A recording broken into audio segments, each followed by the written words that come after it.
And this play starts up where the ball is with number 10, Wyatt Rance. Swings over to the 4-5 side. We have the lefty controlling the ball over at the 5 spot.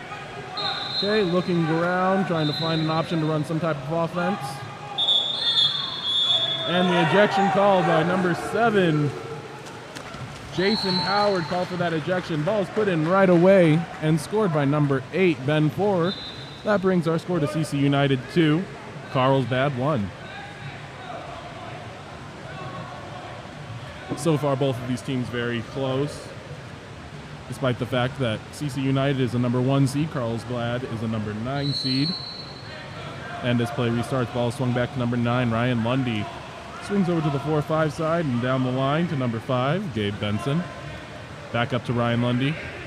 Looking for center, that pass is thrown over, and that overpass is stolen by number 1, Oliver Sherwood. Swings it over to the 4-5 side of the pool. The ordinary foul drawn there by number 9, Dominic Brown. Pops that ball, makes the ball live, and swings it over to number 2, Reed Thorson. Okay, controlling the ball. That ball is passed to inside water and stolen by number 7, Jason Howard. Great steal there. Great job forcing the ball under. That ball is swung all the way up to the far side of the pool. That's number 5, Gabe Benson, controlling the ball. Okay, looking at his options, passes it up to number 7, Jason Howard. Looking at the opposite side of the pool, and the ref saw something going on there. Number 9, Dominic Brown, ejected, called for pulling under. Okay, and that sends Carlsbad United into 6-on-5. That ball is swung over to the 6th spot. Number 5, Gabe Benson, swings around. Ball still moving, everyone pumping. And that shot is taken, blocked, and then put back in by number 2, Caleb Hogle.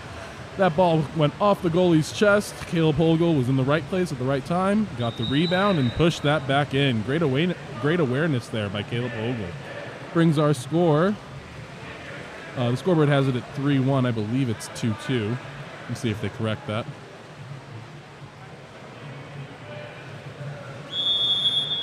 And as play restarts, number 10, Wyatt Rance, controlling the ball, swings it over to number 6, Christian Gotterup. And that ball goes down the line. Christian trying to drive and create some inside water. Nothing there, swings it over back up to the top of the pool, and the shot taken by number 10, Ian Landis, is blocked. Excuse me, shot taken by Wyatt Rance, blocked by number 1, Hunter Kincaid. That ball is swung back over up to number 5. And swung over to the opposite side of the pool and down the line. Still looking for their center. A lot of holding going on there.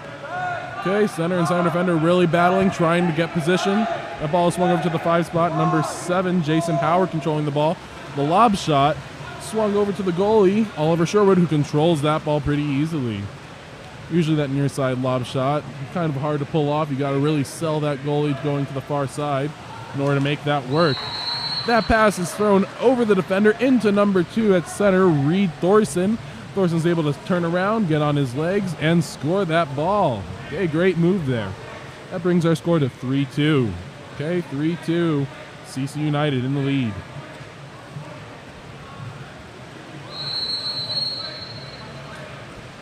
The Carlsbad coach complaining that the Reed Thorson was locked up during that move. Ref doesn't agree.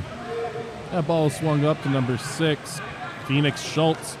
Okay, number 6, Phoenix Schultz, and number 10, Ian Landis, working the ball between them two. Swings the ball over to the other side. John Keane with the ball.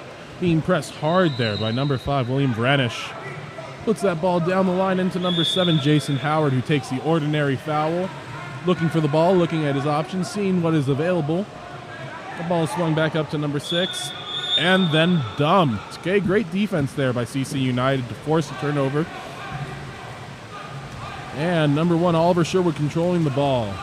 Passes the ball up to number 10, Wyatt Rance. Wyatt advances the ball. Gets the ball, pumping, waving, looking at his options. And that shot is good from about 8 meters out. That's number 10, Wyatt Rance. Just pegs the upper right corner. Great shot there. That brings our score 4-2. CC United in the lead. Again, thank you guys for tuning in. We are super excited to bring you a full weekend of water polo in a time when there's not much water polo going on. So we are super excited for the rest of this weekend, and we'll see how good water polo gets as we go on. That ball is swung down the line. Number 8, John Keane controlling the ball, looking for center. Swings it back over to number 7, Jason Howard. And the ordinary foul drawn. Ref signals that the direct shot is available. Number 5 pops up ball. That was number 3, Cade Ronan, pops the ball, surveys his options, and then scores, skipping it under the goalie's arm. Okay, great job awareness there. For those of you that don't know, the rules in USA Water Polo have recently changed. After the foul, we now either must take the direct shot, which is the same rules as before, or we can pop the ball now. And from that point, we are live, meaning you do not have to pass the ball to anyone. You were able to just pop the ball and shoot yourself. Okay, so that's a really cool addition. Really promotes offense. Getting back into it, CC United has the ball. Ball is passed down the line. Number 4, Jack Lemoyne, trying to turn inside water, gets the ordinary foul. That ball is passed over. Excuse me, that wasn't a pass. That was a shot. What a lob shot by Wyatt Rance. Showing us a little bit of the rainbow action there. Able to drop it into the far corner. Okay, great job there by number 10, Wyatt Rance. And that ball is passed back. Number 6, Venus Schultz, draws the ordinary foul. Passes into an unsuspecting number 10, Ian Landis, who is able to draw the ordinary foul. He is eligible to shoot, pops the ball and chooses not to, swings it over to the far side. Goodwin Gerdeman. Ordinary foul there. He's able to put it into the post up. Kick back out, number 11, Goodwin Gerdeman with the ball. Tries an off-speed shot, Siles just left of the cage, and CC United will take over. Number 1, Oliver Sherwood passes the ball up to number 10, Wyatt Rance, and that ball goes down the line. Looking for center, gets it. Ooh, despite the nice step-out shot, the defender there grabbed the head of number 5, William Branish, and because of that, number 6 on white, Phoenix Schultz, will take a 20-second break. That ball goes past the goal line, and because of that, that is a turnover. That ball turns over. I'm sure that CC United wishes they could have that ball back. And so Carlsbad controls the ball. And we have an ejection. Number 4, Dark, Jack Lemoyne, called. Not sure for what, but there was some extracurricular going on under the water that we might not have been able to see. Number 10, Ian Landis, passes the ball over. Gets the ball back, surveying his options. Really got to try to move the ball quickly here on 6-on-5, try to tire out that goalie and the defenders. Okay, we're controlling the ball. Ball swings all the way over, and it's an overpass. Ball passes just a little bit too far. As we are signaled even, number 4, Jack Lemoyne coming in. That ball is shot and just eaten up there by Oliver Sherwood. Passes it up to number 5, William Vanish. Okay, trying to find an option, and that is the quarter. At the end of the first quarter, we have CC United 5, White 3. Got a great game going on here so far. Okay. KAP7 is the official ball of water polo. Visit KAP7.com for all of your water polo needs. Here's a word from KAP7.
And as the referee signal for our second quarter to begin, both coaches still talking to both of their teams. Carlsbad team is coached by Chad Sally, Vincent Giacalone, and James Hamilton. CC United is coached by Sean Thomas and Kirk Jensen.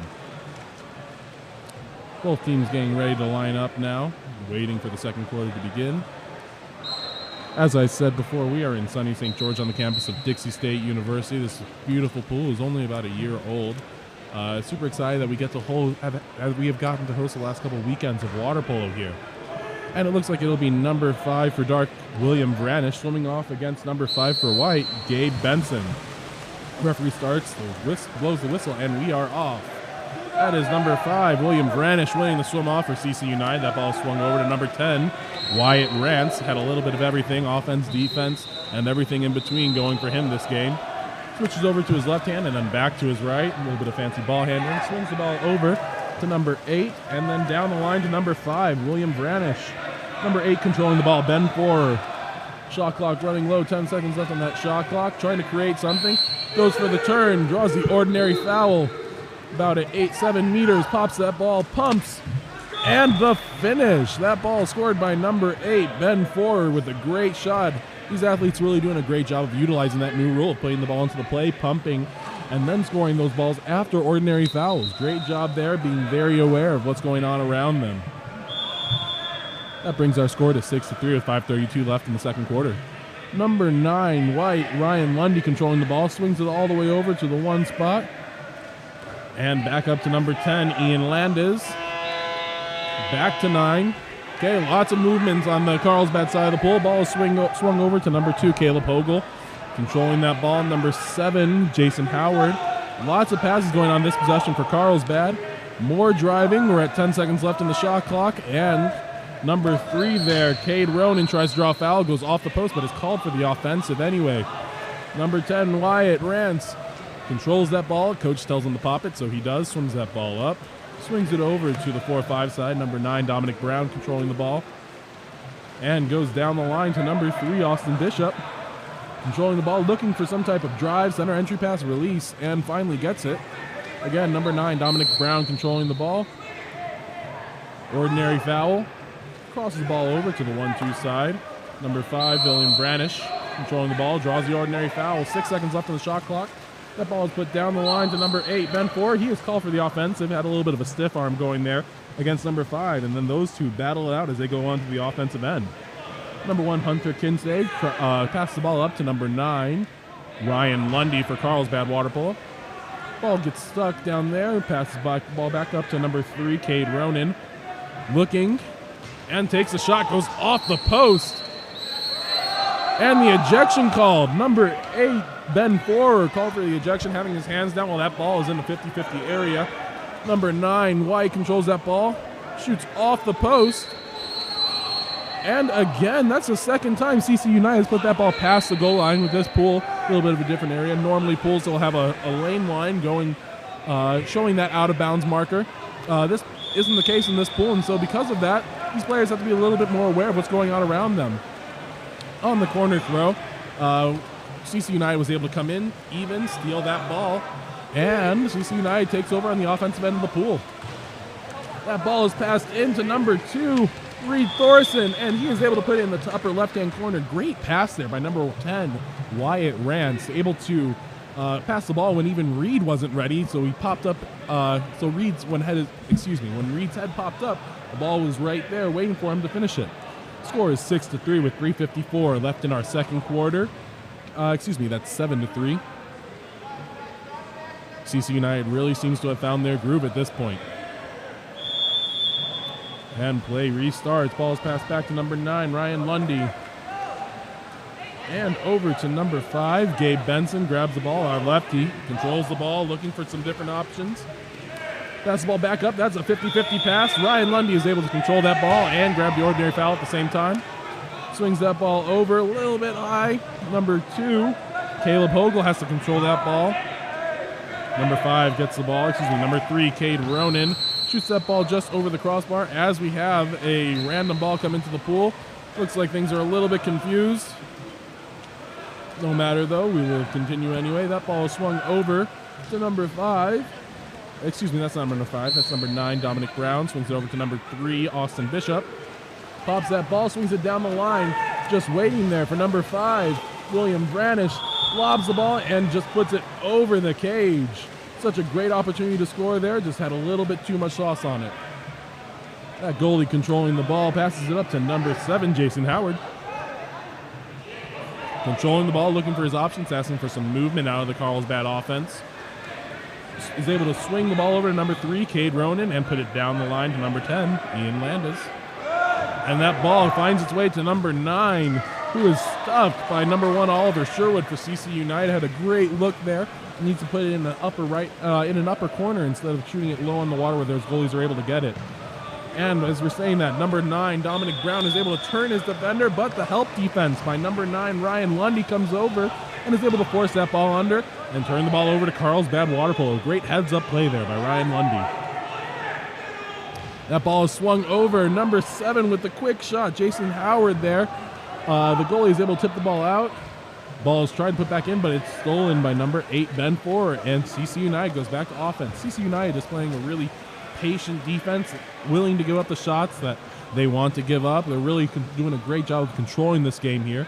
Number 10, Wyatt Rance, controlling the ball, still on his own half court with 13 seconds left in the shot clock. Really taking his time, looking for something to happen. Ordinary foul there. Number 8, Ben Forer has the ball, pops the ball. He is live to shoot, and he does, but the ball turns over, not quite sure why. And Carlsbad Water Polo takes over. So it appears that foul was drawn inside, then moved outside. That's why that turnover was called. While we were talking, number 5, Gabe Benson, is able to grab the ball, turn his defender, and score. That brings our score 4-7, 1:38 left in the second period. Great move there by the lefty, Gabe Benson, to set post up. Usually when lefties roll into the center position, it creates a different problem for a lot of other defenders, simply because most of them are used to defending right-handers. You can get a lefty that's willing to post up. It really creates a lot of different options for your offense. That ball is passed over to number 5, William Branish. Passes that ball over. Number 8, controlling the ball, has that ball knocked out of his hands, and then creates the power move, draws the offensive, little bit of extra contact there as that ordinary foul is drawn. He is able to swing the ball. That ball is put into number 10. Ordinary foul there. Good defense by number 4, Jack Jones. Ball's kicked up to number 6, Christian Gotterup, pumping, looking around. Number 9, Dominic Brown, shoots and is stuffed by number 6, but he is able to get the rebound. Pass the ball over to Wyatt Rance, and Wyatt Rance hits the one-timer, bringing the score to 8-4 with 1:11 left in our second period. Really great awareness there to be able to grab the ball after getting shot blocked and pass the ball over to the open person.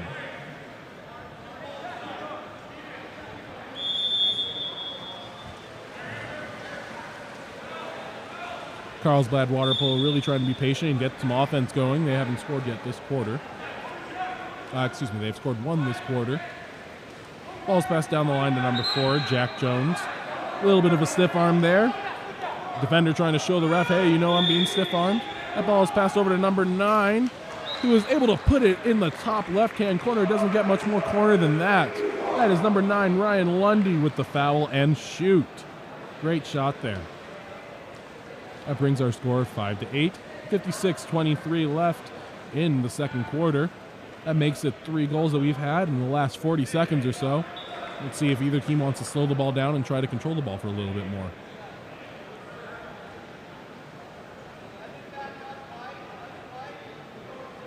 The ref's asking both players to remain on their halves while the ball is being put into play.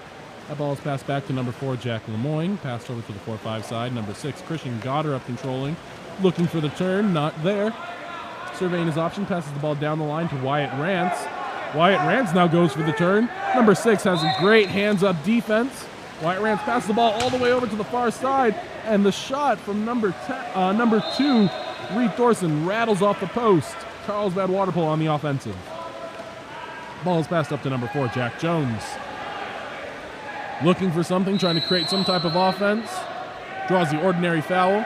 Still surveying his options. And number 4 on CC United, Jack Lemoyne, called for the ejection. At that point, Carlsbad coach Chad Sally wants a timeout. Okay? 19 seconds left in the quarter. 17 seconds left on the exclusion. We'll see what Carlsbad water polo can pull out of this.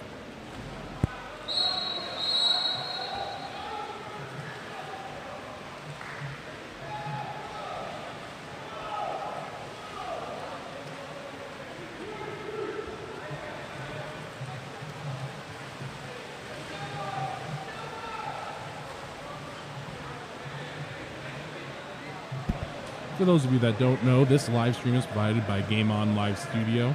Game On Live Studio not only streams live games, but also has player packages where you can either purchase or win live video of this weekend's games. Game On Live Studio wants you to win one of 2 full video game packages, a $60 value each. In that package, you get all 5 games to watch and edit any way you would like. In order to win that, all you have to do is go over to Instagram and look for the Eggbeater KAP7 High School Tournament Showcase post.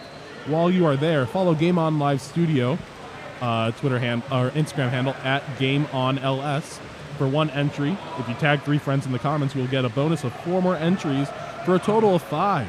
Enter to win over on the YouTube challenge too. 4 total game packages are ready to be won. Carlsbad water polo controlling that ball. Let's see what coach for Carlsbad water polo was able to draw up. Number 1, Hunter Kinsey controlling the ball. Puts that ball into play and passes it up to number 7, Jason Howard. He brings that ball in, passes the ball over to the 1 spot. You see all the hands there for CC United. 2 players almost inside the cage with the goalie. That ball is tipped and lands with number 7, Jason Howard, still looking at his options. That ball is shot and ends up just wide of the cage there. Number 10, Wyatt, controls the ball, passes up to number 5, William Branish, but the clock expires as he is taking a shot. Refs wave it off. No go there. We will go into our halftime. Score is 8-5. CC United in front of Carlsbad water polo. This game's still a very competitive game. As part of COVID, we will not have the team switch sides. KAP7 is a proud sponsor of the Eggbeater series of water polo. We recognize how important it is for athletes to have the opportunity to compete. Visit KAP7.com.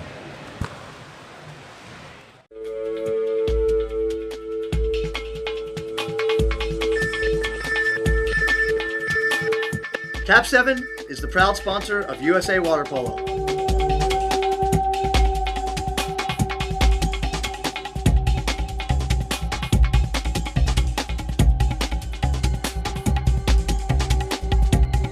KAP7 is the best ball in the world.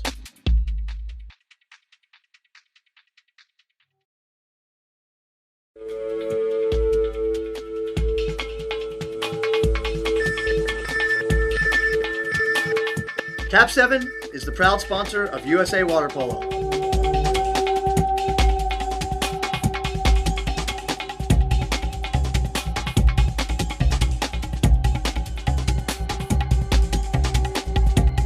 KAP7 is the best ball in the world.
we get ready to start the second quarter. We have a goalie change for Carlsbad. Number 13, Benjamin Klein, sliding in for number 1, Hunter Kincaid. For Carlsbad water polo, we have number 5, Gabe Benson, swimming off again against number 5, William Branish. Battle matchup of the fives. The referee blows a whistle and we are off. Both of them sprinting towards the midpoint of the pool. This swim off will be won by number 5, William Branish. That's his second swim off one. Pass the ball over to number 3, Austin Bishop. Into number 2, Reed Thorson. Plenty of time to work. Steps out, shoots. Oh, the ball was blocked, but was able to trickle in there. Number 13, Benjamin Klein with that ball, with that block, excuse me. But number 2, Reed Thorson, was able to force that ball in, had enough velocity on that shot where he was able to trickle in the goal past the block. 9-5, 5:47 left in the third quarter. CC United up. Carlsbad water polo number 9, Ryan Lundy controlling the ball, passes the ball over to number 5, Gabe Benson, the lefty. He has 1 goal in this contest so far. Takes a shot. That ball is blocked by number 1, Oliver Sherwood. Oliver controlling the ball, surveying, looking at the right side of the pool, and will pass it up to number 6, Christian Gotterup. He is all by himself. Takes the ball and rockets it into the top left corner. That is not an easy shot, folks. Rifling it from the right side of the pool into the top left across the goalie. Just about as hard of a goal you can get. Nice shot there by Christian Gotterup. And that put Carlsbad back on the attack. We saw a run like this by CC United earlier in this game where CC United was able to go up by 5 or 6 goals, and then Carlsbad made a little run of their own and bring the ball to within 3 at halftime. At this point, we have 10-5, 5:10 left in the third quarter. That shot taken by number 7, Jason Howard.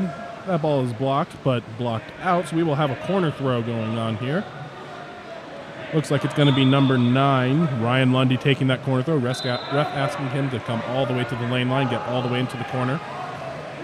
Pops the ball, and we have some movement going. That ball is passed up to number 5, Gabe Benson. Gabe, the lefty, controlling that ball, looking at his options. That ball is passed in to number 6, but 3 defenders come.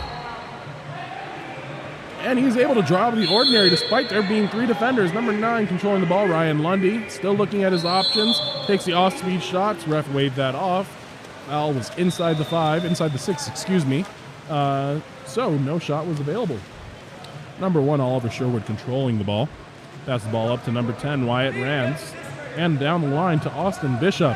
And we have a drive there by CC United. A lot of contact on that drive and the offensive from that contact. That was number 6, Christian Gotterup with that offensive. That ball is fouled by number 5, Gabe Benson. Number 5 controlling the ball. Pass the ball down to number 9, Ryan Lundy. Back up to number 5, Gabe Benson. Pumps, shoots, and wide left. Just wide of that right post. Number 1, Oliver Sherwood, controlling the ball. Pass the ball up to number 6, Christian Gotterup. He's played a big hand in the last couple possessions for CC United. Able to draw the ordinary foul there. Pass the ball over to number 8, Ben Four. Again, another ordinary foul. Pops that ball and the offensive in center. That puts Carlsbad water polo on offense. That ball is passed up to number 10, Ian Landis, controlling the ball. Still has the ball, no ordinary foul. He is still alive and able to shoot if he wants. Looking for someone to pass to, up to number 9, Ryan Lundy. Puts that ball into center. And the lefty is able to turn and score. Excuse me, we have an ejection here. He's able to turn and draw the ejection. That ejection is, I believe, number 8, Ben Forer. Not quite sure what's happening here, and we are live, excuse me. Ball is passed over to number 10, Ian Landis. Ordinary foul happens. Looks like CC United was confused there for a couple seconds, trying to figure out what was going on. That shot is taken by number 5, Gabe Benson, and controlled, and we are even. CC United able to really get out of a pinch there. Ball is passed up to number 6, Christian Gotterup. Tries to pass it across the pool, overpasses it. Now number 3, Austin Bishop, looking to track down that ball and is able to find a trailing Ben Forer for the goal. Ben there gives the one nice pumps, gets the goalie Benjamin Klein jumping, and then is able to put it in the left corner of the cage. That was a really weird turn of events on that last goal. Looks like CC United thought that there was either a 5-meter or already a goal. And so a lot of them stopped playing defense because of that. Carlsbad water polo stopped playing offense until someone grabbed the ball. You could see both coaches saying, hey, let's play, let's play. But sometimes that happens at 16U water polo. Score now is 5-11, 3:10 left in the third quarter. Number 5, Gabe Benson controlling the ball. He's done a great job for Carlsbad. That ejection taken by number 8, Ben Forer. That's drawn by number 2, Caleb Hogel. Puts Carlsbad into their 6-on-5 offense. Working the ball around. Number 6 controlling, Phoenix Schultz. Shoots the ball, slides wide right, and sends CC United onto offense. That ball is passed up to number 10, Wyatt Rance. Wyatt controlling the ball, passes it over the defense, but great defensive play there by number 6, Phoenix Schultz, coming from the X5 position, able to help out that center and kind of bail him out there. Without that, that ends up as a for sure goal or a 5-meter or an ejection. And just like that, we have another great defensive play. Great crash there by CC United. Had 3 players coming back to stop that ball being entered into center. Number 10, Wyatt Rance controlling that ball, trying to slow the pace down a little bit, make sure his team is able to control the ball. They're up 5-11, so no need to rush. That ball is swung over to number 9, Dominic Brown. Pass down the line to a capless player. We'll get his cap back on soon enough. And that ball is turned over. Goalie Benjamin Klein with the ball. Controlling the ball, passes it up to number 9, Ryan Lundy. Passes the ball over to number 7. Looking like they're waiting for something to happen. We have a drive coming across the pool there by number 10. That ball is passed over and stuffed by number 4, Jack Lemoyne. Great defense there, really bailing them out. And we have the timeout called by CC United.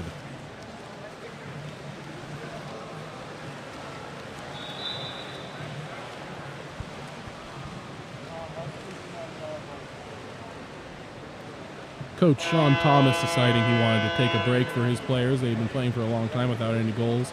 Maybe give his players a chance to put their caps back on, get all of their bearings back, and try to get a quick goal here out of the timeout. We'll be right back.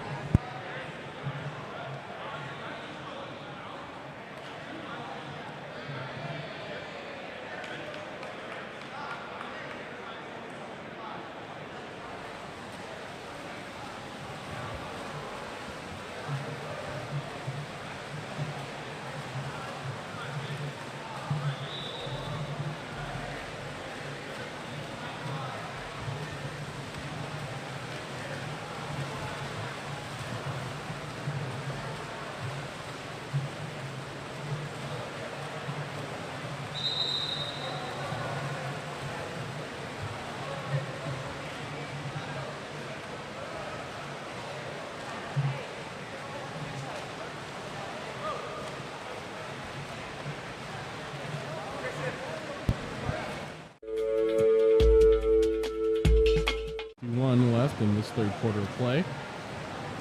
The referee passes the ball into number 1, Oliver Sherwood, and waits for the referee's whistle to start the game.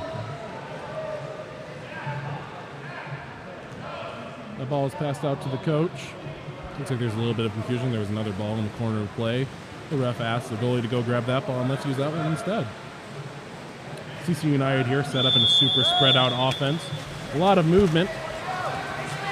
Center picks the 1 spot and then slides into post up. Number 2, Reed Thornton with the ball, trying to work, draw the ejection. He doesn't need the ejection, instead shoots. But number 13, Benjamin Klein with the block and blocks it out of bounds, leading to a 2-meter. Number 2, Reed Thornton will take this corner throw, coming all the way, puts that ball live, and he is ready to shoot. A lot of activity going on here, and the ball is turned over. That's number 8, Ben Thorson with that contra foul. That ball's passed a little bit close to a couple defenders, but we're able to maintain possession. Carlsbad water polo on the attack. Number 4, Jack Jones with the ball, puts it into center, and that is stuffed by number 8, Ben Forer. Just a monster shot block there. Number 1, Oliver Sherwood controlling the ball.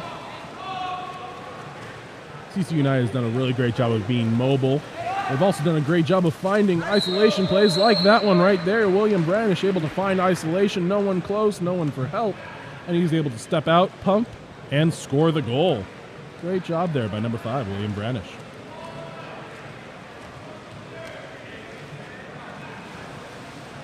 This game seems to be getting away from Carlsbad water polo a little bit. We've got to score a couple quick goals if they want to get back into this.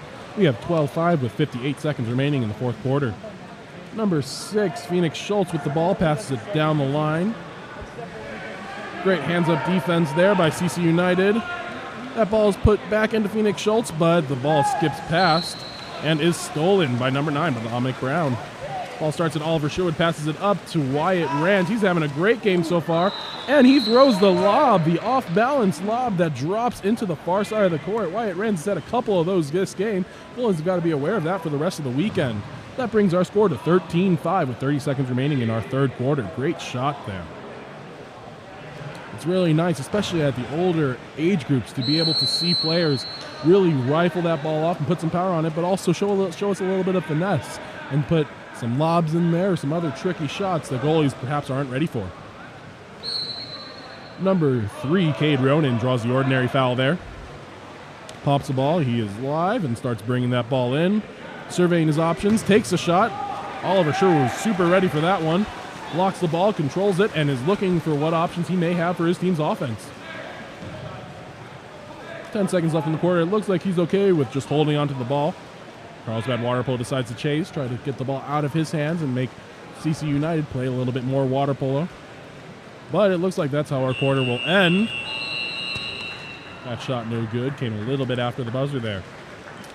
Going into the fourth quarter, we have 13-5 CC United up. KAP7 supports water polo globally. A portion of every dollar you spend with KAP7 goes back to the support. When your team needs equipment, choose KAP7 and support water polo globally.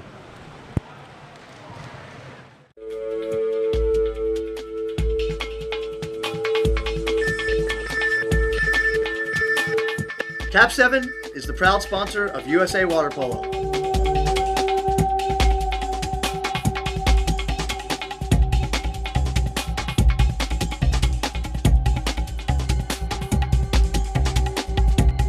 KAP7 is the best ball in the world.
And as we get ready to start the fourth quarter of play, score is CC United 13, Carlsbad 5.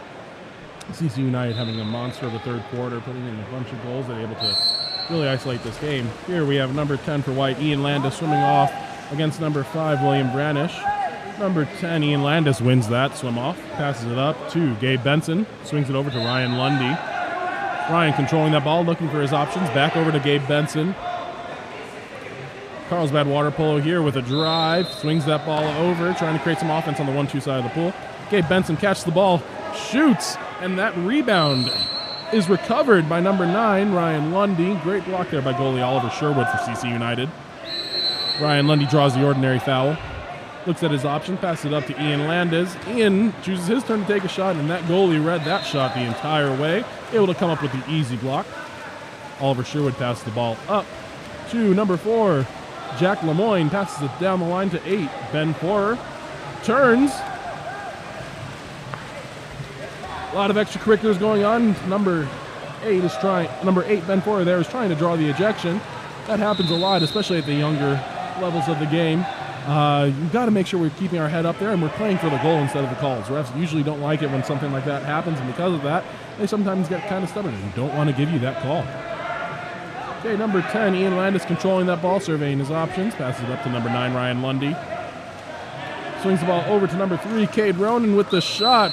Might have deflected off someone, but that ball skips high. Coach with the pass in. And number 1, Oliver Sherwood passes that ball up to Wyatt Rance. Wyatt Rance controlling it on the 4-5 side of the pool. CC United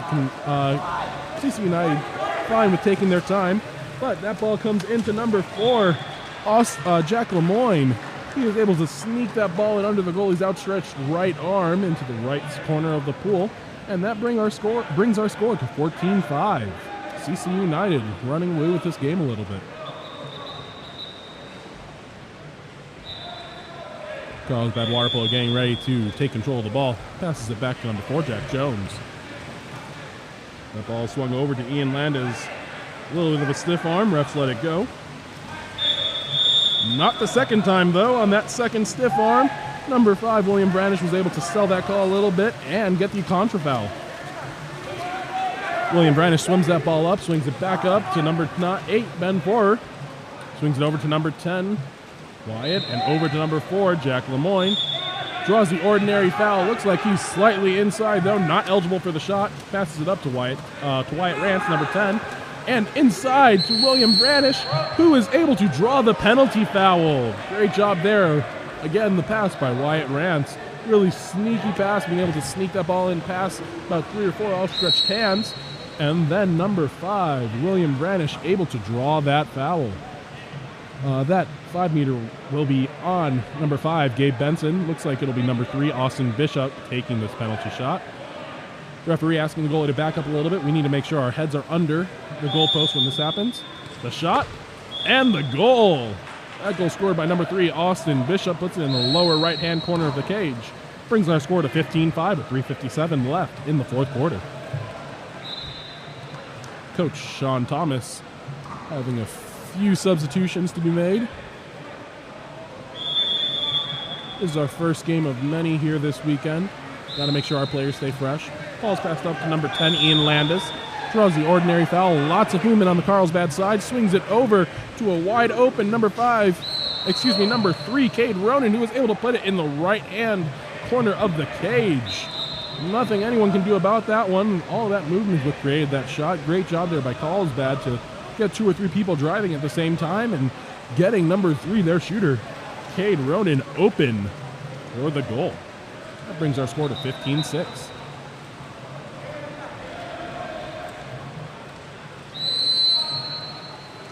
And CC United in control of the ball. Passes the ball over to number 4, Jack Lemoyne. And down the line, that fake pass is really able to get just about everyone there. And the 5-meter is drawn by number 5, William Brandish. That's his second in about a minute. Great job there. The pass also by number 9, I believe that was, Dominic Brown, able to put that ball in the perfect spot for William Brandish to draw the foul. Looks like it'll be number 10, Wyatt Rance, controlling the ball. The whistle blows, and that shot bangs off the left post into the top left corner of the cage. Brings our score to 16-6. Wyatt Rance is having a really great game so far. We've seen a little bit of everything from him. We saw a lot of good passing, good defense. We saw some strong shots, some lob shots. He really is able to do a little bit of everything. Carlsbad Water Polo controlling that ball. Swings it over to number 8, John Keane, down the line. Back up top to Ryan Lundy. Controlling the ball, looking at his options. Over to number 11, Goodwin Gerdeman. Pumping, surveying, looking at what we can do. That pass is tipped by number 3. Great job by Austin Bishop to read that. Now the stifling defense trying to avoid fouling, but Ryan Lundy draws the ordinary foul. And the contra foul called there on number 2, Caleb Hogle, out of center. Number 3, Austin Bishop controls the ball, passes it inside to number 4, who is stuffed. Number 13, Benjamin Klein, with the great block there on 1-on-none. That leads us into a corner throw. Looks like it'll be number 4, Jack Lemoyne, controlling the ball in the corner throw. Passes it up to number 6, Christian Goddard. And that ball is turned over. Looks like we have an offensive over here on the 1-2 side of the pool. Number 13, Benjamin Klein, controlling the ball. Passes it up to number 3, Cade Ronan. Out of position for him. He's usually on the 1-2 side, but at this point he's on the 4-5 side. The ordinary foul here.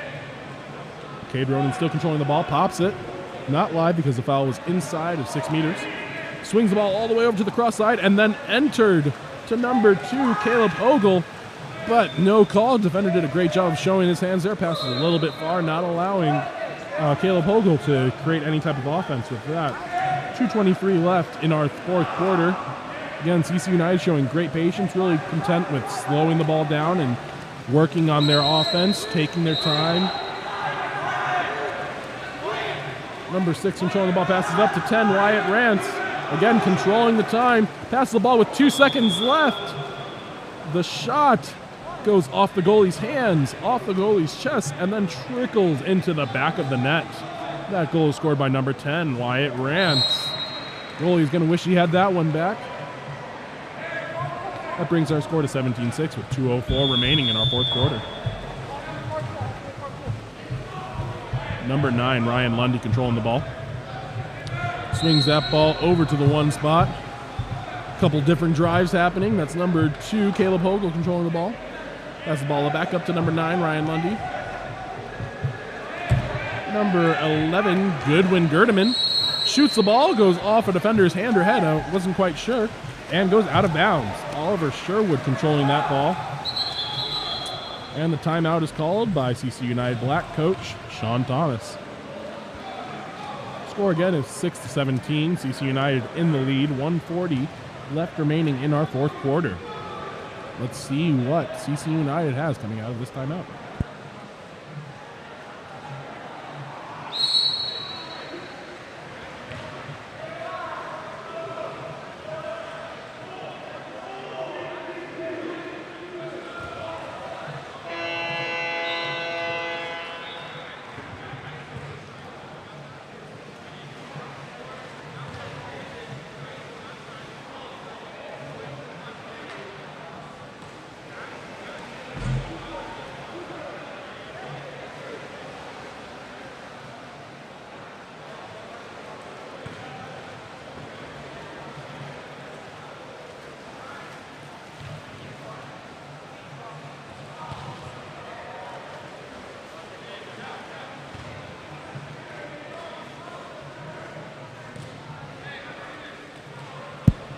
And as we return to our fourth quarter of action, CC United in control of the ball. Referee Nick Baba holding onto that ball, waiting to get play started again. That ball goes in to number 1, Oliver Sherwood. As CC United takes over on offense. Oliver Sherwood pops the ball. Lots of movement from CC United. Got a couple different cross drives going all over the place. Number 5 there, Gabe Benson for Carlsbad with a great defense trying to jump that passing lane. Wyatt there takes a shot length just a little bit short of the cage. And that sends Carlsbad into their offense. Well defended timeout play there by Carlsbad. Not allowing a great shot there by the CC United team. Number 6, Phoenix Schultz controlling the ball. Looks like we have a stray ball flying into the pool. That ball needs to be kicked out so we can resume play. And the ball is put back in, and we're live. Number 6 again passes the ball up to number 11, Goodwin Gerdeman. Passes the ball over to number 2, Caleb Ogle. Back over to Goodwin Gerdeman. The shot skips off the water and goes into the upper left-hand corner. That shot by number 11, Goodwin Gerdeman. Doesn't get any more corner than that. Great shot there from the outside and through a couple pairs of hands. That ball is passed back to number 3, Austin Bishop. Our score 17-7 with 56 seconds remaining. Again, CC United has been the theme for this last quarter of play, doing a great job of being patient and trying to waste time. We're going to keep playing as that buzzer was from the other course. Carlsbad water polo trying to stunt the goalie, get the ball out of the goalie's hands, forcing CC United to play some water polo. That ball forced under there by the pair of 11 and 6, Ball's passed up and scored by the lefty, number 5, Gabe Benson. So far, we have 8-17 with 30 seconds left in our game. That ball is passed back to Oliver Sherwood. And looks like CC United is going to spread out and try to ice this clock for the remainder of the game. Ball is at number 5, William Branish. Had a great game this game. Really just trying to waste as much time as we can here in the final seconds of our game. Oliver Sherwood with the ball back over to William Branish. And 3, 2, 1. And that is our game. Final score for this game, 8-17. CC United wins over Carlsbad Water Polo. Great job to both teams. This is our first game over the weekend. Plenty of water polo left throughout the weekend. Water polo is our passion collectively. KAP7 supports this passion with direct sponsorship to 52+ organizations around the world. Join KAP7 in supporting the passion of water polo.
And here we are ready to start our second game of the day.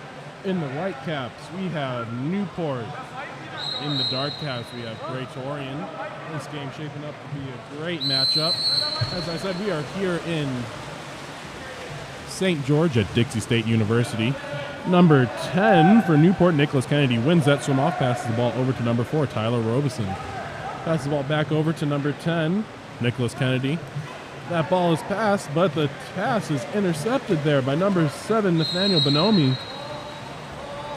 And Pretorian gets into their first offensive match of the game. That ball put back in to Nathaniel Bonomi, but the ball is knocked out of his hands, and number 1, William Vonderhaai, controlling the ball.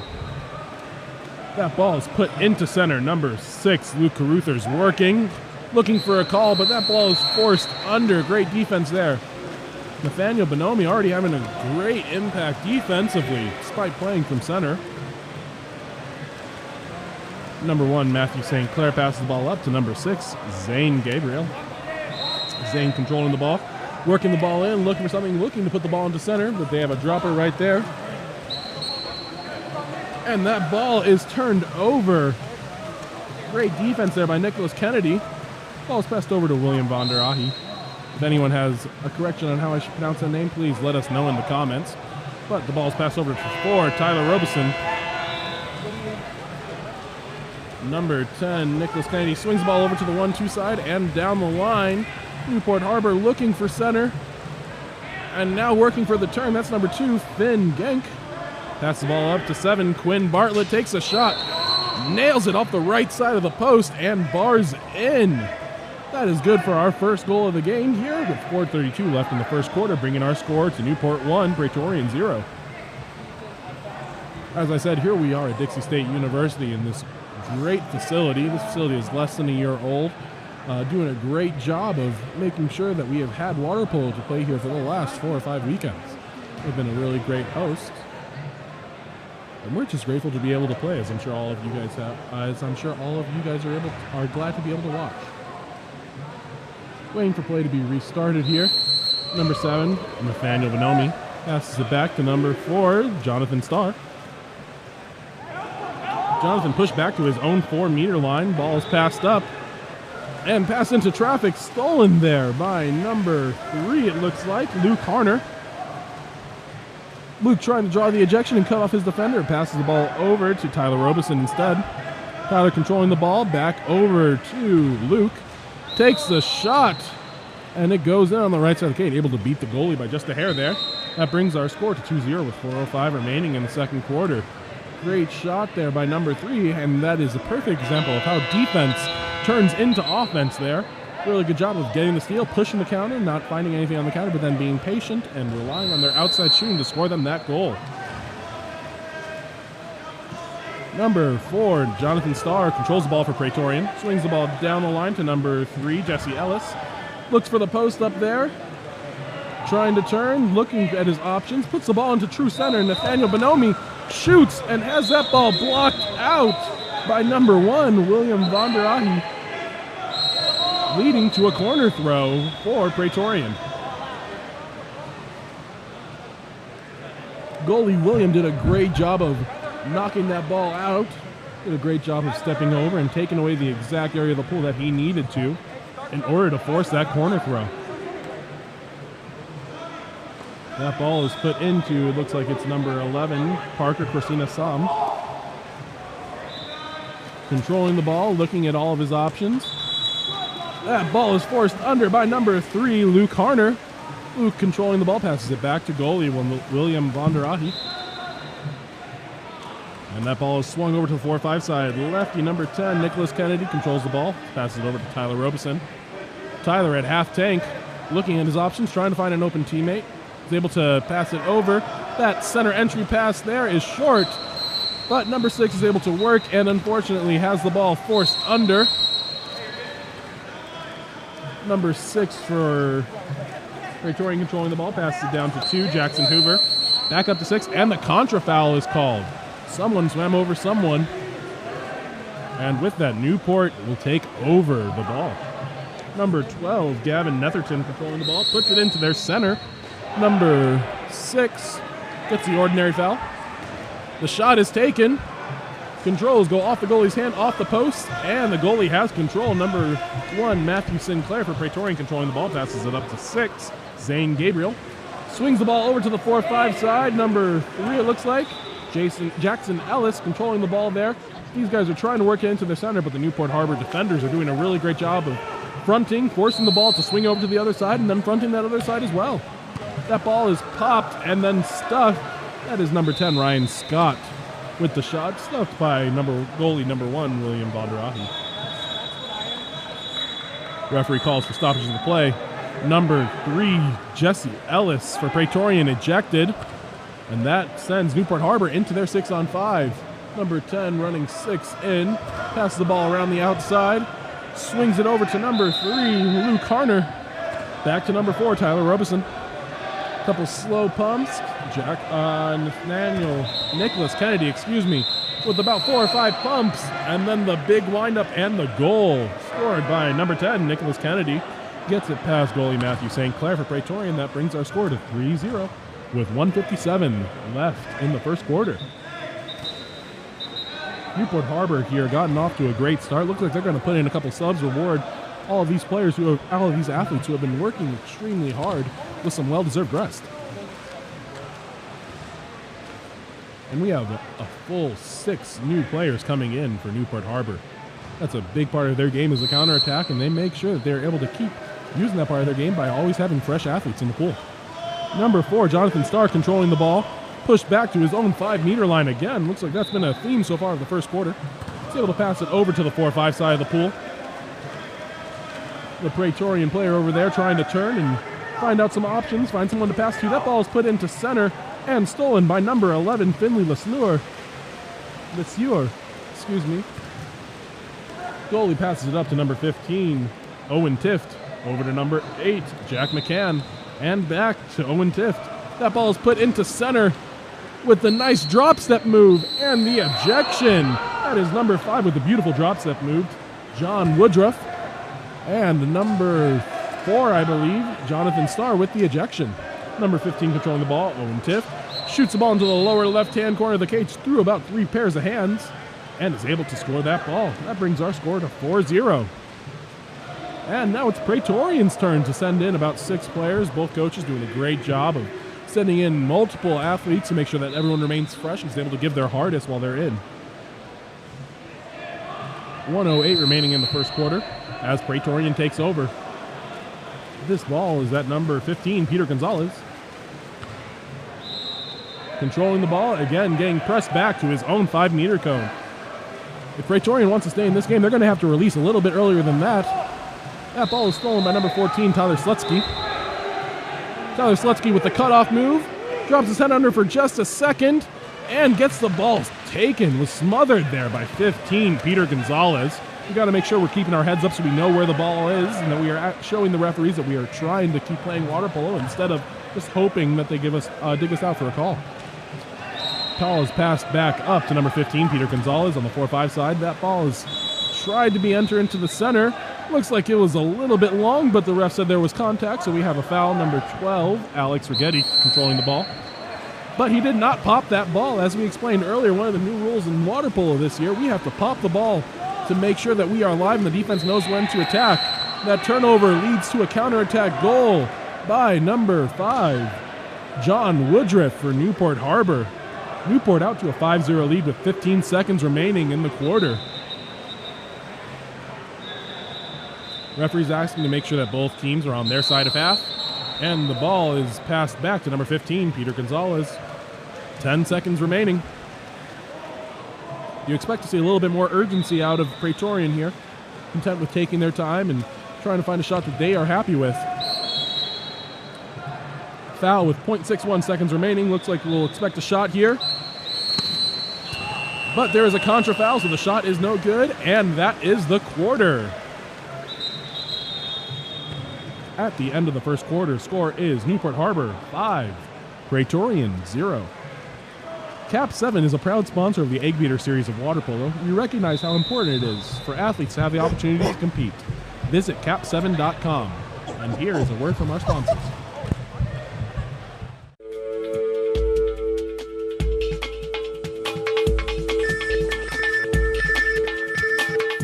KAP7 is the proud sponsor of USA Water Polo.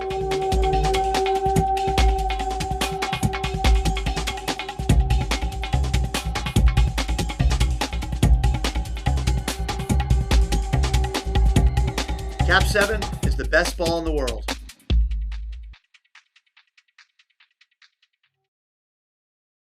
Oh. And like you didn't call anything, which is I thought was okay because you got a good shot off, and he hit this part, and he looked up at me like.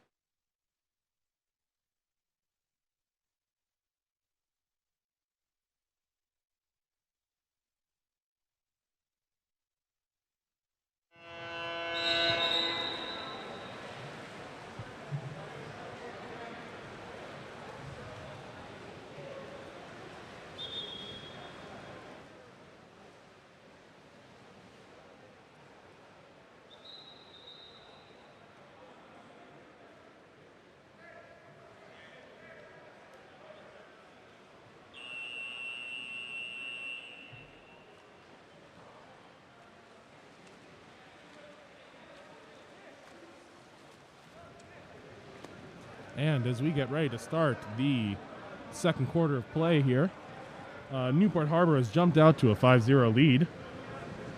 Looks like we'll have number 10, Nicholas Kennedy, swimming off for Newport Harbor. Swimming against, I'm not sure what number that is for Pretorian, but I'll tell you in a second. We also had a correction. Number 1, William Vonderay, that's how we pronounce that name. Thank you for whoever chimed in and helped me fix that pronunciation. It's number 6, Zane Gabriel, swimming off for Pretorian. And we have a scrum for the ball, a little bit of everything going on. And number 10, Nicholas Kennedy, forces the ball under to control the ball at the start of the second quarter. Ball swings over to number 4, Tyler Robeson. And the ball is entered into center, number 6, with the big shot, but the block by number 13, Alexander Person. Big block there, able to get his arms up nice and wide, take up as much of the cage as possible, and he's rewarded with the block. The ball is passed over to the 4 spot, number 10, Ryan Scott. Pops that ball and is live. Being smothered there by Luke Harner. Really solid defense by him. Lefty in the middle of the cage, number 3, Jesse Ellis, throws that ball over the cage, and that will make it Newport Harbor ball. Looks like we have 2 balls in, but the refs are going to let that slide for a little bit. Ball's passed up to number 10, Nicholas Kennedy, draws the ordinary foul. Steps over and swings the ball down to number 12, Gavin Netherton. That ball is put into center, and the ejection, that goal is waved off. Ejection by number 3, Jesse Ellis. That is drawn by number 6, Luke Caruthers. Ball is passed out as Newport Harbor begins their 6-on-5. Ball is passed down the line, and Newport Harbor runs a 6 in. Number 10, Nicholas Kennedy, controlling the ball, passes it over to number 7, Quinn Bartlett. Passes the ball over to the 1 spot, couple different pumps. Shot, and the ball goes out of bounds. That will be Pretorian ball. Pretorian comes up with a stop on 6-on-5 defense. We're going to need a lot more of those if Pretorian wants to stay in this game. Looks like we have number 4, Jonathan Starr, controlling the ball. That ball is put in, and the 5-meter penalty foul is drawn. That 5-meter penalty foul is on number 4, Tyler Robeson. Drawn by number 4, Jonathan Starr. The pass into it was number 9, Jason Mihalopoulos. Excuse me for the pronunciation there. Looks like the shot will be taken by number 2, Jackson Hoover. But the goal is waved off, as the referee said that the player did not take that shot in one fluid motion, and so we will go the other way. If you didn't know, 5-meter penalty fouls have to be taken within one fluid motion. It does not mean that the shot has to be taken immediately. It just means that it has to be taken within one fluid motion without additional movements. We did not think that happened, so the ball turns over. Swings over to number 10, Ryan Scott, on the 4-5 side of the pool. Looks like we have a little bit of confusion in center. A lot of people over there.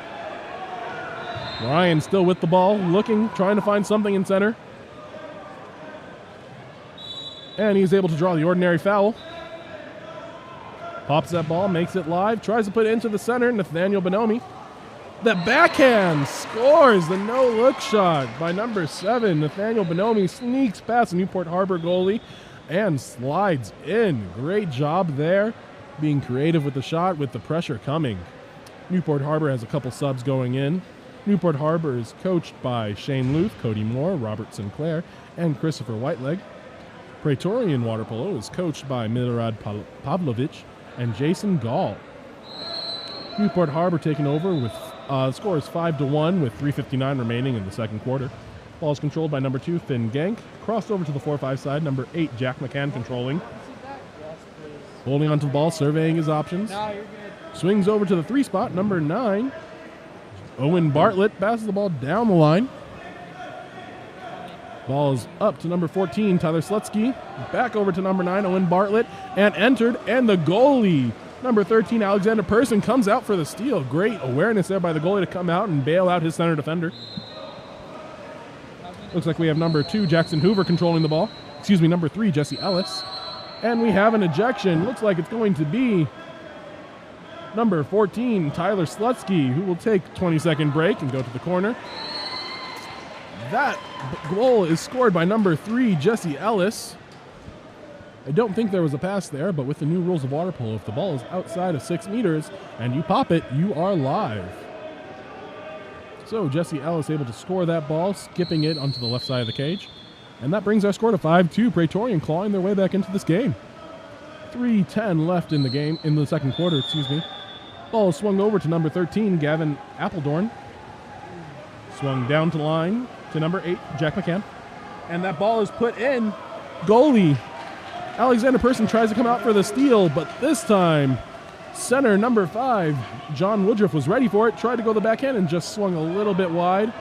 Pass into center is deflected and then stolen. Number 2, Finn Genk, comes out with the ball, and that sends Newport Harbor onto offense.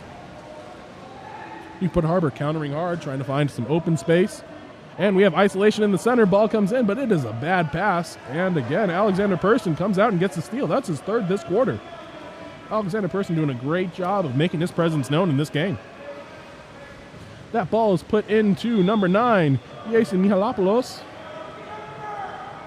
He slides out, passes that ball up to number 4, Jonathan Starr. Jonathan controlling the ball past his own half-court line. That ball is put into center, but there are too many defenders there. Referee asks, what are you going to do with that? That is an ill-advised pass, and because of that, Nathaniel Bonomi is forced to throw the elbow and consequently is rewarded with a contrafoul. Ball is put into number 5. John Woodruff tries the drop step move, but again, Alexander Persons comes out and steals the ball, this 4th this quarter. Alexander Person is just denying everything left and right, doing a great job of making sure that people know I am in this game. Number 3, Jesse Ellis, controls the ball to the left. He takes the shot after the foul. Number 1, William Vonderay, controls that ball easily. And there is a contra foul, putting Pretorian back on offense. Number 4, Jonathan Starr, looking at his options. Passes the ball out to number 6, Zane Gabriel. Zane looking around, trying to find out what he can do. Passes the ball back down to number 4, Jonathan Starr. And that ball is swung over to number 7, Nathaniel Bonomi. But the help defense is there by number 8, Jack McCann. Somehow the ball swings back into Pretorian hands. Ball goes back to Nathaniel Bonomi. Swings over to Jason Michalopoulos. The kick out back to Nathaniel Bonomi, and for the 4th time this play, he is just swamped. Pretorian has got to do a better job of noticing where the defenders are on those plays. They are passing into Nathaniel Bonomi when he is triple and quadruple teamed about 4 times this possession alone. That ball is turned over, and Pretorian goes back on the offense. Pretorian has managed to hold Newport Harbor to 0 goals this quarter. Great job defensively. They have also been controlling this quarter offensively as well, as they have gotten a 5-meter so far as well as another goal. That ball is forced under by the Newport Harbor defense. Number 14, Tyler Slutsky, controlling the ball. Newport Harbor trying to balance out, trying to find some space for their center. The overpass stolen by number 7, Nathaniel Bonomi. What a defensive stand from Pretorian here. Nathaniel takes it up himself. We have 10 seconds remaining in the quarter. He takes the ordinary foul just outside of half court. 9 seconds remaining. We need to get a shot off if we're Pretorian. That ball is tipped. Pretorian regains possession and tries just the backwards flip, which is stolen.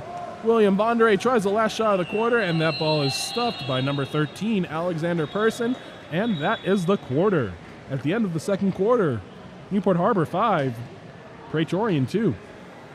KAP7 is the official ball of water polo. Visit KAP7.com for all of your water polo needs.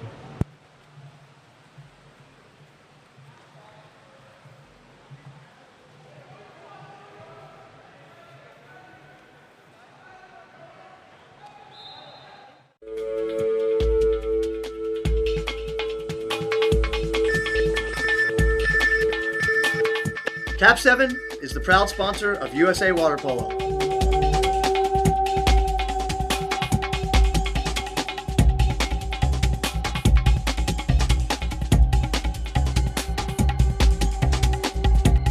KAP7 is the best ball in the world.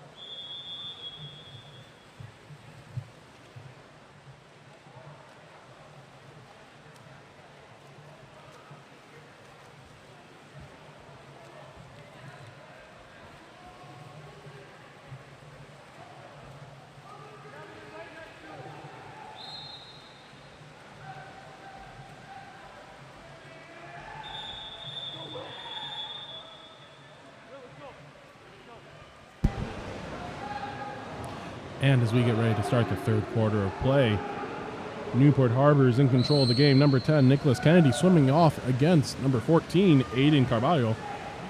That ball is controlled by number 10, Nicholas Kennedy for Newport Harbor, and Newport Harbor goes into offense. Number 15, Owen Tift, controlling the ball. Swings it over to the 1-2 side. Back over to number 15, Owen Tift. That ball is put into number 6 with a big step out. Luke Caruthers with the goal. Really powerful step out there. We can tell how powerful a step out that is by the amount of separation he got from the defender. That is absolutely a very powerful move, and that is exactly what we need to see out of Newport if they want to regain control and momentum in this game. Pretorian takes over and heads onto offense. Number 12, Alex Rigetti, controlling the ball. And once again, as was the theme in this first quarter, he is pressed to his own 5-meter line before passing the ball out to number 15, Peter Gonzalez. And now he is pressed back beyond half court, draws the ordinary foul. Peter surveying his offense. Number 12, Alex Rigetti, is into center. The shot skips wide left of the cage, and number 1, William Bondere, controls with the ball. Ball is passed up to number 15, Owen Tift. Owen Tift surveying his options, looking for what type of offense Newport wants this time around. That ball is swung over to the 2 spot. Looks like that is number 11, Finley LeSueur. That ball is put into number 6 again, and the shot by Luke Caruthers goes into the back of the net. He is doing a great job of controlling the space around him. This is exactly what we needed out of Newport to regain momentum in this game. That brings our score to 7-2, 5:09 remaining in the third quarter. Newport Harbor has come out of this half with a fire that was absent in the second quarter. Let's see if they can keep it up. Number 15 for Pretorian, Peter Gonzalez, controlling the ball, as he is pressed back to his own 6-meter again. Number 12, Alex Rigetti, takes a skip shot, controlled by William Bondere. Nice block there, able to get 2 hands on that ball. That is not an easy thing to do. Ball is passed back up to the 1-2 side of the pool, and swung over to number 11, Finley LeSueur, who bars out. Really powerful shot that just needed a little bit more on it in order to bar down. Number 13, Alexander Person, controlling the ball. Swings it over to number 10, Ryan Scott. And down the line to, it looks like number 6, Zane Gabriel. And the ball is passed back up, but an errant pass is controlled by Newport. That's number 7, Finley LeSueur. Number 15, Owen Tift, controlling the ball. Passes it up to number 3, Luke Harner. On the counterattack, passes it into 11. And over to number 6, Luke Caruthers, but he is inside of 2 meters, and that ball will turn over. That, I'll tell you, that is one of the most frustrating things you can see as a coach, is beautiful water polo that is just ruined by someone being a little bit too far inside that red cone. That is frustrating. While I was talking, number 11, Finley LeSueur for Newport was ejected, and the timeout is called by head coach Milorad Pavlovich for Pretorian water polo. Pretorian water polo wants to take a timeout here, control the ball, and see what they can set up for their 6-on-5 possession.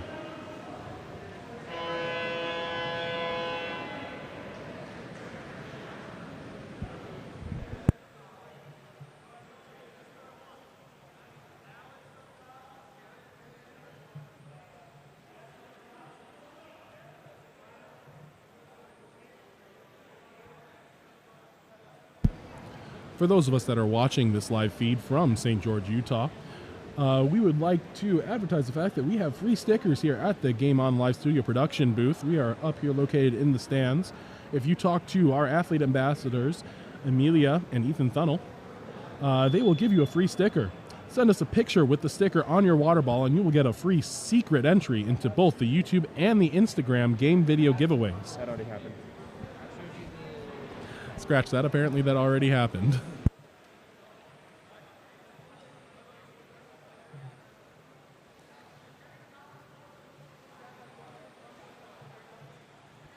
Just a little bit of clarification on that. We do still have free stickers. It's just that the free secret entry has already been done. So if you would like a free secret Game On Live Studio sticker, please come see us at one of our Game On Live Studio production booths.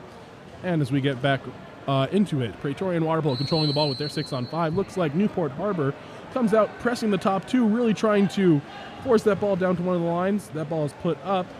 And number 3 controlling the ball, number 3 and 12 for Pretorian. Passing the ball amongst themselves, trying to find something. That ball is passed down to number 14, Aiden Carballo.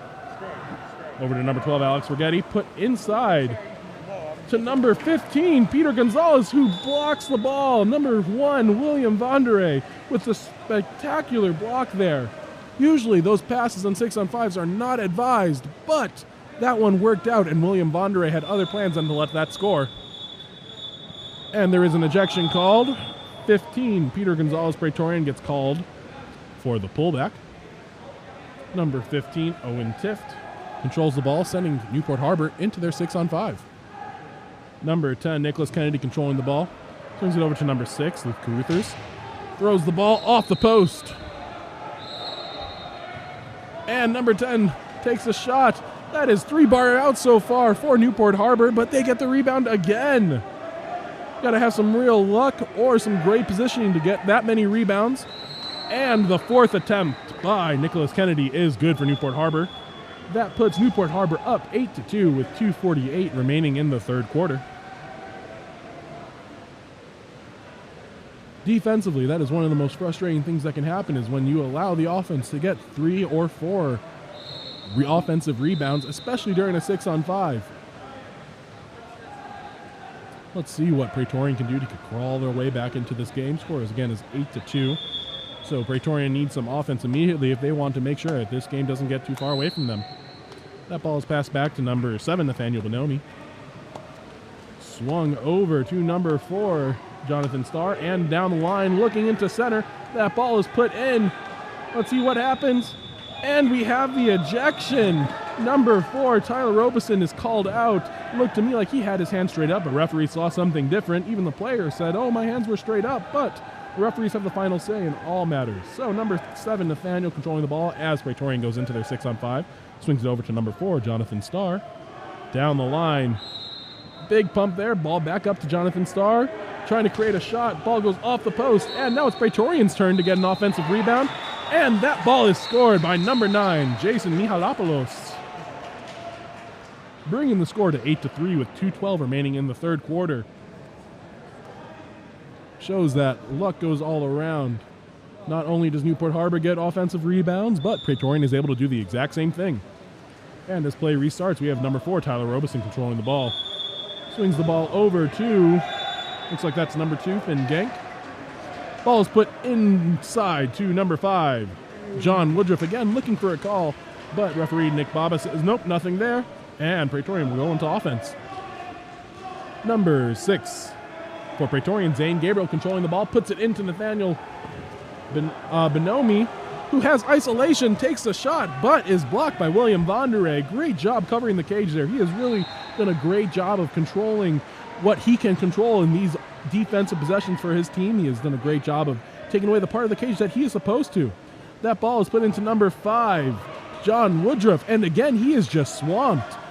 Jonathan Woodruff has come very close to having goals multiple times. He has made several great moves. One thing that needs to happen is he needs to keep his head up for a little bit longer and allow time for the referees to actually make that call by putting his head under. He is just saying, you know what, I'm done, I've done my job, and referees don't always like that. Number 1, William Vonderay controls the ball after the Newport Harbor steal. Ball swings over to number 2, Finn Gank. Controlling the ball, looking for his options. Ball swings to 3, Luke Harner. And the ball is put in, and we have the patented Alexander Persson steal coming out all the way to 5 meters for that steal. That's probably his 5th steal of the game, so big offense, big contribution on the defensive end of the pool. And again, Nathaniel Bonomi has room, has isolation, but the pass is just a little bit wide. And the ball turns over. William Vonderay controlling the ball, passes it up to 4, Tyler Robeson. Pulled pork or beef brisket sandwich? Oh, beef brisket. Thanks, man. That shot goes over the cage, and number 13, Alexander Persson, controls the ball. Ball swings over to number 6, Zane Gabriel. The steal happens. Number 5, John Woodruff just swings right over. Goalie comes out to try to force a lob shot. Number 5, John Woodruff says, yeah, I'm okay with that. Takes a lob shot, and it drops into the back part of the cage.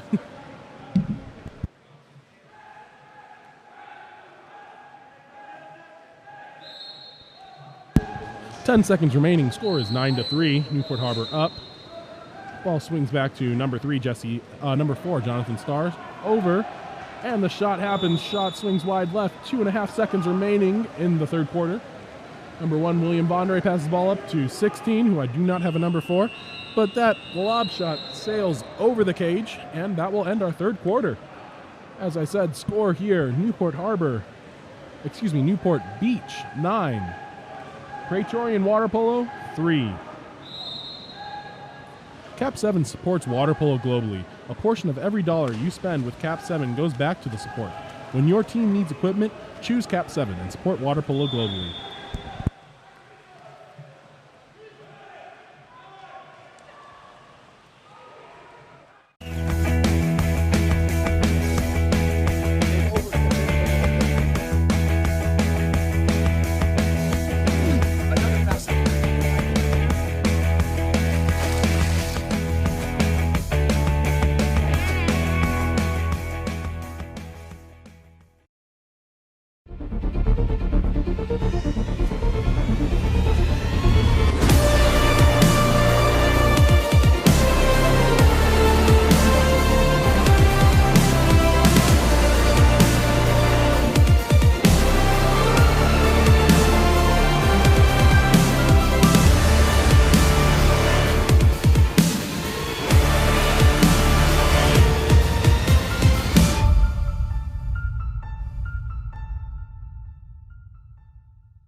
And as we get ready to start the fourth quarter of play, we have a substitution on the Pretorian side in goal. Matthew St. Clair is coming back in. He was able to play the first quarter and then was subbed out for the next half of water polo during the second and third quarters.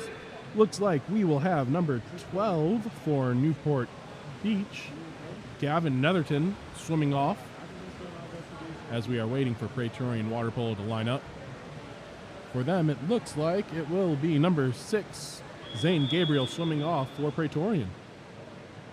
As we said, score is 9-3 here. Newport Beach had a great third quarter to put them up by 6 goals. And as we get started with the fourth quarter of play, looks like Zane Gabriel is going to win that swim-off, and that will send Pretorian into offense. Ball swung over to number 4, Jonathan Starr. He is able to draw the ordinary foul just past half court. Swings the ball down the line to number 3, Jesse Ellis. And we have a drive happening by number 2, Jackson Hoover, trying to get position, but well defended by number 12, Gavin Netherton. Ball is passed out to 10, Ryan Scott. Shot is taken and stuffed by William Bondere.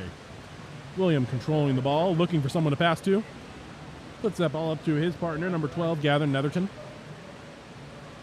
Ball swings over to the 1-2 side and put into center.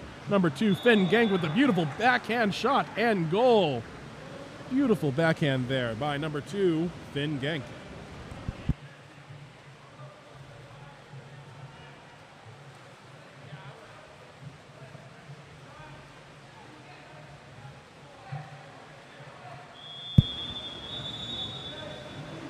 And as we restart, number 4, Jonathan Starr controlling the ball. Swings the ball over to number 2, Jackson Hoover. Jackson controlling the ball. Ball is put in. Another ill-advised pass into center.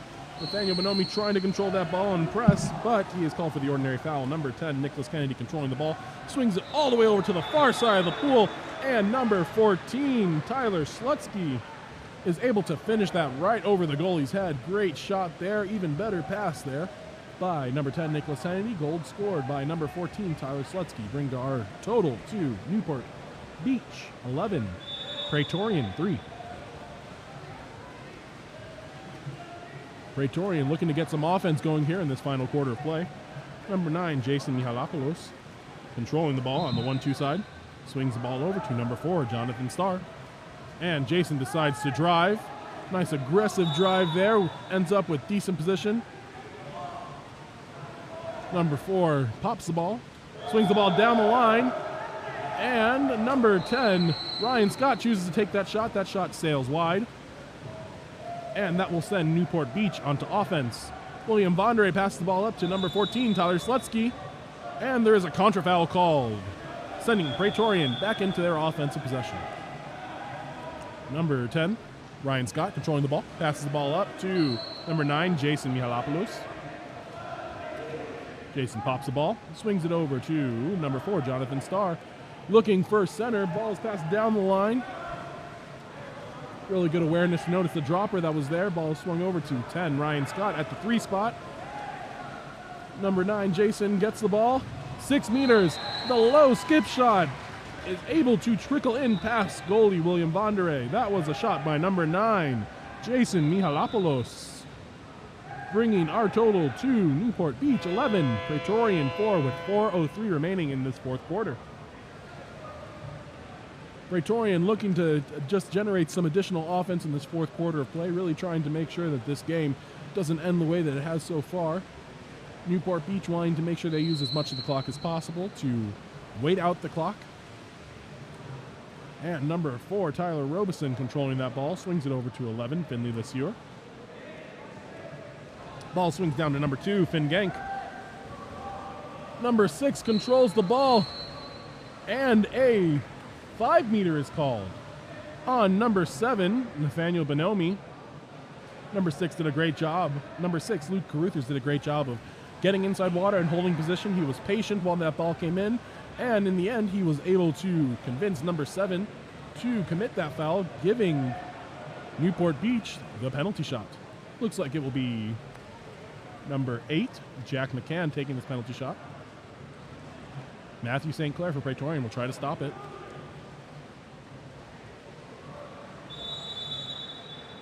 The shot is taken, and it is good. Skipped into the lower left-hand corner. Number 8, Jack McCann, scores the goal. That is the 12th goal for Newport Beach.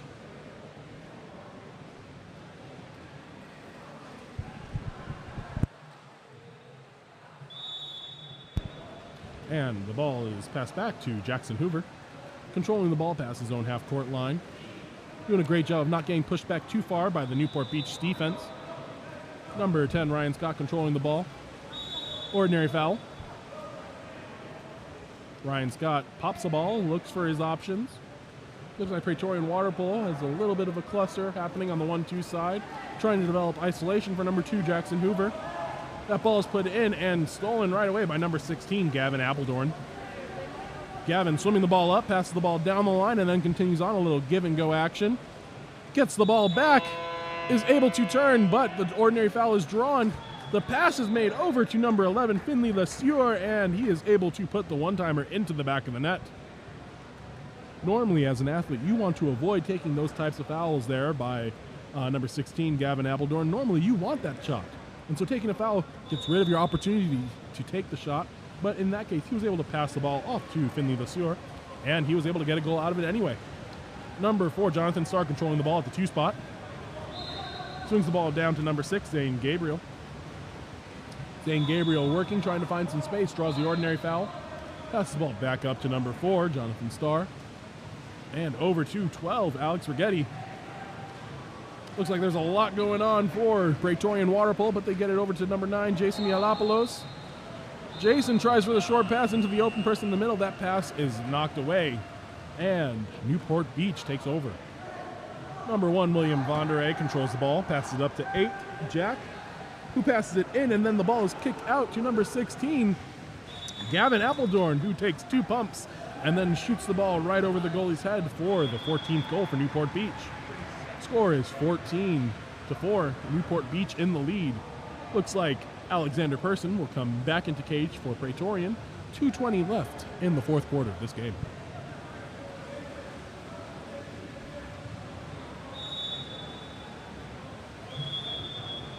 And as we get started again, Praetorian trying to find some type of offense to go in the remaining 2 minutes of this game. Jason able to find some inside water. Ball is passed in. Step out, skip shot, and score. Number 9, Jason Mihalopoulos is able to find some space to create the shot. A little bit of creativity from Praetorian. Whether that was designed or accidental, it worked. Newport Beach taking over the ball. Ball swings back to number 4, Tyler Robeson. Tyler brings the ball up to half tank. Surveying, looking for his options. Ejection drawn on number 9, Jason Mihalopoulos. That'll keep his ego in check. Number 4 controlling the ball, swings it out to number 8, Jack McCann. Back up to number 4, back down to number 8, and the 6-in play happens. Newport Beach rotates into a 3-3. Number 14, Tyler Slutsky takes 1 pump and shoots the ball into the lower right-hand corner and scores. Great job there by Newport, running a patient 6-on-5 possession. That is exactly what you need to do at this late possession in the game, is make sure you are scoring those goals that you have possession to, but you're not trying to rush your offense. You're trying to be patient and control the ball for as much time as possible. Number 4, Jonathan Starr, controlling the ball past his own half. Swings the ball down the line to the 5 spot. Being smothered there by number 3, Luke Harner, really playing some good hands-up defense. Ball swings over to the other side. Number 6, Zane Gabriel controlling. Over to center cage. Number 4, Jonathan Starr pops the ball. Defense comes back and takes the shot. One of the big problems with this new development of rules in USA water polo is that a lot of kids now think that popping the ball must happen immediately. Popping the ball only happens as a way to put it into play. There are a couple different ways you can put the ball into play. The first way, and especially one that would have been preferable in that situation, is to just shoot the ball. Okay, you can shoot the ball, you can pop the ball, you can pass the ball, and all of those are considered playing into play. So as long as you do one of those 3 in the first 2 or 3 seconds, you won't be called for an offensive. 1 minute remaining in the game. Praetorian in control. And looks like we have an ejection. That's going to be number 16, Gavin Appledorn. Number 8, Jensen Trainer controlling the ball. Swings the ball over to 6, Zane Gabriel. Jason Mihalopoulos. That ball is shot and then shot blocked by number 3, Luke Harner. Looks like it almost went off his chest. Number 1, William Vonderay controlling the ball. 40 seconds remaining in the game. You would expect Newport to slow down and try to absorb as much of the clock as possible. Number 14, Tyler Slutsky takes the ball, shoots the ball over the cage, and that will send Praetorian into their offense. Probably the last offensive possession of them for the game. 13, Alexander Persons passes it up to 6, Zane Gabriel. Looking for some type of isolation in center. That ball is passed over, and William Bondere comes out and makes a beautiful steal. And that will likely be the game. Newport Harbor chooses to keep playing. Passes the ball over to the 1-2 side, into the middle, and number 16, Gavin Appledorn, scores the goal with 11 seconds remaining, bringing the score to 16-5. Newport Beach in the lead. Most teams at that point would choose to relax and take a second to control the ball and just kind of waste the clock.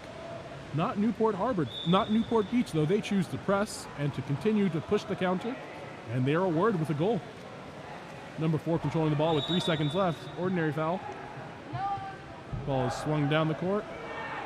Shot happens, blocked, and that will be the game. Our final score for the evening, 17 Newport Beach, 5 Pretorian.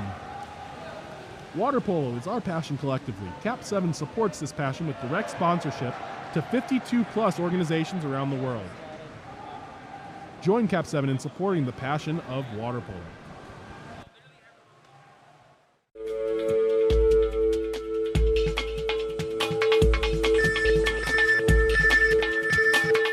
KAP7 is the proud sponsor of USA Water Polo.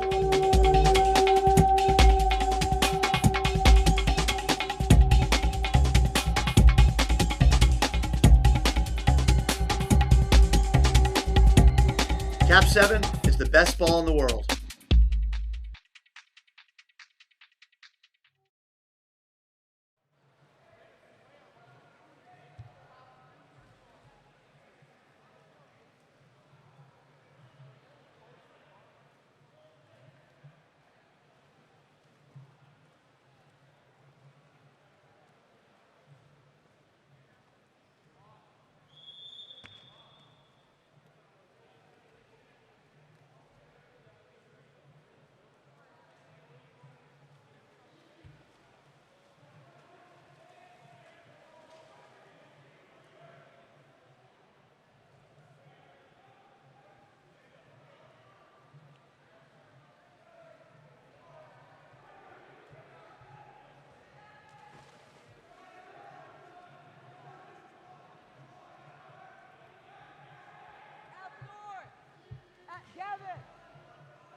And welcome to everyone here. We are just about ready to start our third game of the night here on Course 2. This game is going to be an 18U Gold Division matchup. In the Whitecaps, we have Pretorian, who is coached by Jason Gall and Milorad Pavlovic. And in the Dark Caps, we have Elite Water Polo, coached by Brett Linton and John Boyer. Here we are, as we said earlier, at St. George, Utah. This wonderful event, the KAP7 Eggbeater Showcase, is being hosted by Dixie State University. They have a beautiful campus here and an even better pool that has just been open for over a year. And so we are extremely lucky to be able to host this event here. Really glad that we have an opportunity like this. Looks like for Pretorian, we will have number 2, Lockin Swachka, swimming off against number 7, Cole Jensen.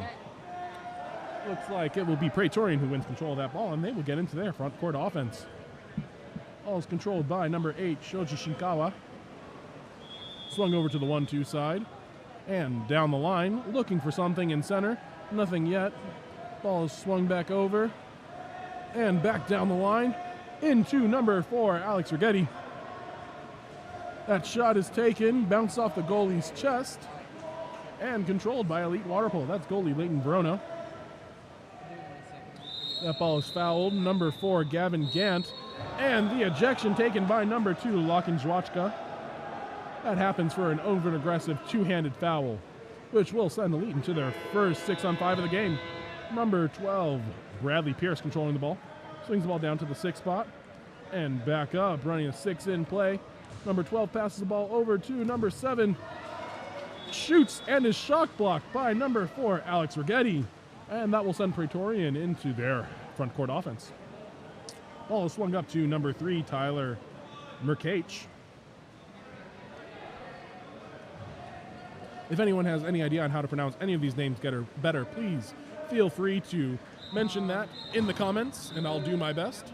Ball is turned over there, pushed under the water by number 7, Cole Jensen. Swung back, sitting with goalie Leighton Verona, and passed back up to Cole, controlling it on the 1-2 side of the pool. Ball is swung down to number 12, Bradley Pierce, and the off-speed lob shot is tipped and goes in, giving us our first goal of the game. That goal was scored again by number 12, Bradley Pierce, bringing us to 1-0 with 4:35 remaining in the first quarter.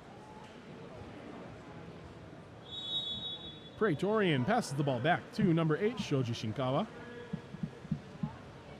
Shoji passes the ball over to number 4, Alex Rigetti, who swings the ball down the line, looking for some type of center play. Nothing happening there. So the ball is passed back up. Alex Rigetti controlling the ball. Number 3, Tyler Merkach, puts the ball in, and it looks like that was actually number 4, Alex Rigetti, who took that shot. That ball is blocked, though, by Leighton Verona and controlled by Elite. Number 12, Bradley Pierce controlling the ball. Swings over to the far side.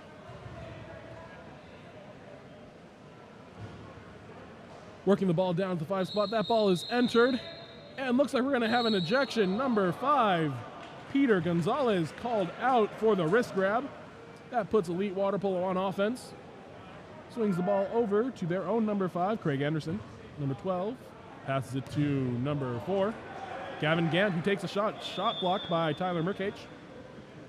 Swings the ball over to the far side, runs a 6-in play. That ball is passed over, and a race for the ball results in the ball under call for Pretorian. Pretorian controlling the ball, has not popped the ball yet, eventually passes the ball out to number 2, Lachlan Zwachka. And the ejection and the resulting goal. Goalie there was the one who was ejected. It looks like that was Leighton Verona. That goal was scored by number 2, Lachlan Zwachka.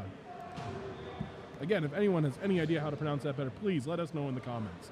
That brings our score even 1-1 with 3:14 remaining in the first. Number 12, Bradley Pierce controlling the ball. Little fumble. Sends the ball over, and a steal happens there. Number 7 controlling the ball, Parker Cosina. Pass the ball to the person in the middle. Number 3, Tyler Merkach, skips the ball home and brings our score to Pretorian 2, Elite Water Polo 1. Did a great job there of being patient and running their offense. That steal was by number 9, Tanner Grady. And Elite Water Polo goes into their offense. Number 12, Bradley Pierce controlling the ball. Swings it over to 7, Cole Jensen.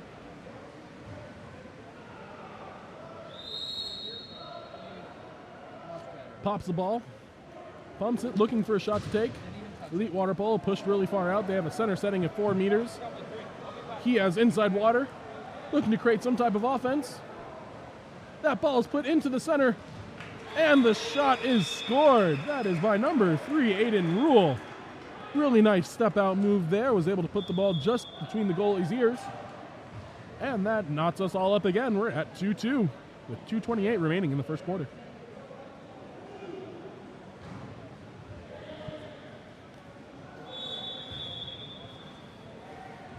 Number 9, Jason Yiannopoulos, passes the ball back. Excuse me, that was number 11, Jason Yiannopoulos.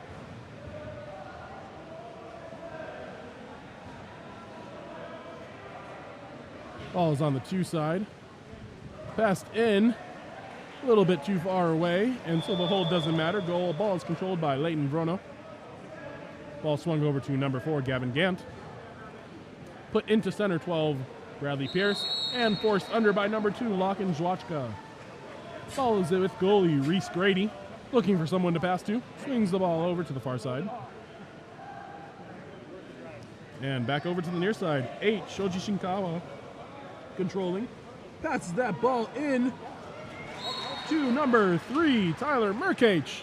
Able to walk around the defender and bounce that ball into the goal. Great job there by number 3, Tyler Merkach, on that goal.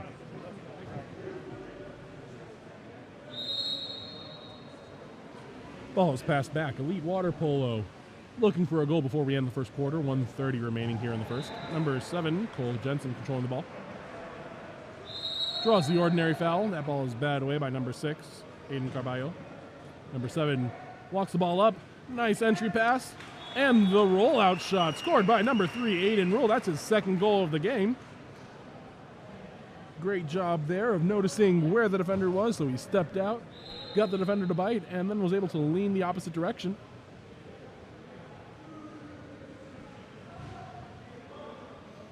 That puts our score knotted at 3 with 1:23 remaining in the first quarter. Number 7, Parker Christina Sam, passes the ball back up to number 5, Peter Gonzalez. Peter swings the ball over to the far side. Number 6, Aiden Carballo, swings the ball down the line. Looking for some type of movement, trying to make something happen. Passes the ball back up to number 3, Tyler Merkach. Takes the shot. Ball goes off the goalie chest and behind the goal line, which results in a corner throw.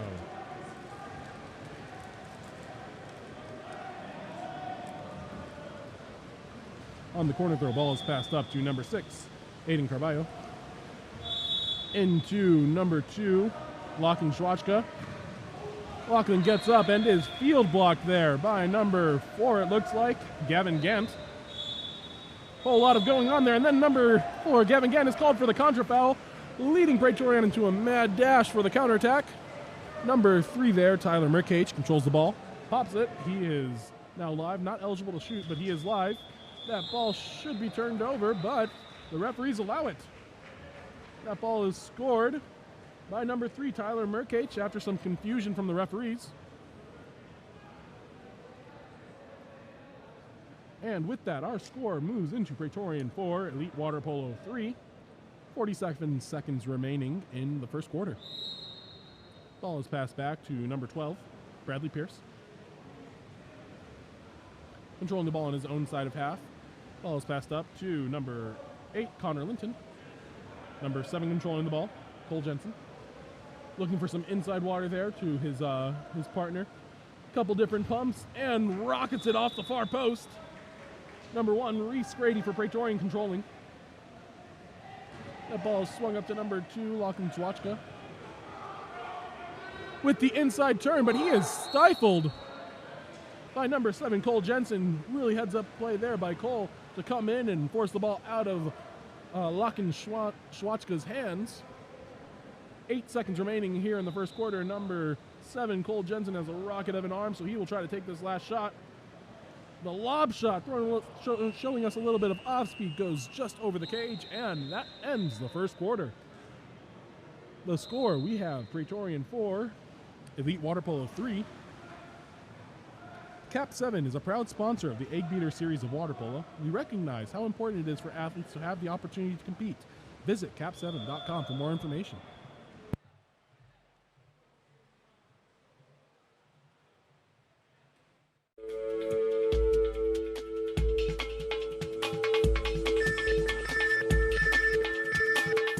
KAP7 is the proud sponsor of USA Water Polo.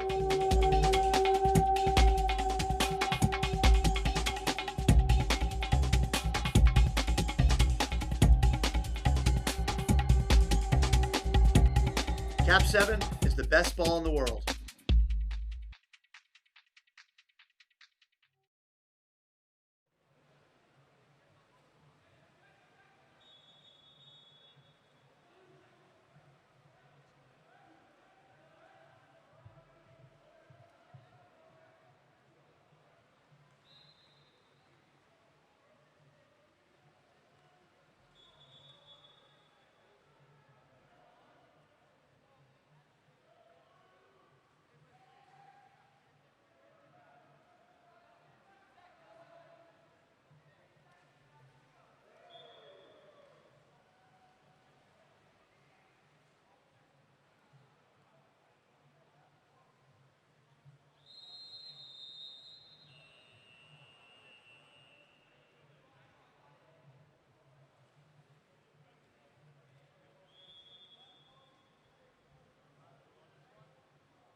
And as we prepare to start the second quarter of play, looks like we'll have number 2, Lachlan Zwaszka, swimming off for Pretorian, against number 7, Cole Jensen, swimming off for Elite Water Polo.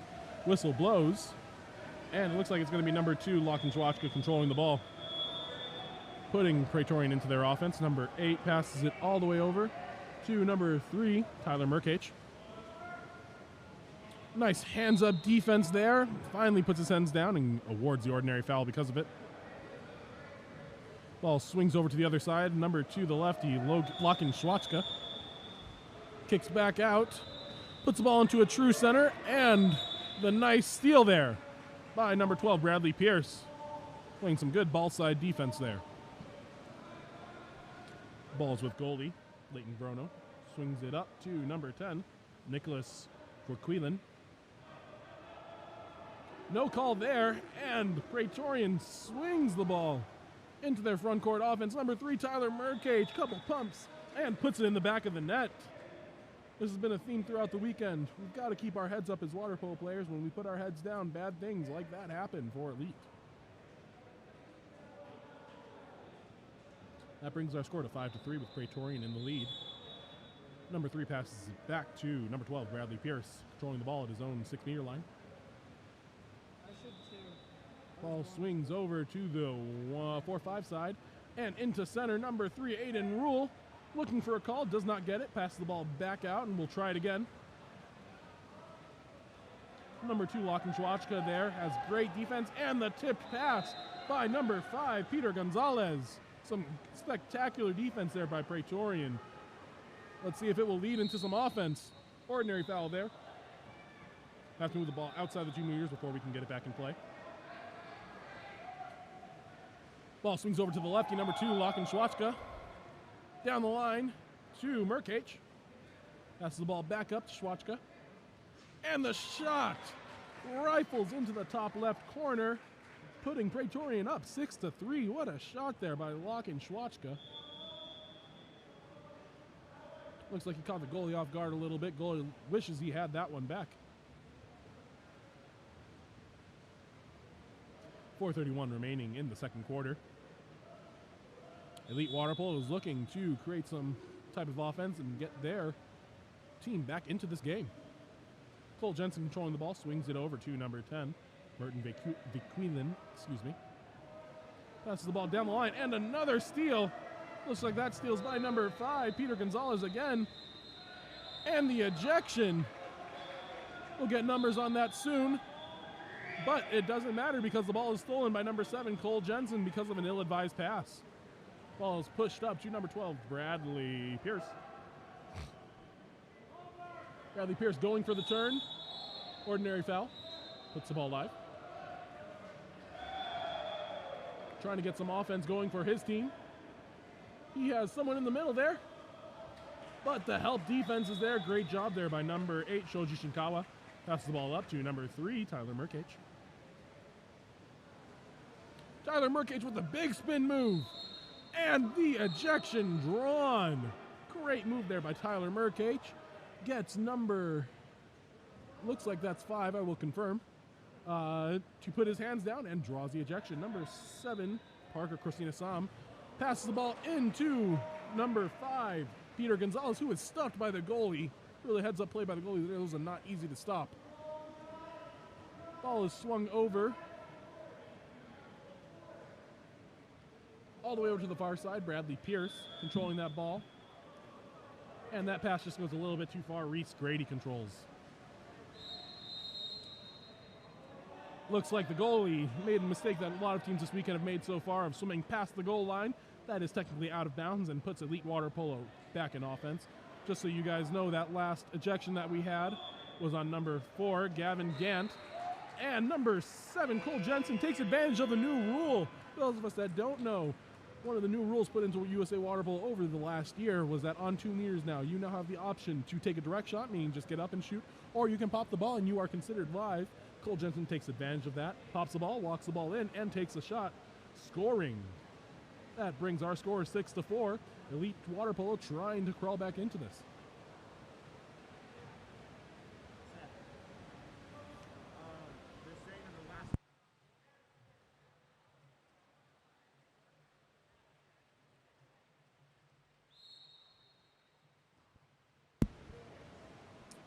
And Pretorian goes into their offensive end of the court. Number 9, Tanner Grady controlling the ball. Swings the ball down the line. Puts it back up to number 9, Tanner. Takes a shot. That shot is tracked down by number 1, Leighton Bruno.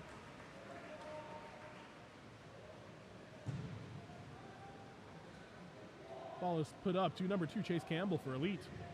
Passed back up and into center by Aiden Rule, who goes off the post but is almost able to get the rebound, but is stuffed by number 10, Nathaniel Bonomi.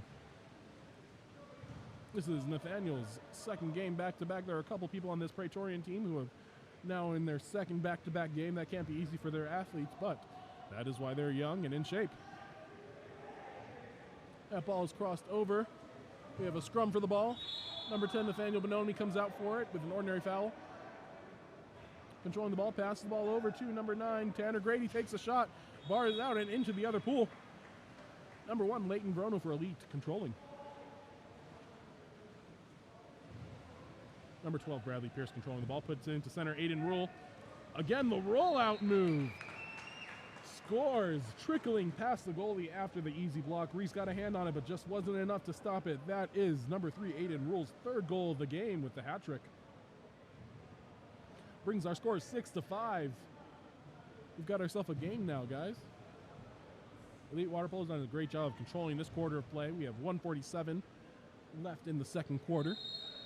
Pretorian trying to figure out what exactly they need to do to regain the control they had earlier this quarter. Number 8, Shoji Shinkawa, controlling the ball. Swings the ball down the line to number 14, Jesse Ellis.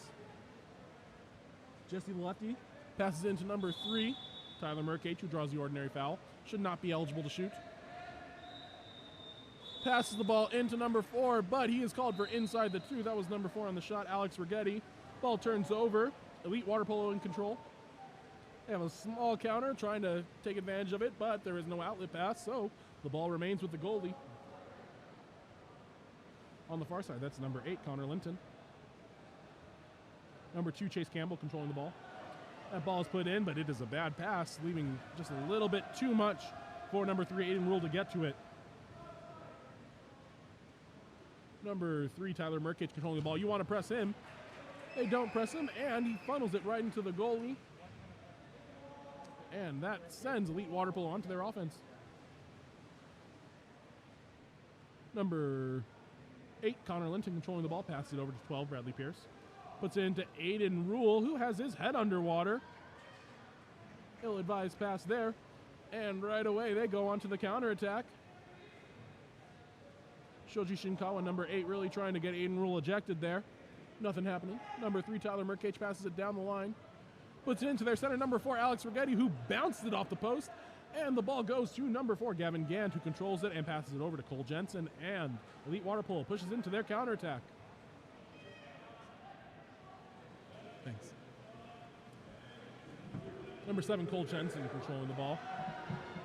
Oh, we've got a short scrum for the ball. The pop, the shot, and the block.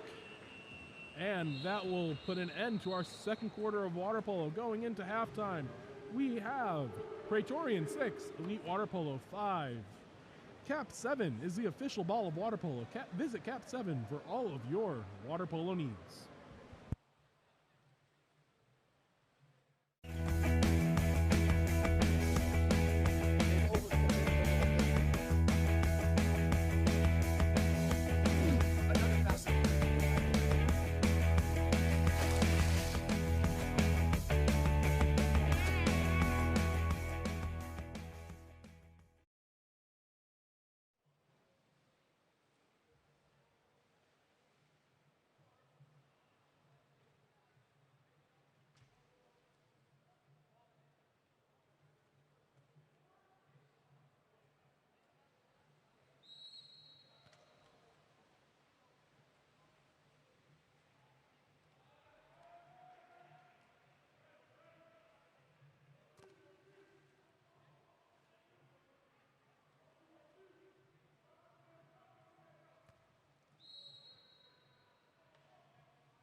And as we restart the third quarter play with number 2, Lochin Jwachka, swimming off against 2, Chase Campbell.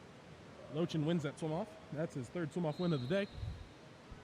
Swings it over to number 8, Shoji Shinkawa, which sends Pretorian into their offensive possession.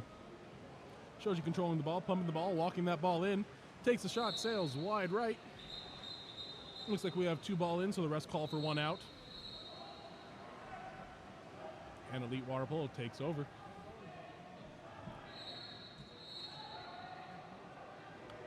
Ball's passed up to 12, Bradley Pierce. Over to 7, Cole Jensen. Puts the ball in. And great defense there by Tyler Murkage. Hands up the entire way until it comes down right on top of the ball. Great steal there. Number 3, Tyler Murkage pushing the ball up. Passes it off to 8, Shoji Shinkawa. Over to 5, Peter Gonzalez, and down the line. Ball comes into their center, Alex Rigetti, who turns and shoves the ball into the goal. Powerful move there by number 4, Alex Rigetti, bringing our score to 7-5 with Pretorian in the lead. Alex Rigetti, another one of those players that played in the last 16U game right before this, and now is pulling double duty by playing with the 18U Pretorian team. Ball swings over to number 7 at the 4 spot, Cole Jensen. Looking to put that ball underwater, but again, looking for the call, and because of that, he misses the ball. Ball is put up to number 7, Parker Christina Sam. Excuse me, that is number 4, Alex Rigetti. He is looking for the call and doesn't get anything, so both of those balance out. Elite Water Polo controlling the ball. Number 8, Connor Linton shoots the ball, scores it, bringing our score to 7-6. We've got a really tight game here. Both teams have been going back to back. Both teams kind of looking for the refs to make a lot of calls for them, but then pulling out amazing shots and strong defensive plays. Coach Brett Linton of Elite Water Polo has also switched up a few things, moving a few players from the 1-2 side to the 4-5 side, and vice versa. Just trying to create a little bit of difference, a little bit of a change in their offense, and it seems to be working for them.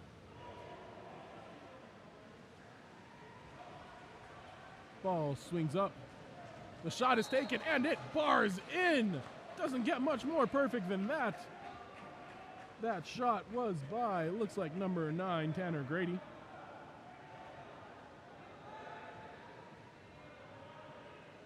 Bringing the score to 8-6 with Pretorian in the lead.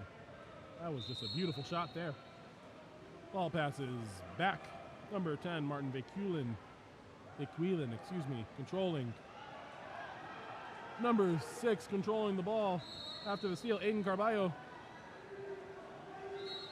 Shoots the ball, skips under the goalie's arms, and it is good. Number 6, Aiden Carballo with the goal. That is a 2-goal run for Pretorian, bringing us up 9-6. Elite Water Polo trying to get back into this game. Number 10, Martin Vequilin controlling the ball. Swings the ball over to the 1-2 side. Number 8, Connor Linton controlling the ball. Number 3, Aiden Rule tries the backhand, swings right and left. And the Pretorian will take control of the ball. Number 3, Tyler Merkach passes it back to goalie Reese Grady. I'm guessing the brother of Tanner Grady, also on the same team. Ball comes down the line to Lochin, but overpass, and that ball goes to goalie Leighton Vrono, who spins away from the offense and makes a pass with his left hand. That is not something you see very often from goalies, folks. Usually those plays are reserved for field players trying to use their offhand. Number 12 there, Jackson Hoover, comes over and knocks the ball out of Cole Jensen's hands. Cole's one of the better shooters for Elite Water Polo, so that was a huge play by 12. That ball is put under on Lochin. That was number 10, Martin Van Quelen, with the strong defensive play. Ball swings up to number 4 for Elite, Gavin Gant. Back out to number 10, Martin Van Quelen. Over to 2, Chase Campbell. The center was asking for the ball to be put over to the other side, but instead it goes down to the 1 spot, number 4, who swings the ball back around over to 2, Chase Campbell. Chase walks it in, takes a shot. Oh! And it goes off the goalie's hands like 3 or 4 times, but no goal. Ref says it was this close, but no dice. Number 6 takes a shot, blocked by number 1, Leighton Vrono. And then Elite gets the ball. That was a big-time block by goalie Leighton Vrono. Swings up to number 7, Cole Jensen. Looking for his center. Ball is put in. And number 3, Aiden Rule is able to... Number 3, Aiden Rule is able to draw the ejection. It looks like that was on number 3, Tyler Merkach. And then right after, he draws the 5-meter on number 8, Shoji Shinkawa. So we have a 5-meter penalty foul coming up. We'll see who will take that shot. Oh, excuse me, there was no penalty foul. Instead, it was a turnover, and it looks like Pretorian was able to call a timeout. So, a wild turn of events there. That's too bad for Elite Water Polo. They really could have used that to help them get back into the game.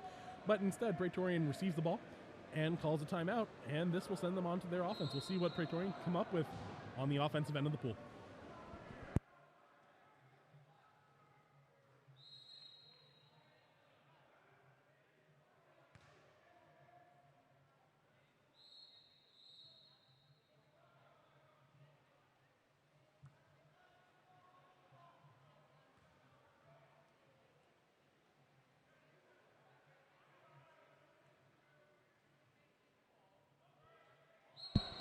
As we mentioned earlier, this live stream is produced by Game On Live Studio. Game On Live Studio has all of your needs, whether it be additional game tape or highlight videos. We do all of those. If you visit our website, you will be able to see all of that and the other offers that we have.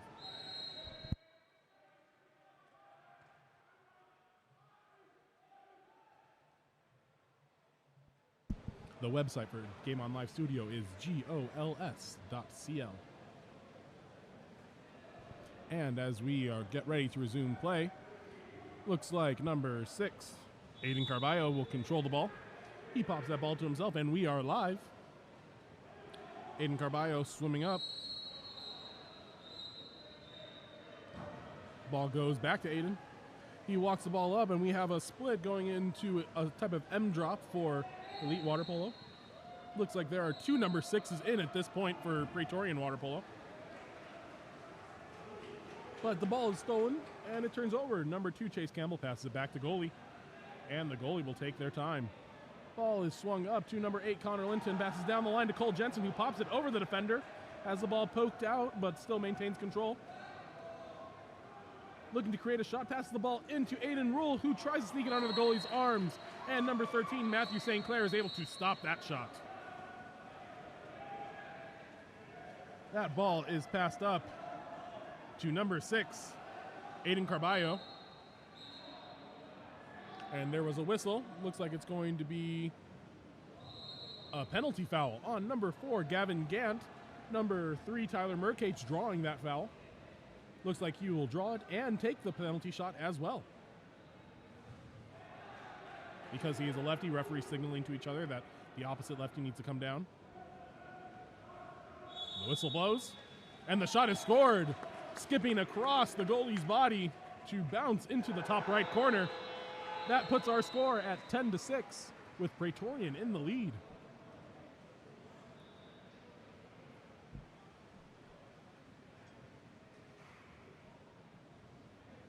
Elite Water Polo really needs to get some offense going if they hope to stay in this game. Ball is passed back to number 12, Bradley Pierce. Down to Cole Jensen, put into their center, who already has 3 goals this game. Again, the Rolo move. Tries to Rolo a second time, but is blocked by the goalie. It looks like they've kind of learned that Rolo moved, and that isn't going to work on their defense anymore. Ball swings over to number 6, Aiden Carballo. Passes down to number 2, Lochin Zwachka. That shot is blocked by Cole Jensen. That is the second number 6. We'll get an update on that number for you.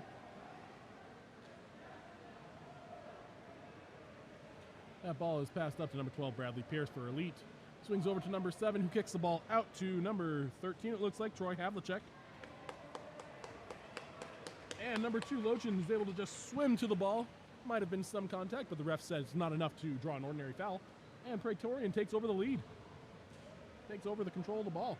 Aiden Carballo with the ball. Passes it down the line to the other number 6, who will remain nameless so far. Passes the ball into Alex Regetti, the backhand, and the goal! Caught the defender sleeping there, and he was able to take that backhand almost uncontested. Great job there by the Pretorian offense.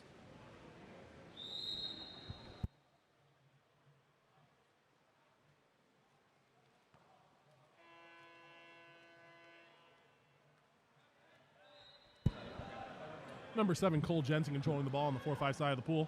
Pumping, taking the shot, and that ball skips wide. Looks like there might have been some goalie touching from here, but the referees say it didn't happen, so it didn't happen. And that is the end of the third quarter. At the end of the third, score is Pretorian 11, Elite 6. KAP7 supports water polo globally. A portion of every dollar you spend with KAP7 goes back to the support. When your team needs equipment, choose KAP7 and support water polo globally.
And as we head into our fourth quarter of play, Elite Water Polo really trying their best to make sure that they can crawl back into it.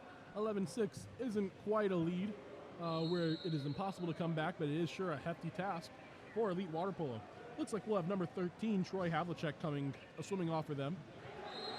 For Pretorian, they are trying to control the ball as much as they can and really slow down the game. They want to control the clock as much as possible. So it looks like we'll have number 3, Tyler Murkate, swimming off for them. Tyler has been an absolute force in this game. He has done a great job of doing a little bit of everything, getting steals, defending center. He has driven and taken 5 meters and just about everything that you could want out of a player. As that ball is put in, Pretorian, number 3, Tyler Murkate controls the ball and sends Pretorian into offense. Number 8, Shoji Shinkawa controlling. Pumping, sliding, and entering the ball. That ball is put in, and number 10, Nathaniel Bonomi, shoots that ball just wide right, controlled by Leighton Verono. Swings up to number 13, Troy Havlicek. Put into 12, Bradley Pierce on the post-up. Kicks the ball to himself. Drop step. Draws the ordinary foul. He's got a person wide open. Looks like that's number 9, Mitchell Masters, who shoots the ball, and it skips right into the goalie's outstretched hands. That was actually number 6, Patrick Requejo, who then comes over and gets a steal from the post-up. Number 4, Alex Rigetti, kind of frustrated at that call. Swings the ball over to the 1-2 side of the pool for Elite Water Polo. Walking the ball in, trying to create some type of offense. Looking for what he can do. Number 13, Troy Havlicek, doesn't see the defender behind him and has the ball stolen. Number 3, Tyler Murkate, gets the ball and rockets it off the right post. Elite Water Polo grabs the rebound and controls. Elite Water Polo has isolation in the center. Let's see if we can get it in.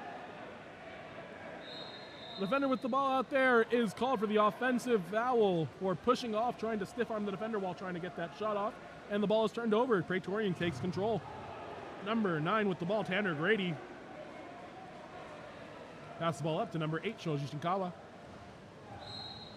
Number 10, Nathaniel Bonomi tries to get a finger on the ball, gets just about that, but only a finger, and tips the ball straight to the Elite defense. Number 13, Troy Havlicek, is all alone, walks the ball up, stops, and chooses to go for a lob shot without committing the goalie, and that results in a block. Great block there by number 13, Matthew St. Clair. Passes the ball up to number 9, Tanner Grady. Draws the ordinary foul. Passes the ball in, and shot block. What a big shot block by Bradley Pierce. That was Nathaniel Bonomi on the shot. Elite Water Polo controlling. Number 3, Aiden Rule with the ball. Swings it down to 13, Troy Havlicek. Stolen by 14, Jesse Ellis, who passes the ball up to 9, Tanner Grady. Hands up defense, but the ordinary is called.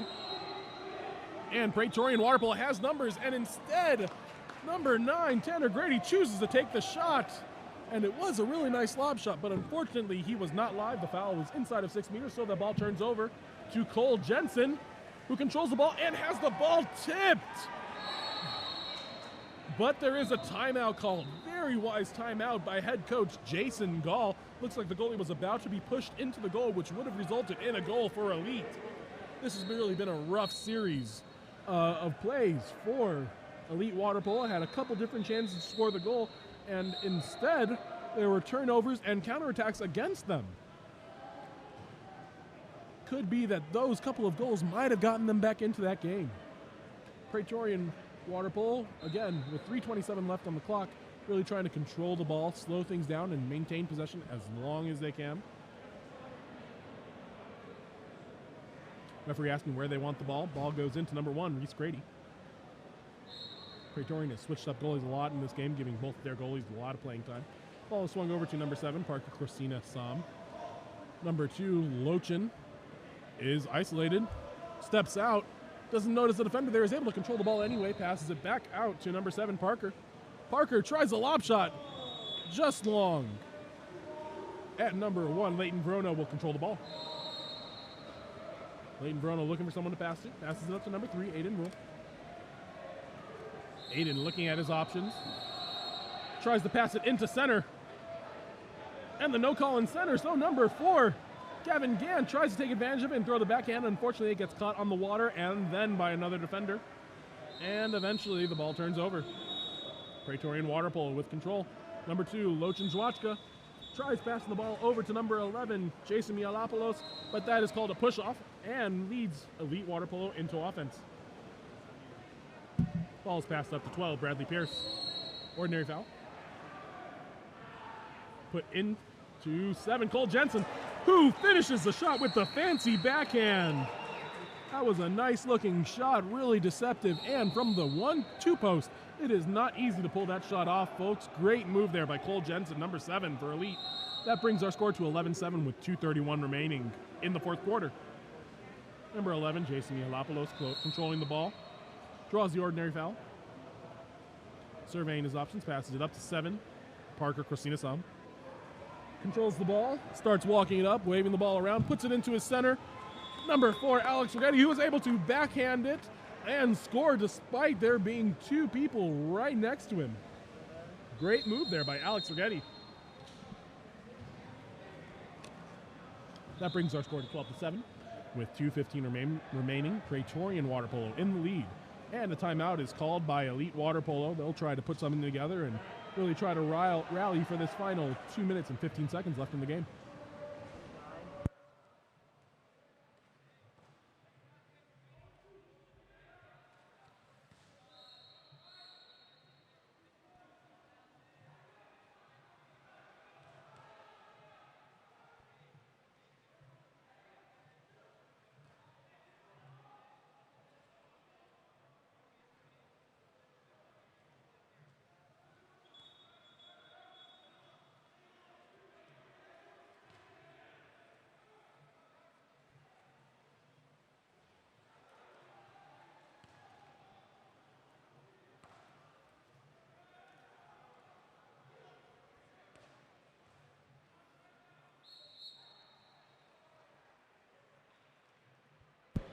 Referees are ready to get this game moving. Elite Water Polo will have control of the ball with 2 minutes and 15 seconds remaining.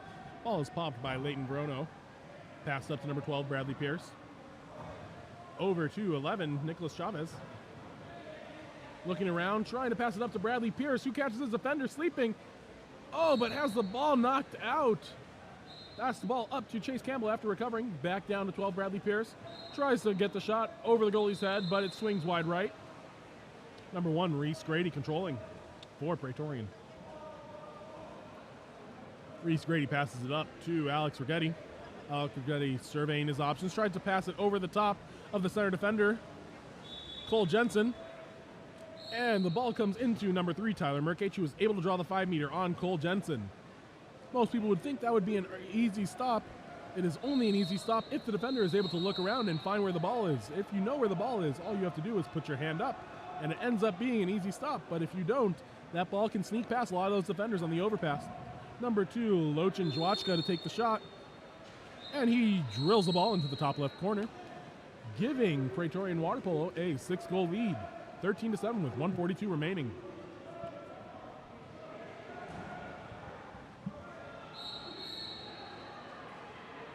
Couple substitutions coming in for Praetorian Water Polo.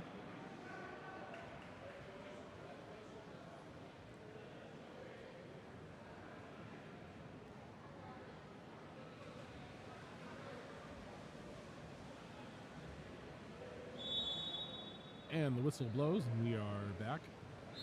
Number 4 with the ball, Gavin Gant. Crosses the ball over to, looks like that's number 11, Nicholas Chavez.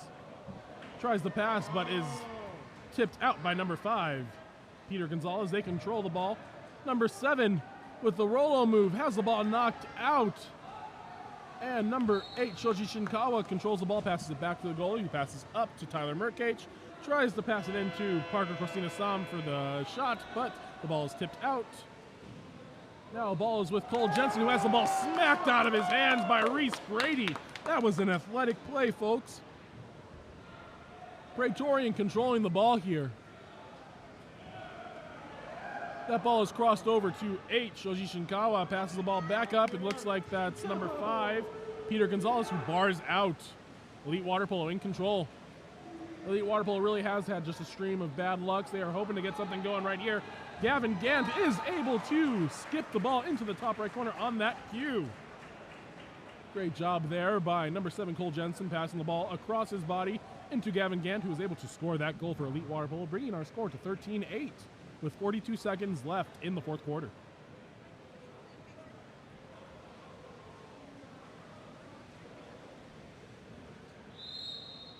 Ball is passed back to number 8, Shoji Shinkawa, with 40 seconds remaining in the fourth.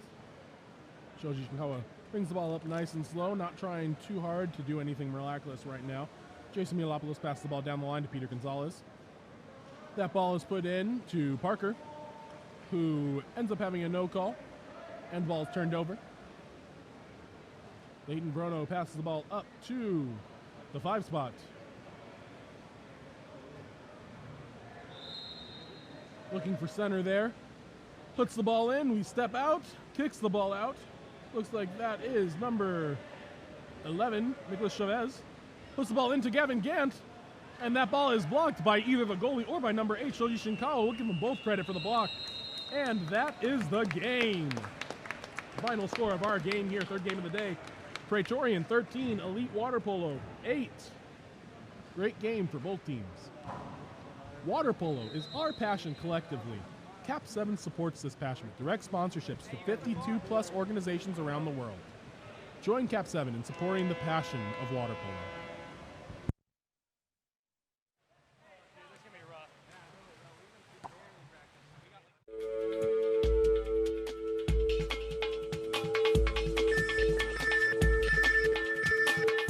KAP7 is the proud sponsor of USA Water Polo.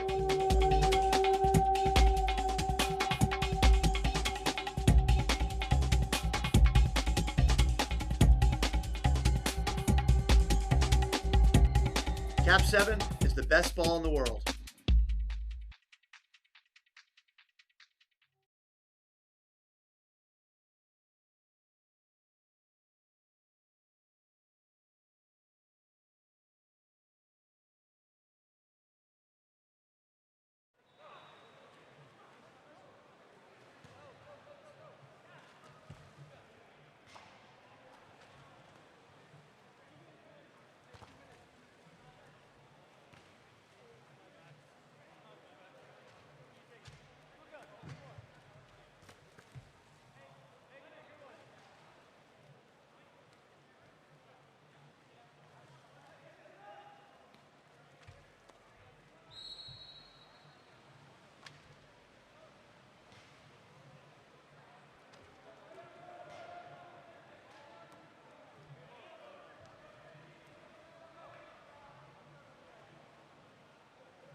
And here we are getting ready for our fourth game of the day. On the left side of your screen, we have in the white caps the Redlands Renegades, coached by David McMillan. On the right side of your screen, we have Costa Mesa Aquatics. In the dark caps, they are coached by Cody Serrano, Dustin Serrano, and Jose De La Jara.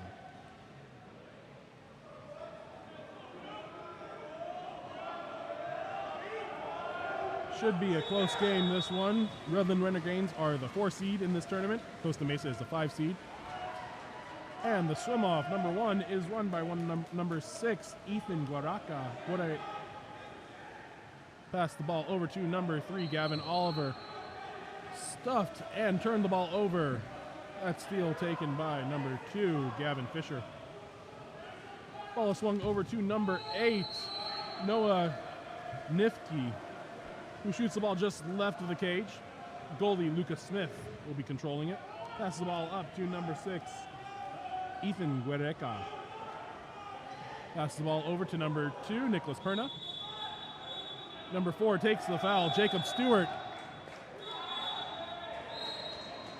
A little bit of confusion going on. Looks like we actually have an offensive after an ejection. Okay, it looks like that was number 14, Alexander Luckett, who got ejected, but then the ball was turned over. Number 1, Griffin Beth controlling the ball. Number 3, Logan Richard passed the ball down the line. We got some movement on the 1-2 side of the ball. Swings over to number 7, William Harrington for Costa Mesa. A little bit of confusion again. There's a lot of whistles going on at this pool. Number 7 passed the ball over to number 3, Logan Richard, who passes the ball down the line, and there was an ejection for the Redlands Renegades team. Costa Mesa moves into their 6-on-5. Number 8, Noah Nifke. Pass the ball over to 14, who tries finishing with his left hand. That was 14, Alexander Luckett on the shot. Ball is controlled by number 2, Nicholas Perna, who passes the ball down the line. Number 3 uses his body, gets a lot of space. Gavin Oliver passes the ball back up to number 2, Nicholas Perna. Takes the ordinary foul just outside of 6 meters, pops the ball. He is live. Back down to 3, who shoots it, and it goes left of the cage. Redlands Renegades is playing a really aggressive brand of water polo. You love to see that. That's a great part of water polo, is how aggressive we are able to be without it being called an offensive. That ball is swung over to 2, Gavin Fisher. Walks the ball in, the lefty over there. He's able to make the pass. That pass is long, intercepted by Ethan Guereca. He swims the ball up himself, looking for options, seeing what is available in the pool. He's being checked by 7, William Harrington, who is dropping off him. They call a switch, and that ball is swung over to number 3, Gavin Oliver, who takes a shot, bars off the right side of the post, and bounces back into play, controlled by Noah Nifke. And we have an ejection on the simple pass. Number 4, Jacob Stewart is called for that ejection because that ball was not put into play when the pass happened, and he interfered with the free throw. So we've got to be careful of that. As coaches, you hate to see those type of ejections because you know that the players know better. Ball's passed up to number 8, Noah Nifke, who catches it and shoots it to the far side of the cage for our first goal of the game. Costa Mesa Aquatics takes the lead 1-0 with 3:38 remaining in the first quarter. Got a couple subs coming in for Costa Mesa.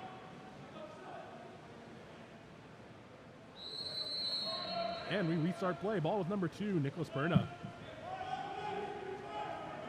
He surveys his options, passes the ball over to number 4, Jacob Stewart, who swings the ball to 14, Lennon Franklin. He has an isolation post up down on the lower side, chooses not to go to that, passes it to 2, Nicholas Perna, who enters the ball. Ordinary foul there. Pass the ball inside. That pass is broken up by number 8, Noah Nifke. Noah Nifke sprinting down the pool, ball with number 1, Griffin Beth. Number 6 controlling the ball, Wes Brazda. Puts the ball into Noah Nifke, who tries to flip the ball over to his teammates. His teammates try selling the call. Gets nothing out of the referees there. Number 2, Nicholas Perna with the ball. Swings it over to his teammate, number 3, Gavin Oliver. Tries to create some space. Hits the lob shot that trickles in for the first goal for Redlands Renegades. That knots up our score at 1 apiece with 2:52 remaining in the first quarter. Got an exciting back and forth matchup here so far.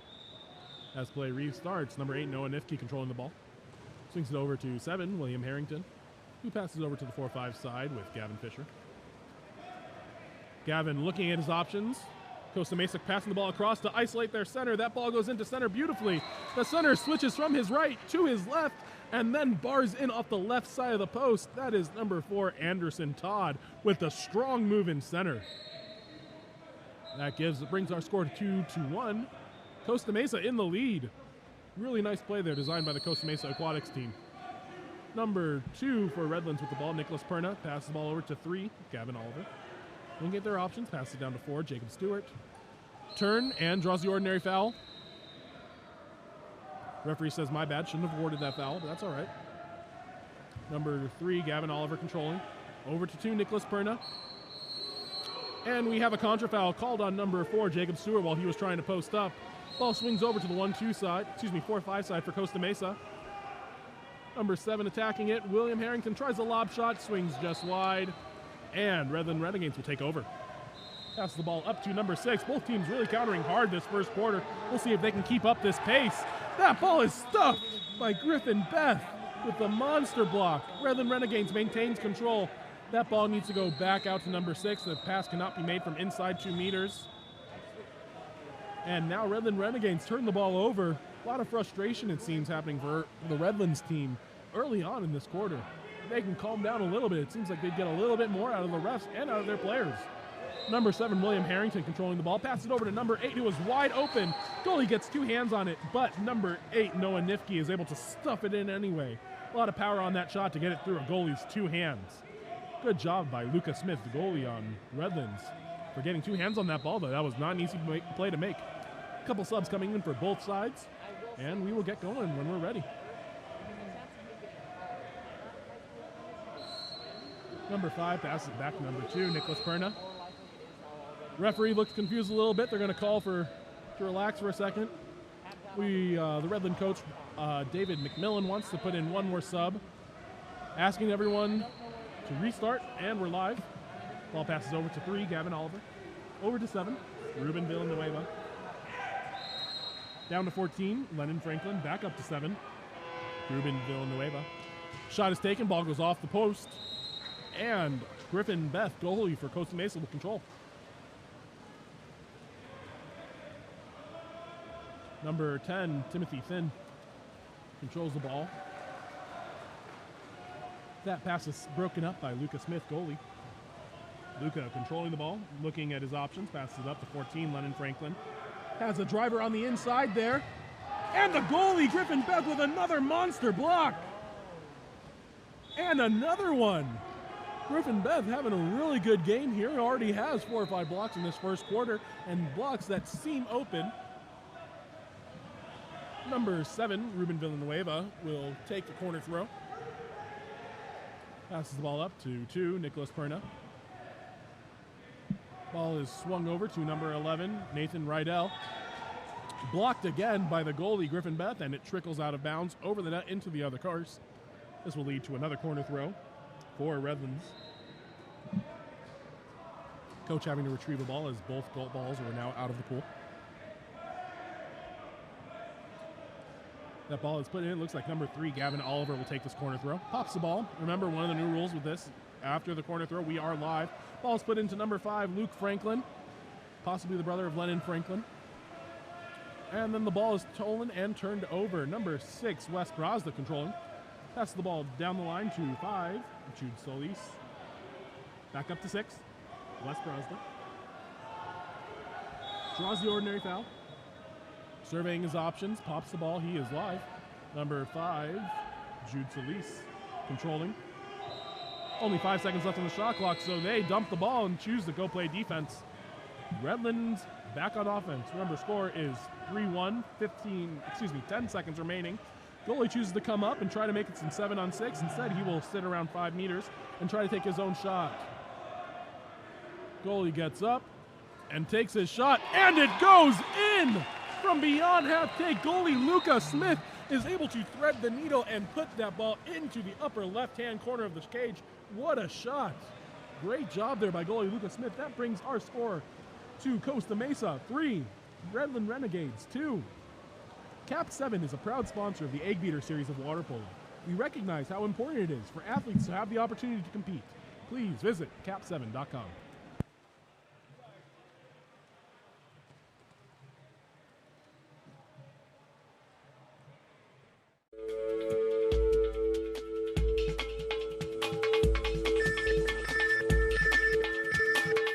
KAP7 is the proud sponsor of USA Water Polo.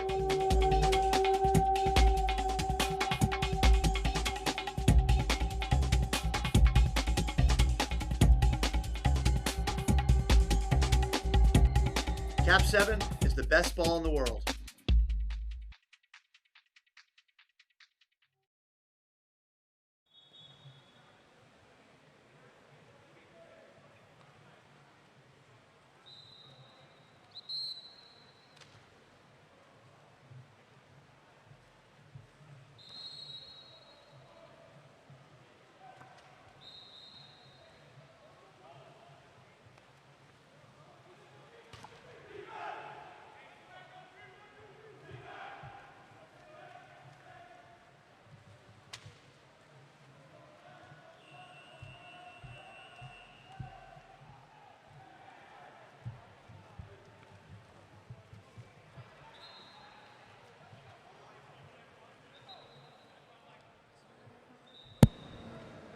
And as we get ready to resume play here in the second quarter, it looks like we'll have number 6 for White swimming off. That is Ethan Guerreca. Swimming off against number 7 for Dark, William Harrington. Looking to maintain possession for this first possession in the second quarter.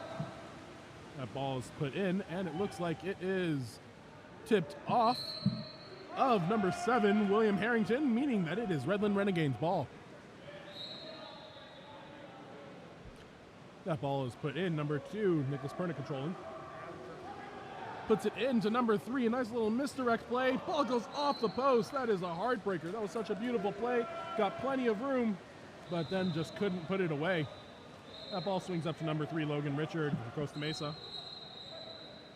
Lots of whistles happening on the other side of the cage. Don't mind those. Other side of the pool. Number 2, Gavin Fisher puts the ball into number 4, Anderson Todd. Ordinary foul, but lots of extracurriculars going on after that whistle was blown. Ball is put up to number 7, William Harrington. Down to number 8, who tries a sweep shot. No good. Goalie Lucas Smith was ready for it. Passes the ball up to number 6, Ethan Guerreca. Number 14, Lennon Franklin controlling the ball. Passes the ball back down the line. Scram for the ball. Ooh, number 7, Dark, was called for the submarine there, resulting in White getting the ball. Ooh, number 9, White, Elijah Grande, tries taking that shot, even though his head was underwater. Able to get the shot off, just goes a little bit over the cage. Number 12, Peter Thin, controlling. Passes the ball over to 7, William Harrington. Tries the shot. Lucas Smith eats that one up and sends Redland Renegades into their offense. Got a lot of extracurriculars going on in the middle of the court, and there is a contra foul.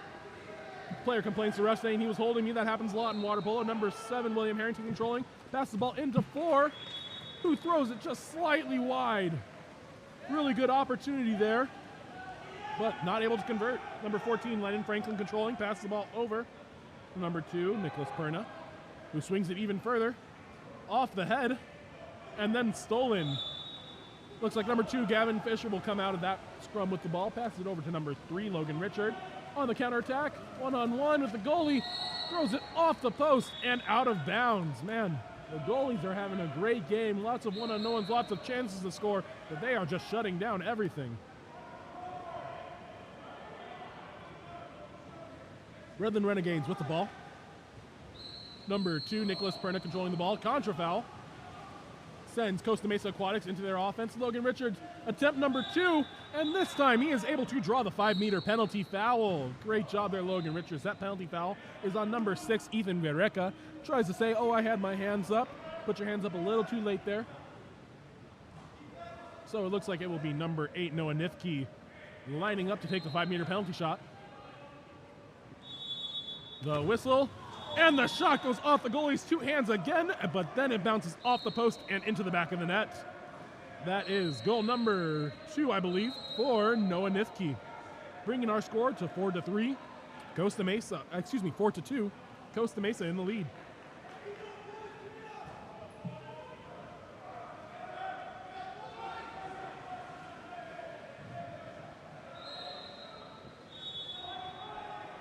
Both goalies really showing out in this game, doing a great job of getting their hands on just about everything.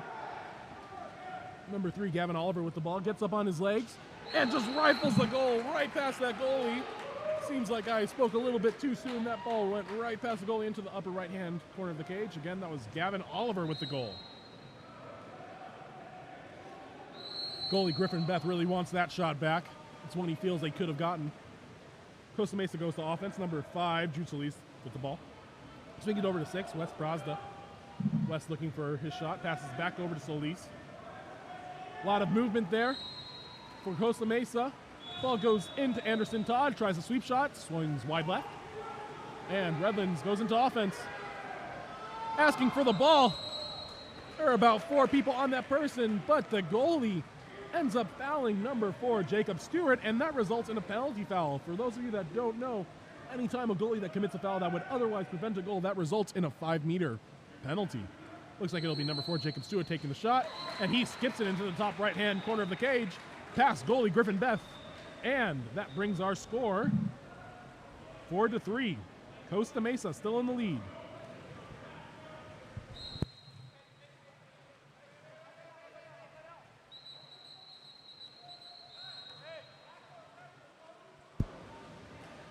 Referee explaining that after a goal, you need to line up on the cage. Most people at this age know that already, but sometimes we all have brain farts.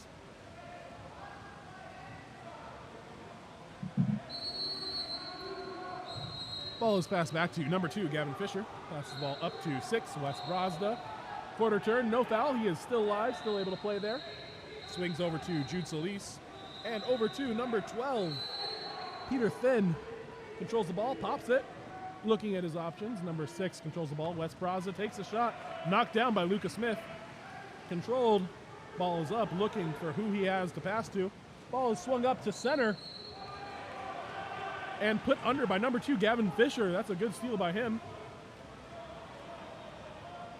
Costa Mesa water polo in control with the ball. Number 8 passes in to number 2, Gavin Fisher, who has the ordinary, takes a shot because his head was underwater and wasn't able to hear that foul. Nick Baba, referee, says, nope, that doesn't count. Got to bring it back out and make your pass. Gavin Fisher controlling the ball, passes it out to Noah Nifke up top. Takes the ordinary foul, past half court. Noah Nifke looks at the ball, pumps. Brings that ball up a little bit. 10 seconds on the shot. The shot happens, knocked out of bounds by Lucas Smith. Looks like it's going to be Gavin Fisher who is taking the 2-meter. Coach Cody Serrano asking for some movement to happen. Players look a little bit confused. There was no pop, and so the ball turns over. It is Redland Renegades' ball. Ball passes over to Lucas Smith. Swings up to number 6, Ethan Guerreca.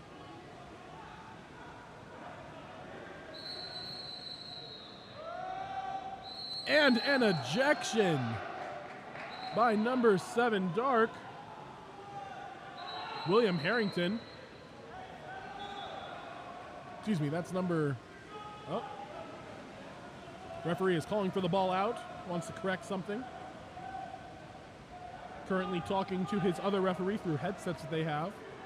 Those are always useful where the referees are able to communicate. That ball is put into number 7 White, Ruben Villanueva, as they go into their 6-on-5 for Redlands. Number 12 runs a 6-in play, Devin Ledbetter. And that ball just rockets past the goalie. Number 2, Nicholas Perna, able to shove that goal into the top right corner. And that knocks us all up at 4. Got a great game going here, folks. Let us know what team you guys are rooting for in the comments.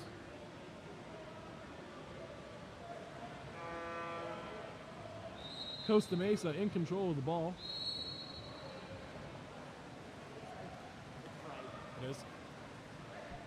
Wanted to give an update on the score. The score is currently 5-4 with Redlands in the lead. Right now we have Costa Mesa controlling that ball. Whistles. And number 2, Nicholas Perna, is ejected, sent to the sin bin for 20 seconds to talk to his coach. Number 7, William Harrington with the ball as Costa Mesa goes into their 6-on-5. Hoping to score a goal here and pull back even. Passes it over to the lefty, number 11, Armando Valenzuela. Puts the ball into number 4, and that ball is shot but does not go into the back of the net. Lucas Smith really coming in clutch for the Redlands team. Redland goes into their offense, swings into center, who is triple teamed. And they let the ball go. Redland grabbed the ball and is able to put it into the back of the net after a little bit of confusion by the Costa Mesa team. Usually those calls are made right away, try to allow for some type of flow to the game, but that time referees just did not see a foul happen, and so Redland was able to steal the ball, and number 5, Luke Franklin, was able to grab that ball and throw it into the back of the net, giving Redlands the 2-goal lead. Number 3, Logan Richard, controlling the ball, passes it up to number 2, Gavin Fisher. Ordinary foul, outside of 6 meters, he is live. That ball swings over to 14. There is an ejection. Looks like it's going to be 12 for White, David Ledbetter, sending Costa Mesa into their 6-on-5 offense. Number 11, Armando Valenzuela makes an errant pass that is stolen by number 3, Gavin Oliver, who will swim it up into the Redland Courts offense. Passes the ball down the line, then continues for a little give-and-go action. Unfortunately, he is swimming right across their center, something you try to avoid doing. Number 8 working for the ball. Passes the ball over to 7, puts it into the post up. with the turn around to the outside. Great defense there by number 14 to show his hands.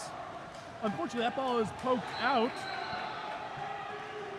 and will result in Redlands' ball. That should be a shot clock reset, but doesn't look, they did give him the shot clock reset. These refs really allowing a lot to happen. And the lob shot from number 4, Jacob Stewart, goes in. Jacob Stewart with the beautiful lob shot. I've got his grandma sitting right next to me over here, doing a great job of supporting her grandson.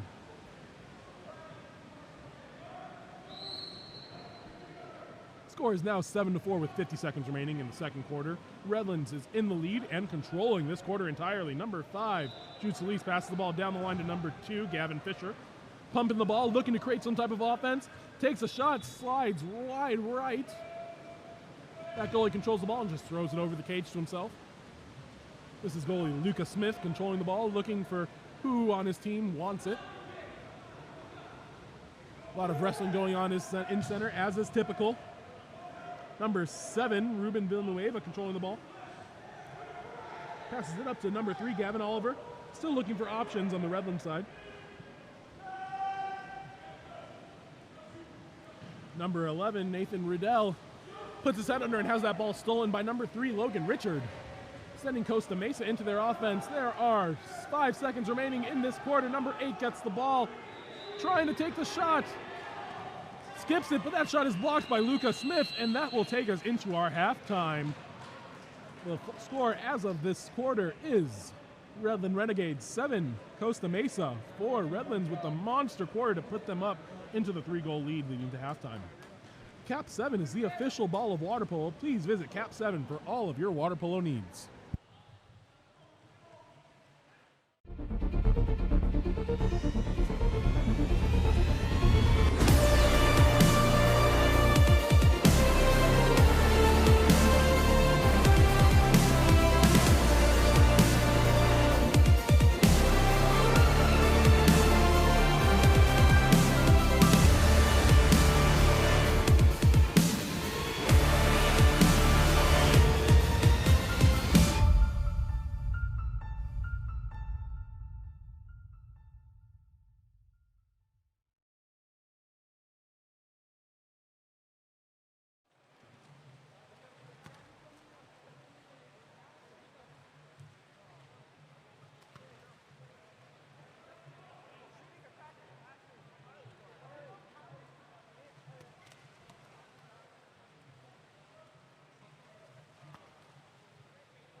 And here we are about to get our third quarter started. As a reminder, we are here in St. George, Utah, on the campus of Dixie State University. Dixie State University has a beautiful pool here. We have 2 courses running side by side. One side is mostly the 18U Platinum Division. That is course 1. This course, which is course 2, has mostly the 16U and the 18U Gold Division games. Both games are excellent water polo. It's really nice to get any water polo in all these times of uncertainty with COVID-19. And so we're super grateful to have this opportunity. This live stream is provided by Game On Live Studio. They also have the ability to record all of these games. All of these games are being recorded as we go through the weekend. If you would like to purchase these games to be able to edit however you would like, please visit our website, gols.cl, for that. We also have highlight tapes, which you can purchase for your athletes. As the third quarter gets started, we have Redlands Renegades controlling the ball. Number 3, Gavin Oliver controlling, passes it over to 14, Lennon Franklin. Down the line to number 6, Ethan Guerreca. That ball is an errant pass. Number 7, William Harrington controls, trying to create some type of offense. He has a couple trailers coming up the pool. Pass it over to number 4, the lefty center. Anderson Todd is able to force the ball into the back of the net. That's the first goal that's gone past goalie Lucas Smith in a while. Great shot there by Anderson Todd. That all started off because number 7, William Harrington, was able to get out on the counter and force too many people to commit to him, leaving space for other people to control the ball. That brings our score 7-5 with 5:33 left in the third quarter. Number 3, Gavin Oliver controlling. That ball is put into center. The center, number 9, Elijah Grande, tries turning, loses control of the ball and puts his head under, so Costa Mesa Water Polo was able to regain control of the ball. Ball with number 10, Timothy Finn. Swings all the way over to the other side of the court to number 5, Jude Solis. Jude Solis has their center, tries the lob shot. That shot is tipped out by goalie Lucas Smith. Really covers a lot of the cage, that kid, doing a great job of forcing the offense to take weird shots that they would not normally be comfortable taking. Number 10, Timothy Finn, taking the corner throw. Passes the ball out to number 7, William Harrington. Puts the ball into center. Number 4, Anderson Todd with the step out, the roll out, and the goal. Bars in off the right post. That is Anderson Todd's second goal in a row. What a way to start this third quarter. That is exactly what Costa Mesa needed out of their lefty center. That brings our score to 7-6 with Redlands in the lead. 4:56 remaining in the third quarter.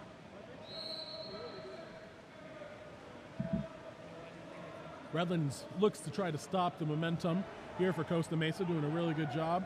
They have a post-up opportunity. Instead, number 4, Jacob Stewart, tries to take the shot. A little bit ill-advised, that shot sails over the cage. Looks like there are too many balls in the pool. Referees are blowing their whistle like crazy, trying to get everyone's attention. One of those balls needs to come out. Unfortunately, that gets rid of Costa Mesa's advantage, which their coach will not be happy about. Play restarts with the ball at goalie Griffin Beth. Swings over to number 2, Gavin Fisher. Ball is put into number 8, Noah Nifke. Gets up on his legs, fakes the shot, puts the ball into number 5, Jude Solis, who is pressed, but he is able to draw the ordinary foul. Number 8 takes the shot. Unfortunately, the foul was inside, so that shot will not count. Lucas Smith had it blocked anyway. Lucas Smith controls the ball, passes it up to number 4, Jacob Stewart. Jacob controlling the ball, surveying his options. The off-speed shot trickles in past the goalie. That was a really nice off-speed shot. Doing a great job of confusing the goalie and keeping the goalie up on his toes. That was absolutely terrific. Great job there, Jacob.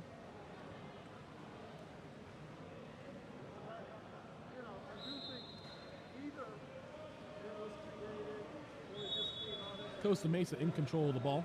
Score is 8-6. Redlands in the lead. Number 14, Alexander Luckett controlling. Pass the ball down the line to 2, Gavin Fisher. He has a man on the weak side. Passes it into the weak side. Unfortunately, that was an errant pass. Defense a little bit over-aggressive. Passes it up to number 7, William Harrington. Is able to put it into the center, but that pass goes slightly past the offense and results in a turnover. Redlands Renegades controlling the ball. That ball is put into center. Number 9, Elijah Grande, is able to draw the ejection. Number 8 there, Noah Nifke, says, yep, I got that one, and slides out. That sends Redlands into their first 6-on-5 of the quarter. That ball swings over to the other side. Jacob Stewart passes the ball over to 3, Gavin Oliver, to 14, Lennon Franklin, looking for the shot. That ball is shot blocked. I believe that was by number 3, Logan Richard, with the big arm to knock that shot out of the air. Logan Richard controls the ball, passes it down the line to William Harrington. William turns inside, looking to create some type of offense. The lob shot is swatted out by Lucas Smith. That was with authority. Looking kind of like the Kimbe Mutombo over there. Surprised we didn't see a finger wag out of that one. Number 14, Lennon Franklin controlling the ball.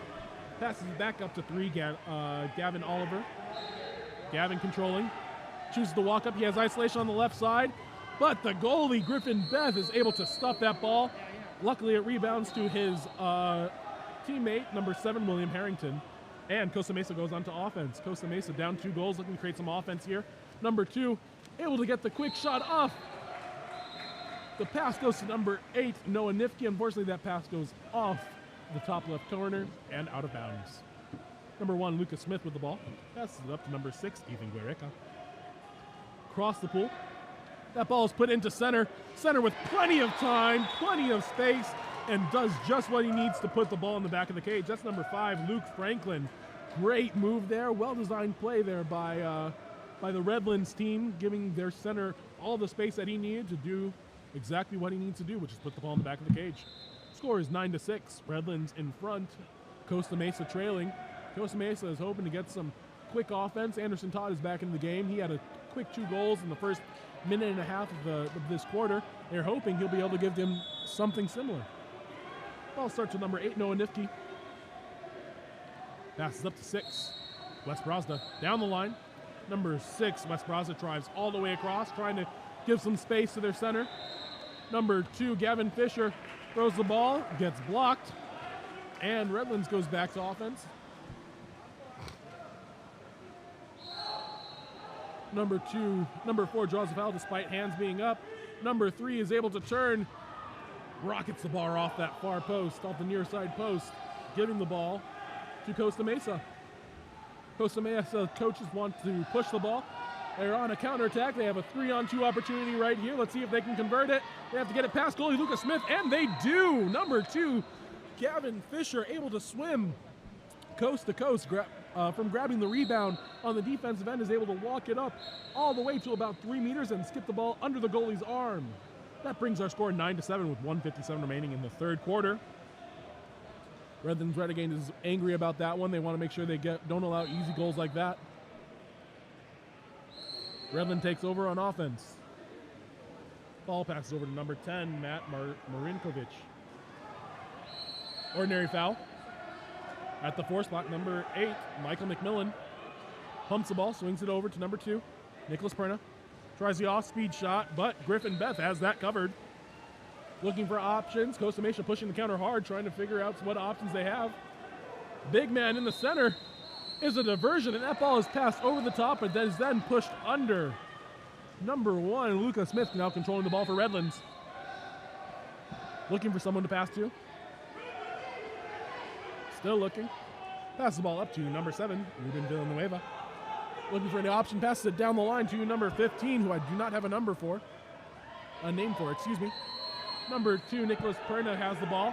Gets up on his legs, rifles that shot off, it bounces off the cage, and number 4, Anderson Todd, controls it. Again, Costa Mesa looking to get out on the counter, trying to create some type of offense to pull them back into this game. They have a man up.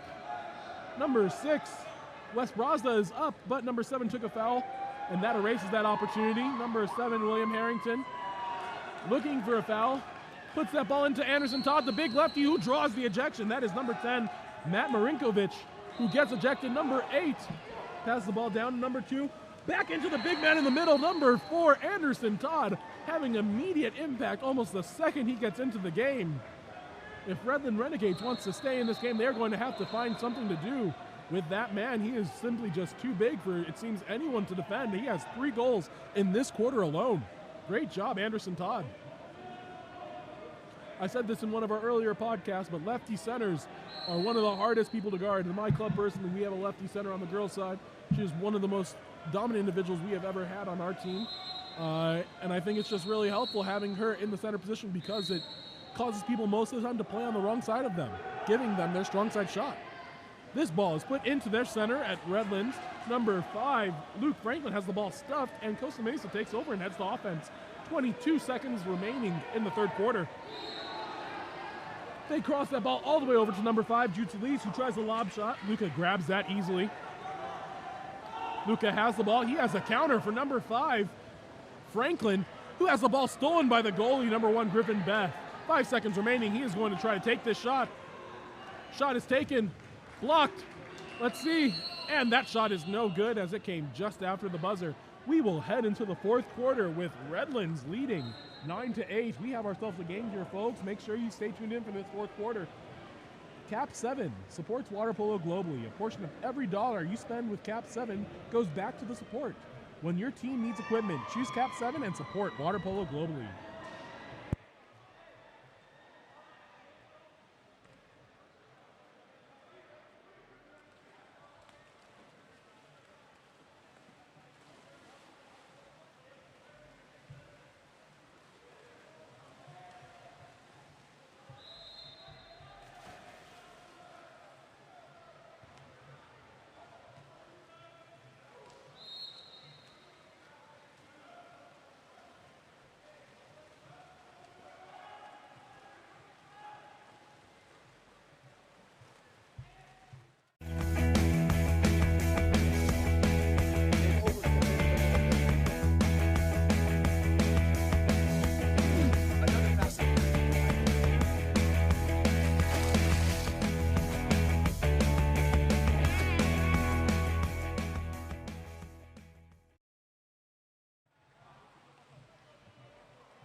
And as we get ready to resume the fourth quarter of play, we have Redland Renegades leading Costa Mesa by 1 goal. Score is 9-8. We have number 6, Ethan Guerreca, swimming off against number 14, Alexander Luckett. Whistle blows and we're off. Both players look for the ball. Looks like number 6, Ethan Guerreca, will control that ball. Pretty sure he has won all 4 swim-offs today. Number 2, Nicholas Pernig with the ball. Passes it back down to Ethan. Ethan controlling the ball, looking for options, trying to find something out, but he is pressed all the way to the lane line. Passes the ball into number 2, Nicholas Perna. Gets inside and just bars down. Right over the goalie's head, is able to bar down that shot. That is not an easy shot by any means. Number 2, Nicholas Perna, earning that goal for his team. That makes the score 10-8 with 5:42 remaining in the fourth quarter. Ball is passed back to number 6, Wes Brazda for Costa Mesa. Passes it over to number 8, Noah Nifke. Number 2, Gavin Fisher has the ball, the lefty going to Santa Clara. He brings that ball in, looking to create some shots for his team. Passes it over to number 5, Jude Solis. Passes up to 7, William Harrington. Shot clock running low, 8 seconds remaining. Okay, whoa, a lot of stuff happening in center. And number 12, Davin Ledbetter is ejected, leading Costa Mesa into their 6-on-5. Number 7 controlling the ball. Pass the ball down the line to number 5, Jude Solis. A little bit of miscommunication on the Costa Mesa side. They need to get moving if they want to make their 6-on-5 count.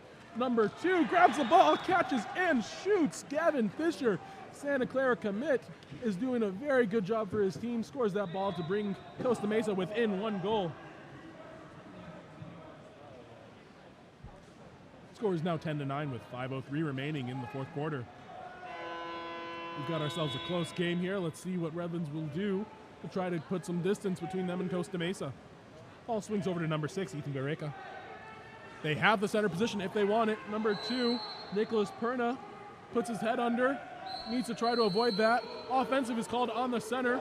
Don't know if I agree with that call. Center didn't look like he was doing very much, but the referees had final say in all matters, so the ball swings over to number 2, Gavin Fisher. Looking for a shot, passes it up to number 8, Noah Nifke. Tries the short pass into Logan Richard. That ball is stolen by Lucas Smith. He is content to pass that ball up, but unfortunately it is an overpass. I think he was better advised to kind of relax there and let his team try to set up. Remember, they are in the lead. They need to control the ball instead of forcing quick shots. That ball is passed out to Gavin Fisher. Pressured from the backside by number 4, Jacob Stewart. Passes the ball over to number 10, who is blocked by Lucas Smith. Lucas Smith is the reason why Redlands is still in this game. He has done a great job of defending the cage. He is completely leading this defense and doing a great job at it. Ball crosses over to number 8, who is just smothered from front and back by just about everyone on the Costa Mesa team. Ball is at number 3, Gavin Oliver. Swings over to 12, Davin Ledbetter. Put into center. Center tries the short sweep shot. Goes over the cage. And the ball will return with Griffin Beth. Griffin controls the ball, looks for options, passes it up to Noah Nifke on the 1-2 side of the pool. Noah Nifke walks it up, looks at his center. Anderson Todd has had a great game so far. Todd throws his head back when trying to step out, and that results in an offensive. You need to keep your head tucked when you're doing that. Otherwise, you risk the danger of injuring other players, and referees don't like that. Number 3 passes it across the pool to number 2, Nicholas Perna. Over to 12, Davin Ledbetter. Puts the ball into 6. Ethan Guerreca tries to put the ball in, but yet another offensive called. There are some people in the stands that are not happy with that call. Timeout called by Coach Cody Serrano of Costa Mesa Aquatics. And now that player is trying to plead his case with the ref. Usually that doesn't work out too well in water polo. Refs only want to speak to coaches and sometimes captains, but normally we are told to just keep to ourselves and play the game. We'll see what Coach Cody Serrano is able to draw up.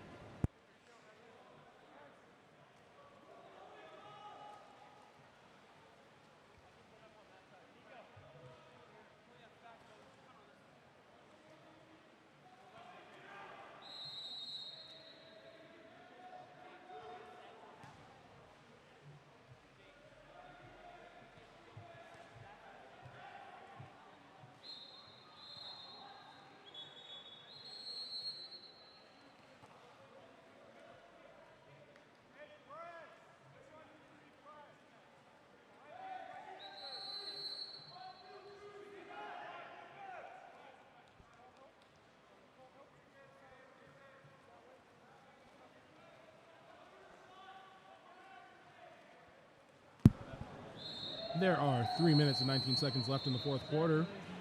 Redlands Water Polo is leading 10-9.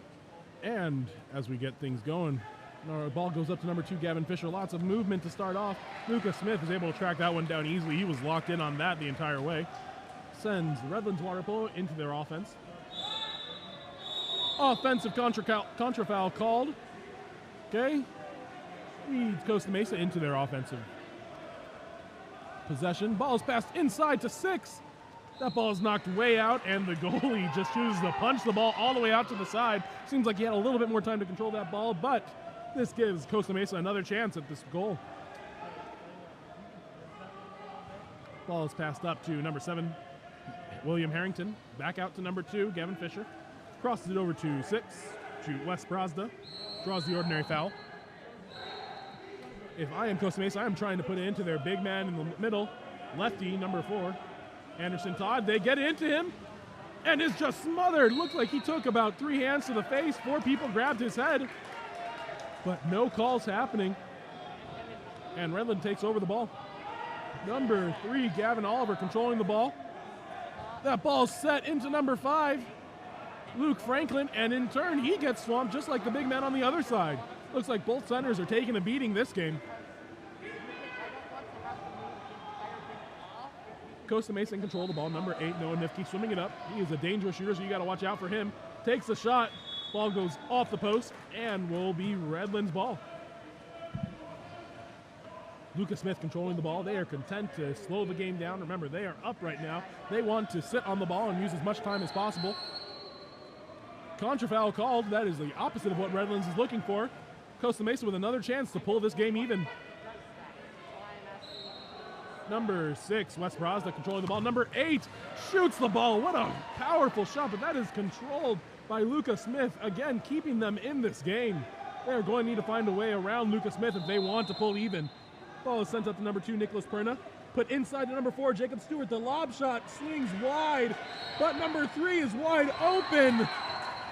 And he is able to shove the ball into the goal and give Redlands a 2-point lead. There is 1:15 remaining, and that goal just might be the dagger. That might be enough for Redlands to isolate this game and make sure that they secure the win. Meanwhile, number 5, Luke Franklin, is without a cap. He is searching for his cap. One of the many hazards of water polo is getting those caps pulled off, and then you have to go looking for the cap, and it is just not a great time. We'll see what the refs do.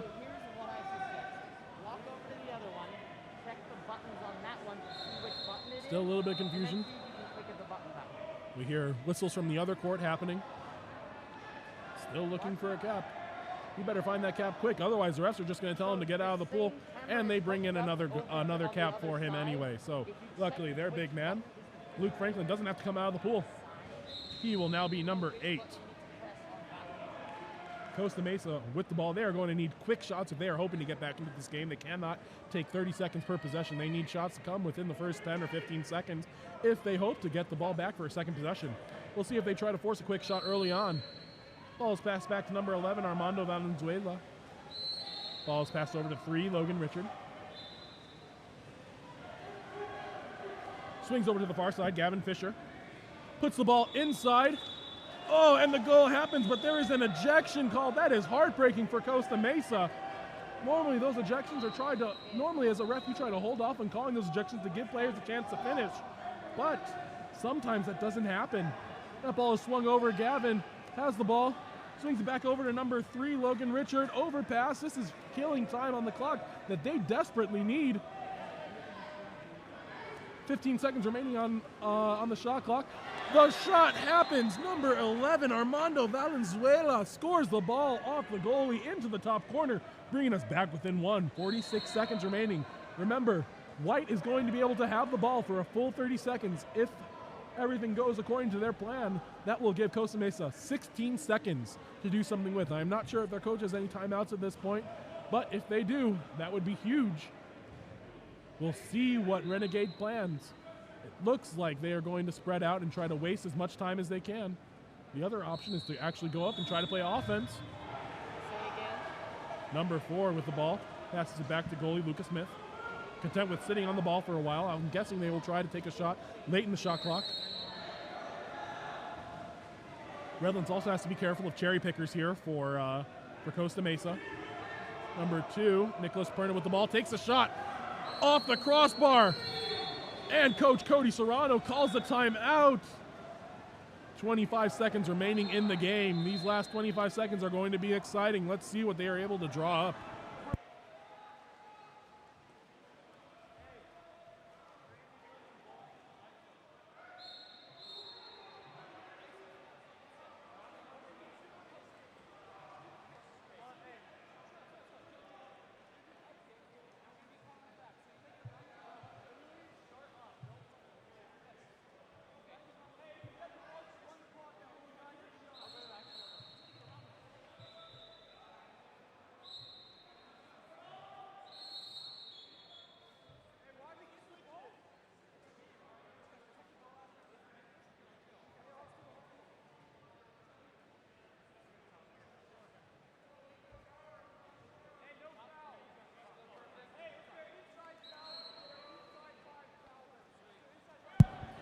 Costa Mesa comes back up, ready to set up their half-court offense.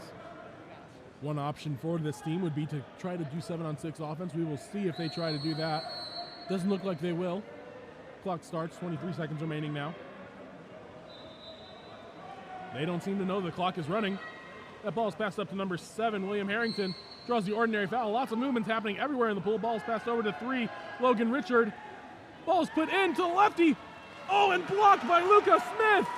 Number 3, Gavin Oliver swims the ball out there, trying to remain. There was a lot of stuff happening in the middle of the pool. Ball is passed over, back to the middle, and that is the game. Well-designed play. It looked like Costa Mesa got the shot that they were looking for, just couldn't get it past goalie Luca Smith. Final score of this game, Redland Renegades 11, Costa Mesa 10. Great job to both teams. Water polo is our passion collectively. KAP7 supports this passion with direct sponsorships to 52+ organizations around the world. Join KAP7 in supporting the passion of water polo.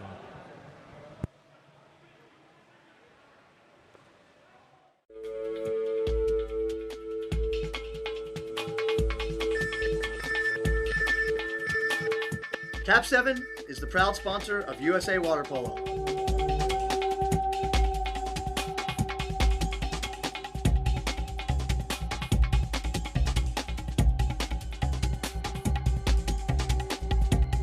KAP7 is the best ball in the world.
And we are back with another game of water polo.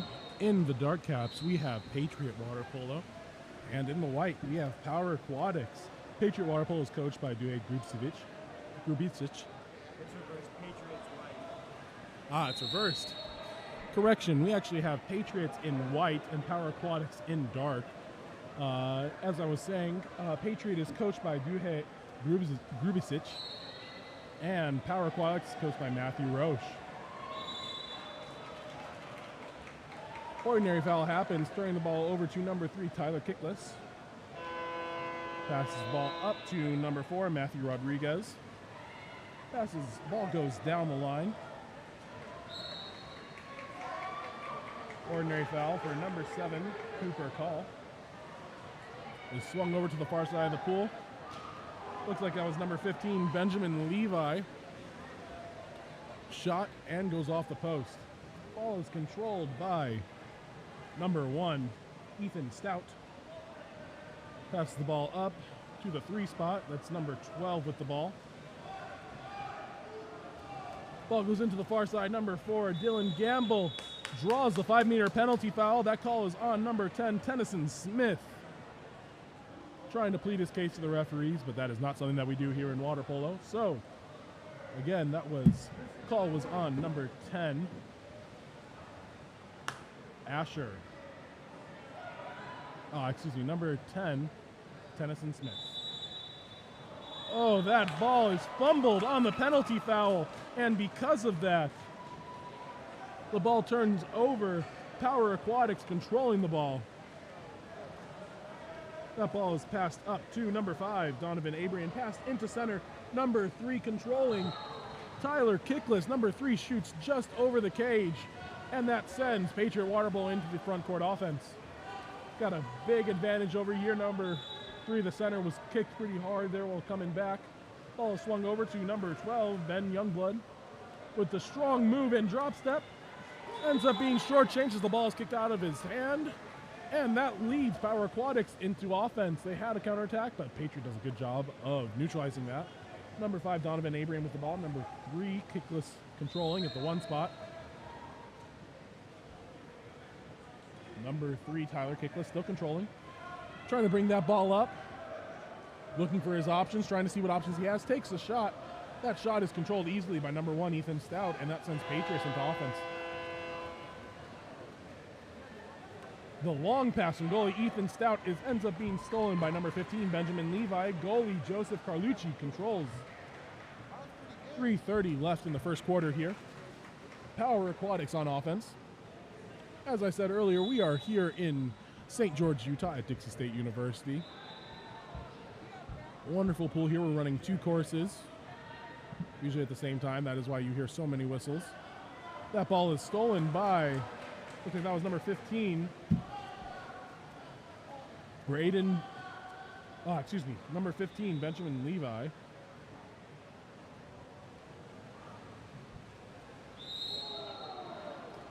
Sorry, that number 15 was Braden DeMaria.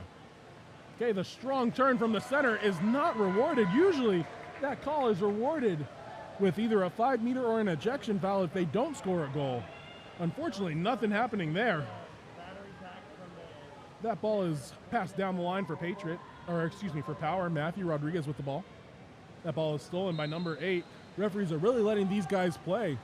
That could either be a good thing or a bad thing. Things tend to escalate pretty quickly when refs allow players to play as much as they do, as much as they are here. Number 4, Dylan Gamble controlling the ball, passes over to 7, Declan Tompkins. Tompkins trying to draw the foul. He does, draws the ordinary. And we have an ejection for an improper substitution. Coach Duhej Grubicic, asked his players, what are you thinking? That substitution method is new as of 2 years ago, and so it is a little uncommon still at this point in the game. In order to run that correct substitution, players have to go out under the lane line on your side of half and then touch hands. As I'm talking, goal is scored by number 10, Tennyson Smith. Catches the ball on the 6-on-5, rifles it into the left side of the cage. That is our first goal of the game. Score is 1-0. Power Aquatics in the lead.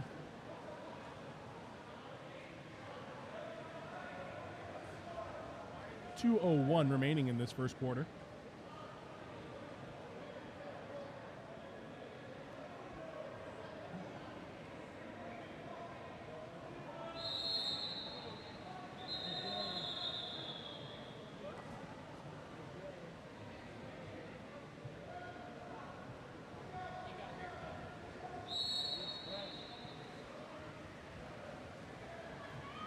Okay, Patriot gets into their offense. Number 12 controlling. Ben Youngblood passes it over to 15, Braden DeMaria. He's getting a little bit close to number 9 there. Passes the ball out to be safe. Ball moves over to number 2, Sean Nee. Looking for center. Running a couple drives. Ball's eventually put into center, but the offensive is called contra foul by number 12, Ben Youngblood, for throwing his head back. Got to be careful of that here. We don't want any players to get injured during this, and that's a great way for that to happen. Number 4, Matthew Rodriguez controlling the ball. Pops the ball up, looks around, tries to survey his options. Number 9, Maxwell Mealy controlling the ball, and there is not an ejection. That was on the other court, I'm sorry. And we have a beautiful lob shot scored by number 10, Tennyson Smith. It doesn't get any more corner than that. You can see the goalie, Ethan Stout, for Patriot is frustrated after that shot. But there's nothing you can do at that point. That was just such a beautiful lob shot. You have to cover everything perfectly in order to even tip that ball out. Absolutely beautiful. Great job there by Tennyson. And the rebuttal is scored by number 15, Braden DeMaria, with just a power stroke. Great job there by Braden of getting his team back in. Score is now 2-1 with 1:13 remaining. That's a great way to make sure that that other team does not grab momentum, is just to come back and score within 3 seconds of them scoring on you. Number 4, Matthew Rodriguez, gets a turn in the ordinary foul. He is live now, courtesy of the new rules. Ordinary foul again. He is live and eligible to shoot. He gets up on his legs. Number 1, Ethan Stout, is able to grab that ball, passes it up to a breakaway. Number 5, Matthew Shushanuk, who is attacked from behind. That ball is touched by the goalie as it is going out, and it will be Patriot ball coming back. 53 seconds remaining in the first quarter. Referees say that you have to come all the way to the lane line to perform that corner throw. Number 4, Dylan Gamble, controls the ball. Passes it up to number 12, Ben Youngblood. Over to the 1-2-4-5 side of the pool. Number 6, Liko Uno, controlling. Number 4, and we have an ejection. Number 12, Dark, Nicholas Roy, with the ejection. That shot is then taken but stopped, and then pushed out of bounds by number 2, Sean Nee, and results in Power Aquatics. Ball. Number 1, Joseph Carlucci, controlling. 30 seconds left in the game in the first quarter.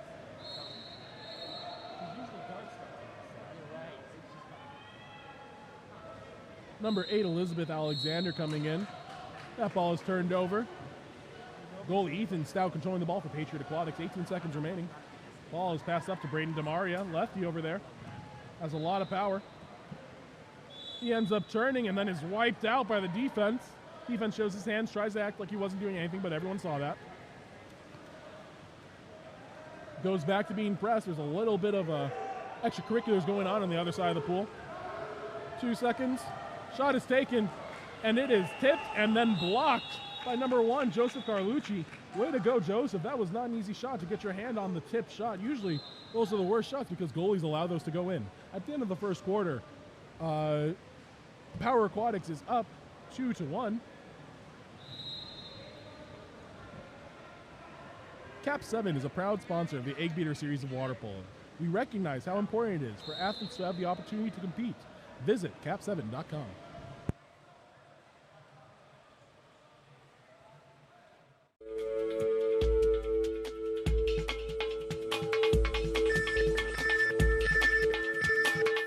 KAP7 is the proud sponsor of USA Water Polo.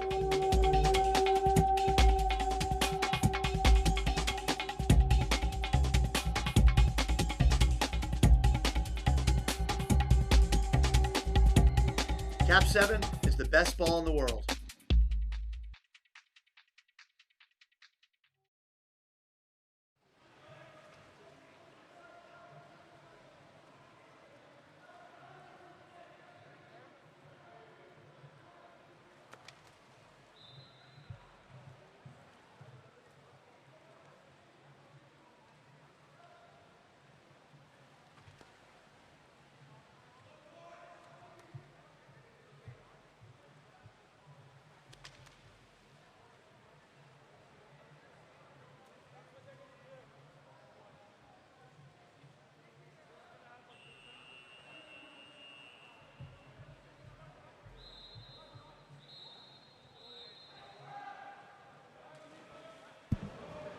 And as we return for the second quarter of action, we have Power Aquatics leading Patriot Aquatics 2-1. Looks like we have do not have a goalie change. Excuse me, there were a couple goalies shooting, but looks like they are going to remain. Power Aquatics with Joseph Carlucci in the goal. Swimming off for Power Aquatics, we have number 10, Tennyson Smith, swimming off against, it looks like it will be number 4, Dylan Gamble.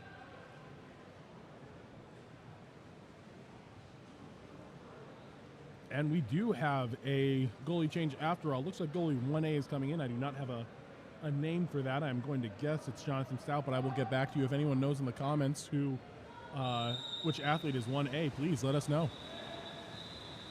And as play starts, it looks like number 10, Tennyson Smith, will control that swim off and send Power Aquatics into their offense. Ball swims back down. Ball is then put into number 9, Maxwell Mealy. He draws the ordinary foul. Back into Maxwell. Ball is turned over on the ball under. Ball looked like it just went under for a couple seconds, but apparently the ref said that was enough. It should be a ball under call. Patriot Aquatics in control. Number 5, Matthew Shushanuk, gets up, skips the ball, and pounds the ball into the left-hand side of the cage. That knocks us up at 2. Again, that was number 5, Matthew Shushanuk.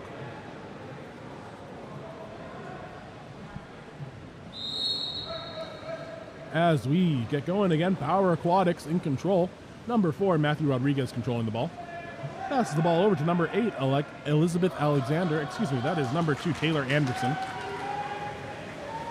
Number 6 controlling the ball, Liko Uno for Patriot after the steal.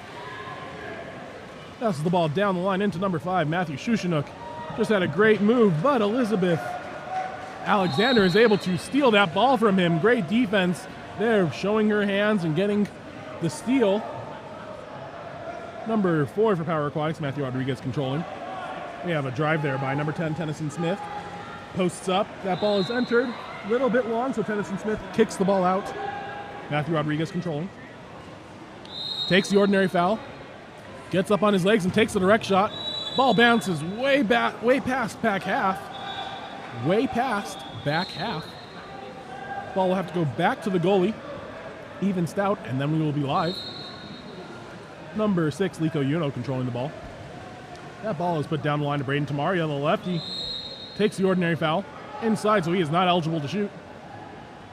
Passes the ball back out. Number 6 controlling, Liko Uno. Puts the ball back into Braden. He is just trying to step out, but that defender is draped all over him, and because of that, there is the ejection. Unfortunately, Braden makes the ill-advised pass and gives Power Aquatics the ball. That was number 4, Matthew Rodriguez on the ejection. Braden Demario seems to just be a huge figure, and Power Aquatics seems to be using the hack-a-shack technique and just drawing ejections whenever he's in a post-up opportunity. Great defense there by Patriot. Number 4, Dylan Gamble, coming over to force that ball under on number 9. That ball is swung up to Liko Uno on the 4-5 side of the pool. Those whistles are coming from the other side. So Liko Uno grabs the ball and takes control of his own destiny and rifles it into the top left corner. That gives Patriot Water Polo the lead, 3-2, with 3:56 remaining in our second quarter. Power Aquatics sends in a full lineup, wanting to keep those subs in so people stay fresh and are able to give their 100% while they're in the game. Patriot Aquatics also sends in a couple substitutes. We've got one player who's looking for his cap, but unable to find it right now. That's all right. Number 6 passes it back to, I believe that is 3, Tyler Kickless. Swings it over to number 7, Cooper Cow for Power Aquatics. Puts that ball in maybe a little bit before they were ready. That ball is kicked out. That is a perfect example of why timing of passes is such a huge deal in water polo. A pass that is put in just a second or two too early can completely ruin a shooting opportunity. Foul there is taken by number 8, Joshua Selwood. Passes the ball back up to his teammate, number 4, Dylan Gamble. Swings the ball around to the outside. Number 16, who I do not have a name for, passes the ball into center. That ball is stolen, knocked out of his hands by Cooper Call. Great job there, heads up play coming off the weak side to help out the center. That was a huge defensive play for Power Aquatics. Number 3, Tyler Kickless controlling the ball. Contra foul called. Patriot Aquatics in control. Number 8, Joshua Selwood controlling the ball. They leave a man wide open in the middle of the pool. Number 4, Dylan Gamble able to walk right around the goalie and sidearm it into the back of the net. Great job there. That's a great job staying on your legs. That brings our score 4-2. Patriot Water Polo in the lead.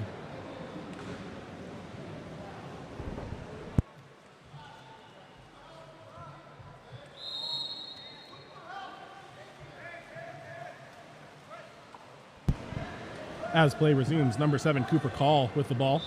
Lefty takes the ordinary foul, controls it.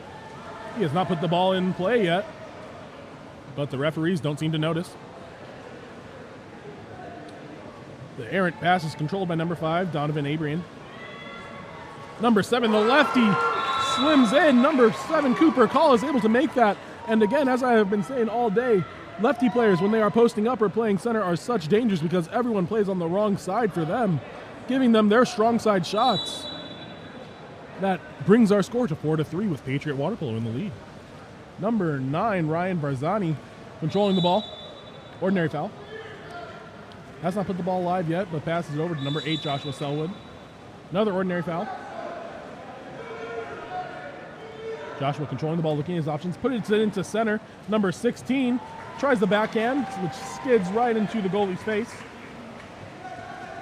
Goalie 1A controlling the ball. Number 3, Tyler Kiktis on the 1-2 side, puts that ball into number 7, the lefty, who takes the shot, but this time Ethan Stout is there and makes the block. Goes again back to what I was saying about timing of passes. If that pass had come in maybe a second later, that might have resulted in a goal. That ball is poked out by number 12, Nicholas Roy. He is now up on the counterattack all by himself. They have a 2-on-none, in fact. He passes off to his teammates, who is a lefty, and isn't able to receive the ball. Ordinary foul. Number 7, Cooper Call, has to bring that ball outside of 2 meters before he is ready to pass. The ball is passed into the middle. Everyone looks confused. Patriot Water Polo with the breakdown, but their goalie, Ethan Stout, is able to bury them out. Once again, Ethan Stout coming in clutch for Patriot Aquatics. Ball is swung over to the far side. Number 9, Ryan Verzani battles for the ball. And it is Power Aquatics, number 5, Donovan Abrian, who ends up, number 15, Pete Mueller, who ends up controlling the ball. Pete Mueller passes the ball into number 7, the lefty. Tries the shot. Ethan Stout is there. He is looking like a wall these last couple minutes. Ethan throws that ball up, back up to Ryan Verzani. Time for round 2 of the him versus Pete Mueller. And the ejection is called. Number 8, Elizabeth Alexander, is ejected. That ejection is called on number 12, Nicholas Roy. Lots of whistles, trying to figure out what is going on.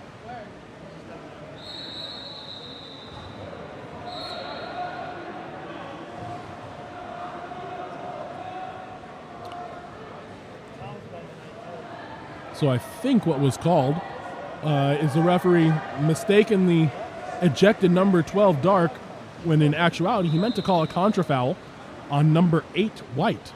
That results in it being Power Aquatics ball. Ball starts with goalie. Passes up to number 6, Nicholas Parsuto. As he looks to regain the ball. That ball is put into center. Number 3, Tyler Kiklis, kicks the ball with his foot. Usually that is done with a purpose, but that seemed like it hurt Tyler more than it helped him.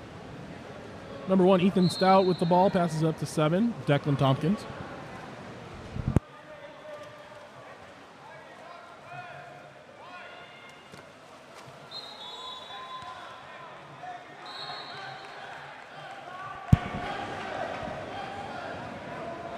And we have a corner throw called. Looks like it'll be number 8, Joshua Selwood, will be taking that.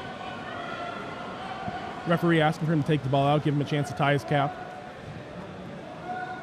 Water polo refs are always thinking about safety, as that is one of the most important things for all of our athletes. We want to make sure all of our athletes stay safe, and one of the main pieces of protection that we have in water polo are our caps. So we want to make sure those caps are always tied. Number 8 controlling the ball. Pressured there, hard pressure by number 6. Swings the ball over to the far side, Declan Tompkins. On the 4-5 side, he is eligible to shoot. He takes a shot. That ball skips around the goalie. Number 16, Jackson Geiger, controls it. Tries the skip shot. That ball sails wide, doesn't quite make it to the goal. Normally, especially after a shot like that, you try to slow the game down and make sure you're using a full shot clock as that last second shot is taken. That goes off the goalie's hand, off the goalie's head, and into the back of the net. That will knot us all up at 4 apiece. And again, Ethan Stout is going to want that one back. That is a shot that he should have thought he had. That he thought he should have had. As we roll into halftime, score is tied 4-4. Please remember, KAP7 is the official ball of water polo. Visit KAP7.com for all your water polo needs.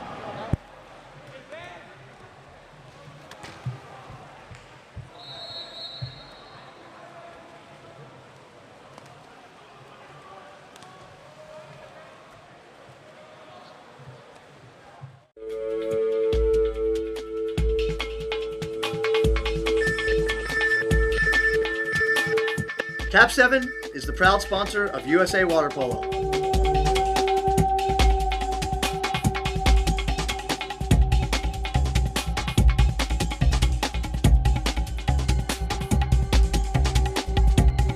KAP7 is the best ball in the world.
And we are just about ready to resume play here in the third quarter.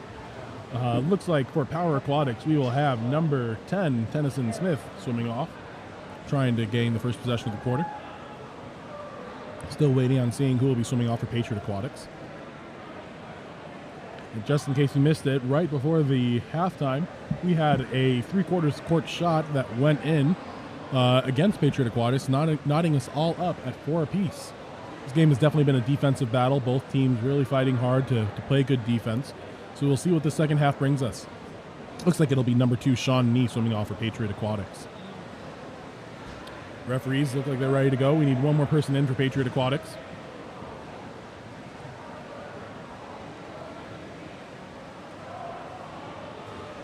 Coach is surveying who he wants to put in. That's Coach Duhei Grubasic. Looking at all of his choices, and chooses to put in number 4, Dylan Gamble. And we are ready to go. Referee blows the whistle, and we are off to the races. That swim-off is won by number 10, Tennyson Smith. Swings over to number 4, Matthew Rodriguez. Back down to Tennyson Smith. He is all alone, one-on-none. Passes the ball into the middle. He is attacked from behind. Given the ordinary foul, kicks the ball out. It's number 4. Matthew Rodriguez controlling, passes the ball back down to Tennyson Smith. That was a great opportunity for for Power Aquatics, but even better defense by Patriot Aquatics. The lob shot from half tank by number 4, Matthew Rodriguez, just sneaks in past the outstretched hand of number 13, Jackson Parkin. Great shot. Those are always kind of nice as a coach to get a goal that you didn't think was coming. Usually those goals don't go in, but when they do, man, is it awesome. Number 12, Ben Youngblood, controlling the ball for Patriot Aquatics. Pops the ball. He is live, eligible to shoot. Draws a second ordinary foul. Passes the ball down the line. Number 4, Dylan Gamble, being guarded by number 8, Elizabeth Alexander. He tries the short change lob shot off speed and is stuffed by goalie Joseph Carlucci. Number 11 with the ball, Nicholas Valoria. Number 13, Jackson Parkin comes out, but they call an ejection on number 4, it looks like. Number 4, Dylan Gamble called for the exclusion, sending Power Aquatics into their 6-on-5. Number 4, Matthew Rodriguez controlling. Swings the ball over to number 9, Maxwell Mealy. Maxwell puts it into the post. That was meant for Elizabeth Alexander, just a shade too high. And right now, as we are coming even, number 10, Tennyson Smith, rifles a shot off into the top right corner. That sends Patriot Aquatics up 6-4.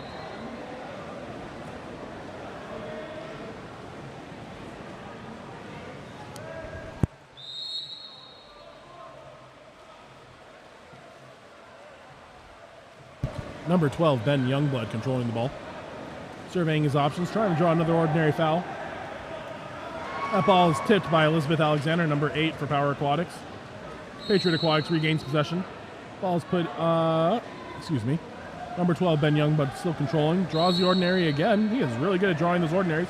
Takes a shot, swings wide right. And Power Aquatics takes over. Number 1, Joseph Carlucci controlling the ball. Swings it up to 4, Matthew Rodriguez. Matthew swings the ball up, sees the center, has position. Let's see if he puts it in. Nope, there is a dropper there, so swings it up to 10, Tennyson Smith instead. That shot is just gobbled up by number 12, Ben Youngblood.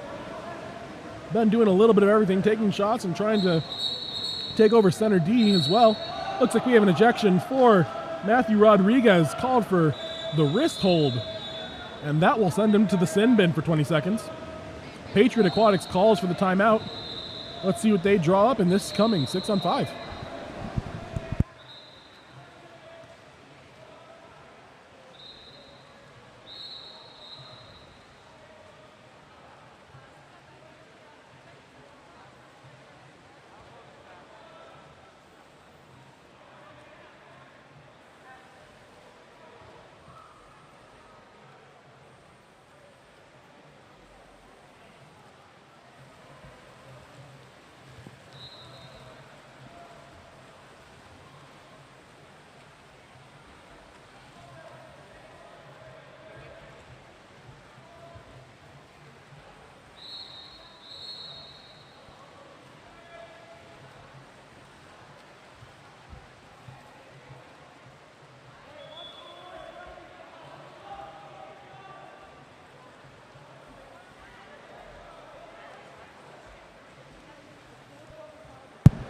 And as we get ready to resume play, Patriot Aquatics is up a man for the next 20 seconds.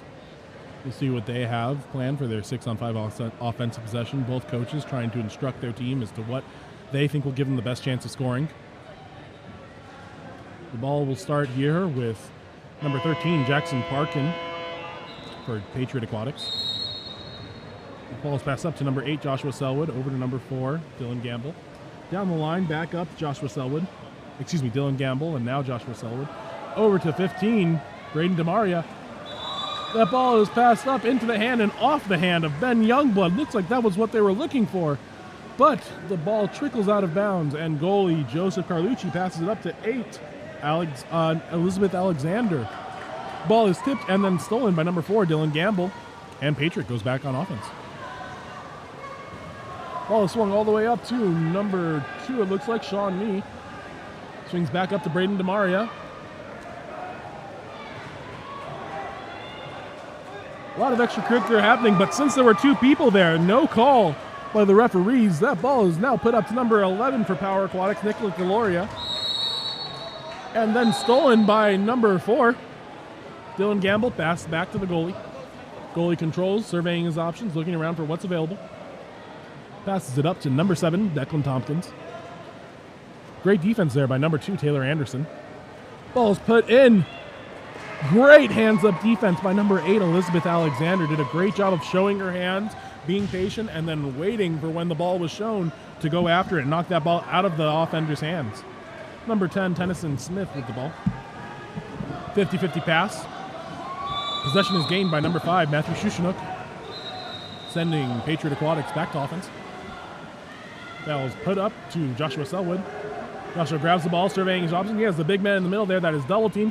Ball is passed off to number 12. That goes off the post and off 15, Braden DeMaria's head. That would have been a goal they would have liked to score. Number 7, Declan Tompkins with the ball. Swings it across the pool to Dylan Gamble. Shot, and the ball is tipped out by Joseph Carlucci. Great block there. Was able to get 2 hands on that ball and just tip it out just enough where it wasn't able to go in. Looks like Braden DeMaria will control that ball. The ref asking him to come a little bit closer. And that ball is live. Pass up to number 5, Matthew Shushinook. Shushinook putting the ball into center.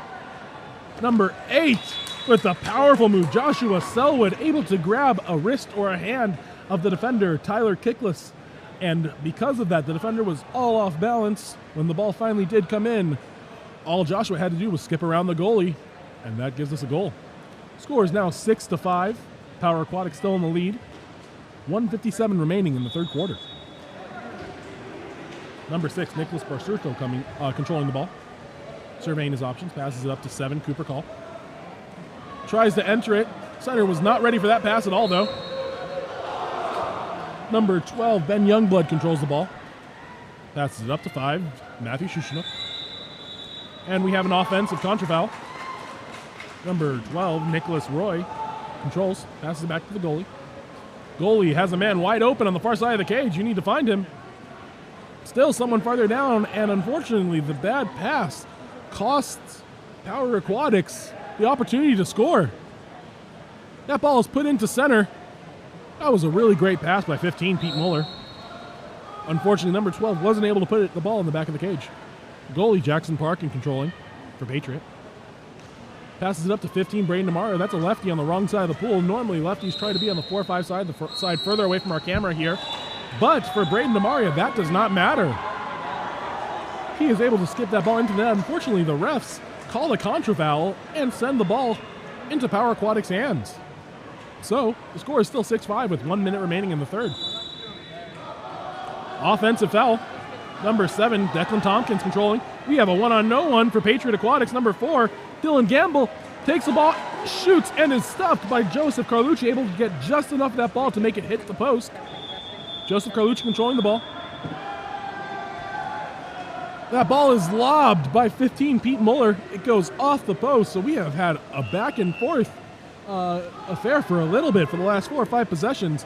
This happens a lot. Water polo players, when this happens, they call it a swim meet, just because it seems like all you are doing is swimming up and down the pool. Ball is passed out to 12, Nicholas Roy. Put into center, number 6, Nicholas Barsurto. Goalie tips it once, tips it twice, and then blocks it. Keeps it out of the back of the net, which is exactly what their job is. Number 4, Dylan Gamble controlling it. Pass it over to 15, Braden DeMaria. Tries a shot, goes off either his or the opponent's head. And it is Power Aquatics ball. 10 seconds remaining in the third quarter. Number 1, Joseph Carlucci controlling the ball. Passes it up to 15, Pete Muller. Foul. Pass. And the shot sails just wide. That'll be the end of the third quarter. Score here. Power Aquatics 6, Patriot Aquatics 5. Going into the fourth quarter. KAP7 supports water polo globally. A portion of every dollar you spend with KAP7 goes back to the support. When your team needs equipment, choose KAP7 and support water polo globally.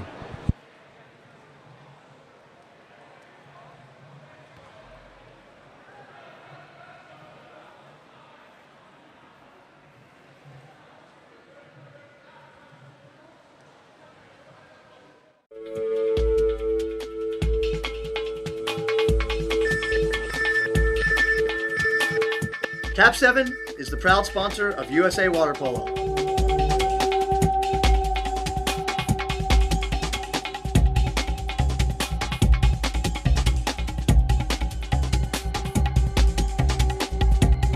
KAP7 is the best ball in the world.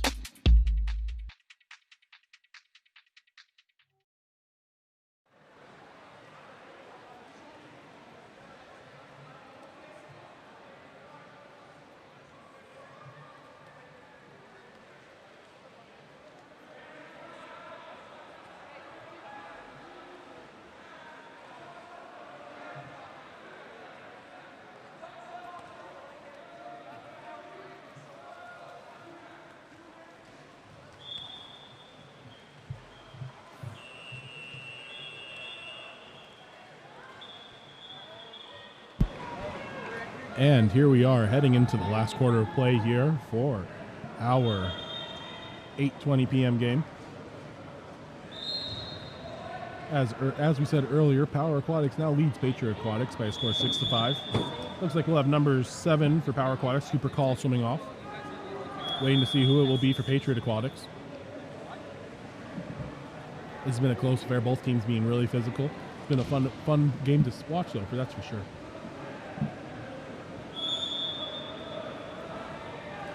For Patriot Aquatics, it will be number 9 swimming off, Ryan Verzani. The referee checks to make sure both players are on their marks. And he blows the whistle to start the fourth quarter. Looks like it'll be number 7, Cooper Call, winning that swim off.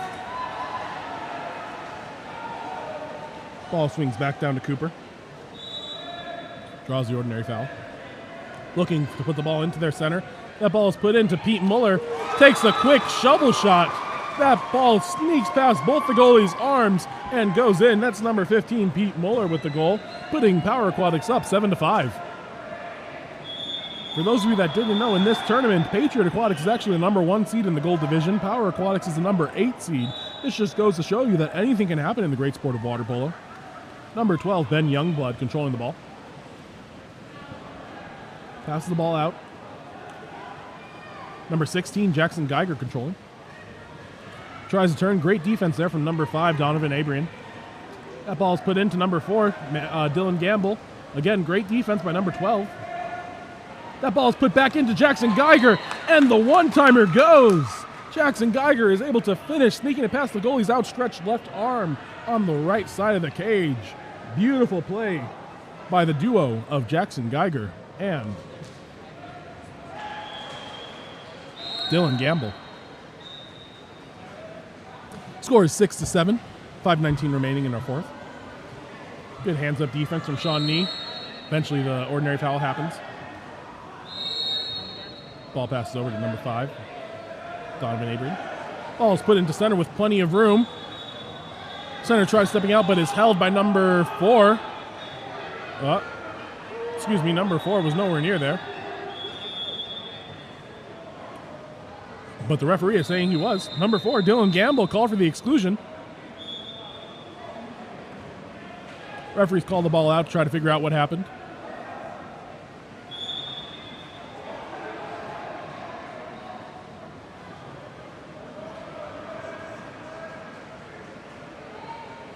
Referees still talking to each other through their headsets to figure out exactly what happened.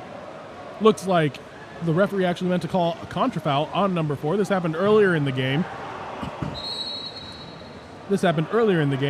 But it seems like this call will kind of be made to even things out. So we have 6-7, Power Aquatics in the lead. It'll be Patriot Aquatics ball.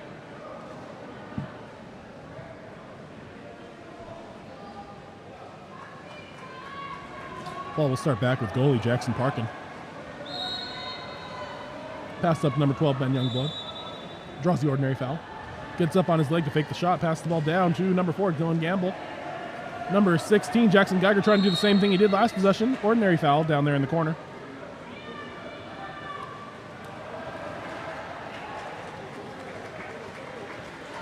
Ball is controlled by goalie Jonathan Stout. Pass up to number 7, Cooper Call, the lefty. Takes the ordinary foul. Looking to put that ball into their center. The ball goes in. Center puts his head under. Defender shows hands. This results in a no call. Jackson Parkin controls for Patriot. 16, Jackson Geiger controlling.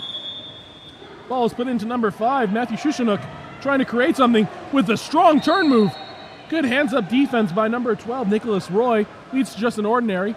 Number 16 tries the shot. Stuffed by Jonathan Stout for Power Aquatics. 4 minutes and 10 seconds remaining here in the fourth quarter. Ball is passed down the line to Jonathan Call. Cooper Call is his name. Surveying his options, try to pass it into the goalie dry. Ben Youngblood read that the whole way, gets the easy steal. Patriot heads to offense. Up with number 16, Jackson Geiger. Trying to get something going here for Patriot Aquatics. Jackson walks it up, trying to find a way to sneak it into his center. Not going to happen. He walks it up, gets ready to shoot, gets his legs underneath him. Now he is able to put it into the other center, but defensively, Cooper Call has a big stop and gets rewarded with a kick, but we will let that go. Number 4, Matthew Rodriguez passes the ball over to 15, Pete Muller for the cross pass and shoot. That was a beautiful goal there. Great job, Power Aquatics. Score is now 8-6 with Power Aquatics in the lead. 3 minutes and 29 seconds remaining in the fourth quarter.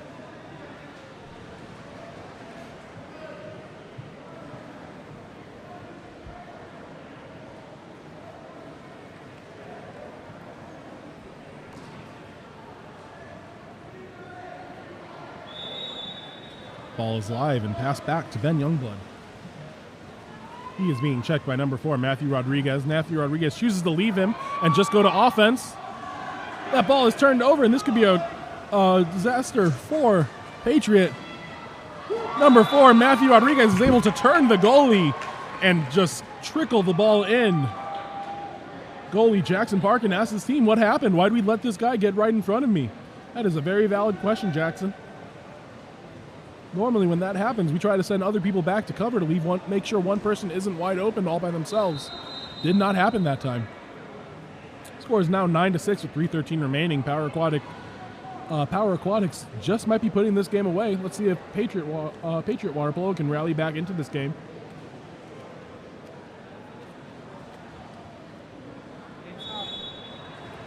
Ball is passed back to number 7, Declan Tompkins. Over to number 10, Asher Johnson. Down the line to number 6, Lico Uno. Looking for a cross-cage pass, and he gets it. Perfect pass. That ends up being an inside the 2 call. Number 8, Joshua Selwood, is upset. Really thought that goal was good, but instead was called for inside the 2. This gives Power Aquatics the ball. Number 4, Matthew Rodriguez controlling. Really content with slowing the ball down. Ends up taking the shot from about half tank. Goalie tips it and it goes out of bounds. That means it will remain with Power Aquatics ball. That is hurtful for Patriot Aquatics. They needed that ball so they could go back to offense.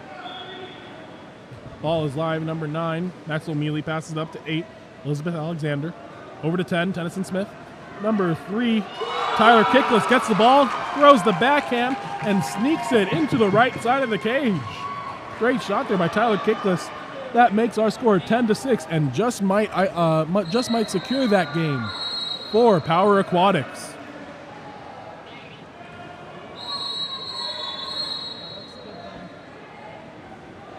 Ball is live.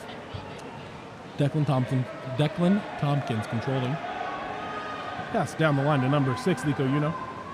Into number 10, Asher Johnson. Ball is blocked there by Jonathan Stout, controlling, and passes the ball up to number 4, Matthew Rodriguez.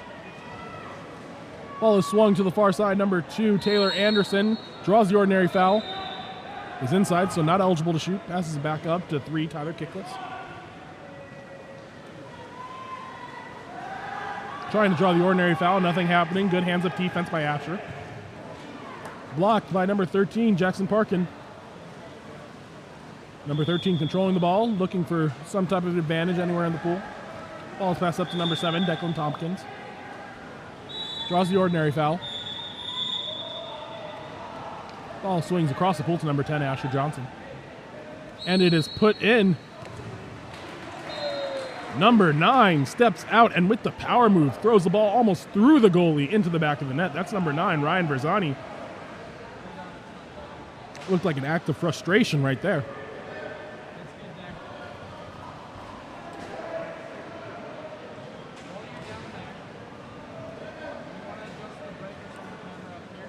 Power Aquatics in the lead, 10-7, 1:38 remaining on our game clock. Ball is passed back to number 10, Tennyson Smith.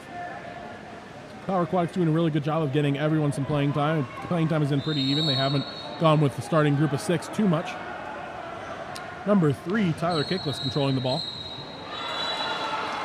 Ball is scored from about 12 meters out. Number 3, Tyler Kickless with the skimmer that just slides on top of the water and under the goalie's arm for the goal. That brings us to 11-7 with 1:24 remaining. Number 7, Declan Tompkins controlling. Ball's past the 6, Lico Uno. Down the line to number 10, Asher Johnson, who has isolation. That ball goes off the goalie's hands, off the crossbar, off the goalie's head, and then out of bounds, resulting in a 2-meter. Asher Johnson will be the one that takes the penalty throw. Excuse me, the corner throw. Needs to slide all the way back to the lane line in order to be live. Referee said, "You've had enough chances, no more for you," and turns the ball over. At this point in the night, referees can start getting impatient. I don't blame them. Ball is with number 10, Tennyson Smith. Swings over to number 9, Maxwell Mealy. With the strong move, Maxwell Mealy gets all the way to the other side. Almost turned too far, but then is accused of using his left hand to clear the water. And has a contra foul called on him because of it. Number 13, Jackson Parkin, controls the ball.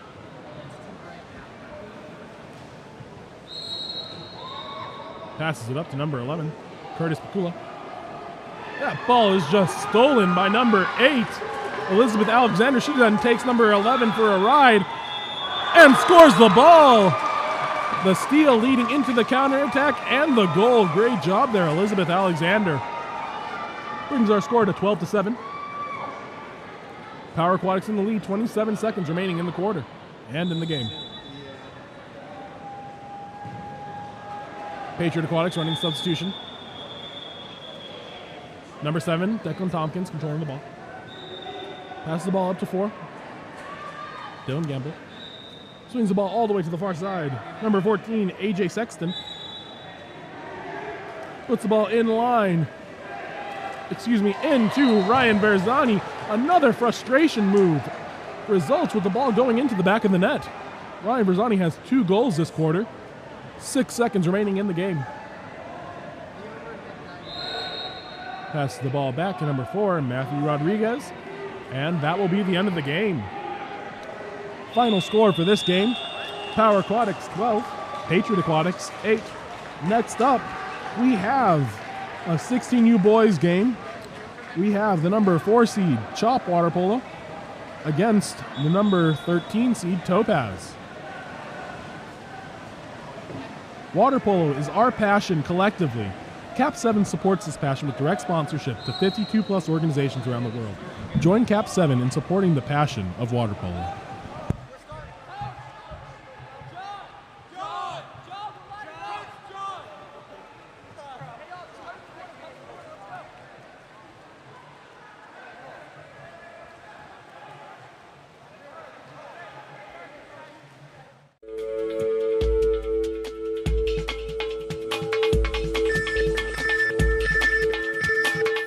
KAP7 is the proud sponsor of USA Water Polo.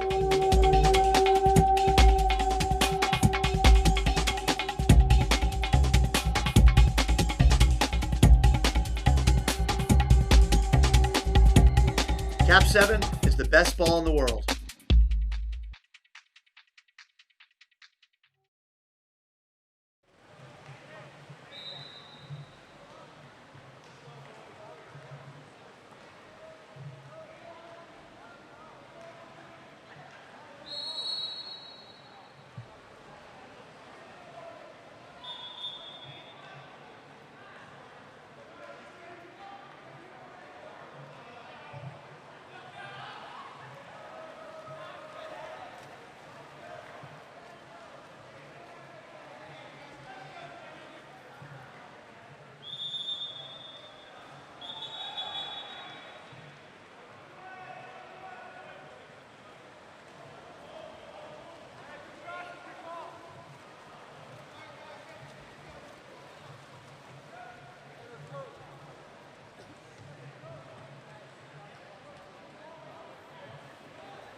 And in this game, in the Whitecaps, we have Chop Water Polo facing off against Topaz Water Polo Club in the Dark Caps.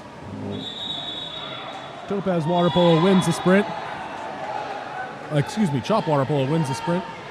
They are rewarded with an ejection call. That is number 12 for Topaz ejected. Working around, passing the ball around in their 6-on-5.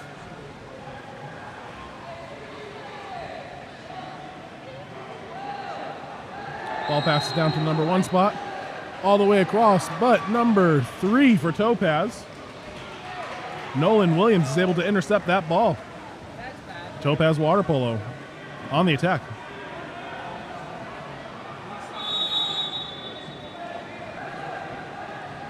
Ordinary foul.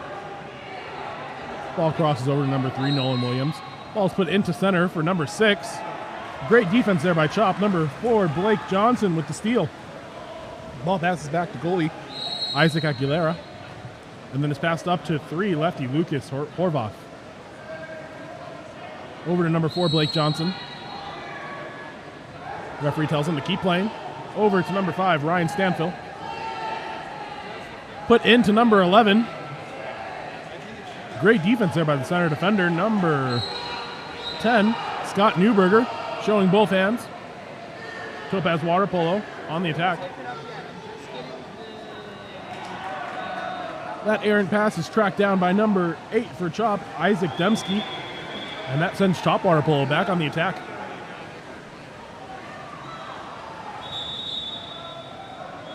Number 3 for Chop, Lucas Horvath with a heads-up play. Swims and cuts off Nolan Williams, number 3 for Topaz, and is able to draw that ejection. And the shot is scored by number 8, Isaac Dembski, in the 6-on-5. That is our first goal of the game. That brings our score to 1-0 in favor of Chop Water Polo. As a reminder, we are here in St. George on the campus of Dixie State University.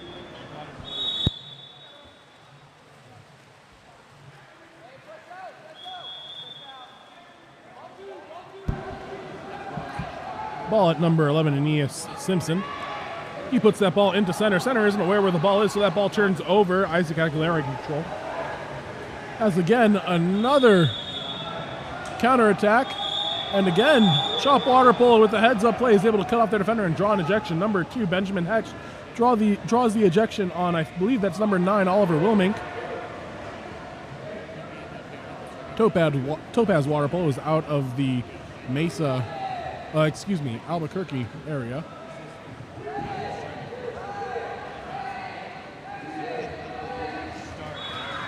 Number 2, Benjamin Hetch, pumps it about 3 times and then scores the ball. I would also like to correct myself. Topaz Water Polo is based out of the Phoenix, Arizona area. Right now I know they have a team full of young players. They're a relatively new club that's been practicing for the last 2 or 3 years now.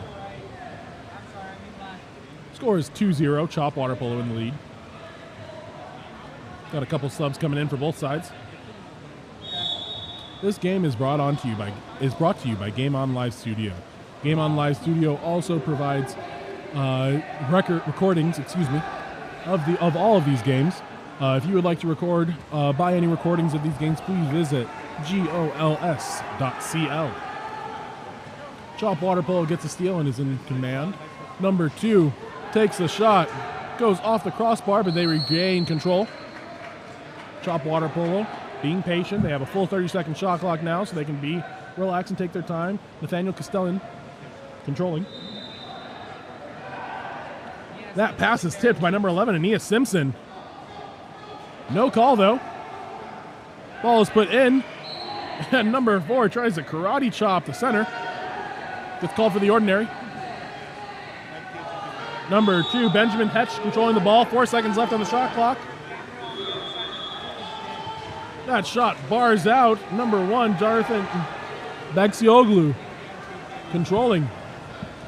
Up to the far right side of the pool. Aeneas Simpson controlling, trying to find someone to pass to. Able to get it to number 6, Cole Sesmat. Number 4, Casey Aleph controlling. Puts that ball in, and it is stolen by, looks like that's number 13, Connor Machiavelli. Whistle from the other pool confuses everyone. Everyone stops for a second, and then number 8 for Chop, Loses his opportunity. Number 6 controlling. Has the sweet turn move. And able to sneak the ball in past number 13, Connor Machiavelli. Goal was scored by number 6, Cole Sesmat. Very nice turn move. Able to create some space for him to get his shot off.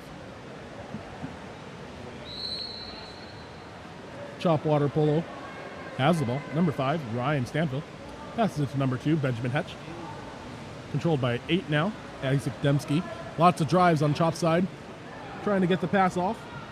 Passes it back up to 2, Benjamin Hetch. Swings over to the 1-2 side of the pool. Number 10, Connor Meeks. Number 4 doing lots of splashing. Trying to show that he is not, in fact, fouling.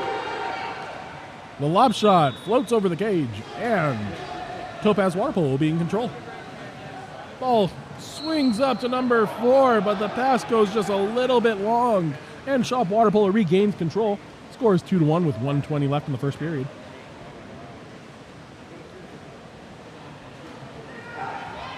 Ball swings over to number 8, Isaac Demski.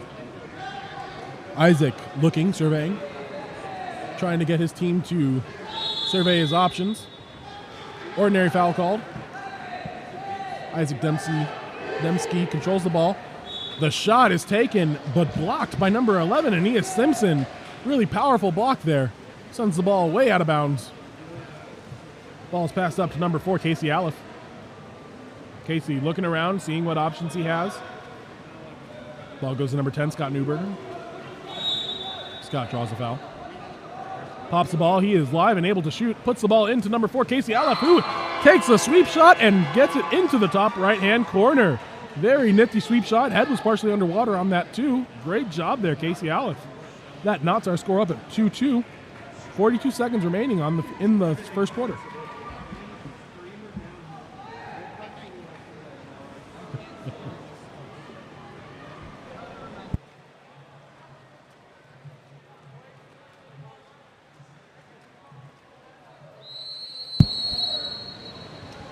Number 5, Ryan Stanfield controlling the ball. Swings it over to number 9, Ryan Kettering. He passes it down the line. Number 12, Devin Garcia controlling. Swings the ball all the way across the pool. Number 6, Jordan Baker looking at his options, trying to find a shooting opportunity. A couple of the shot blockers might have been being held. But it is Topaz ball anyway. Ball swings up. Number 12, Ethan Salas controls the ball. Scott Newberger now in the middle of the pool. Crash coming. Swings it back out to Salas. Back over to Newberger, who takes the shot and skips it under the goalie's arm. Great shot there by Scott Newberger to get it under the arm of goalie Connor Machiavelli. Puts Topaz Water Polo ahead. Score is 3-2, 11 seconds remaining. Number 5, Ryan Stanfield pops the ball. Advances. Topaz Water Polo trying to pressure and not trying to give up a shot in the last 11 seconds. Steal happens. Scott Newberg gets the ball. 1 second. And that is the quarter. Topaz Water Polo emerges from the quarter with a 3-2 lead. Remember, KAP7 is a proud sponsor of the Eggbeater series of water polo. We recognize how important it is for athletes to have the opportunity to compete. Visit KAP7.com.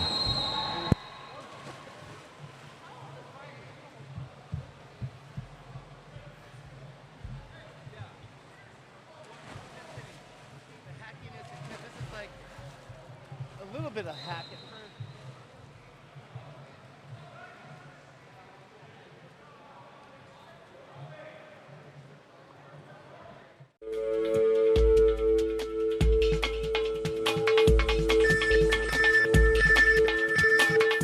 first. KAP7 is the proud sponsor of USA Water Polo.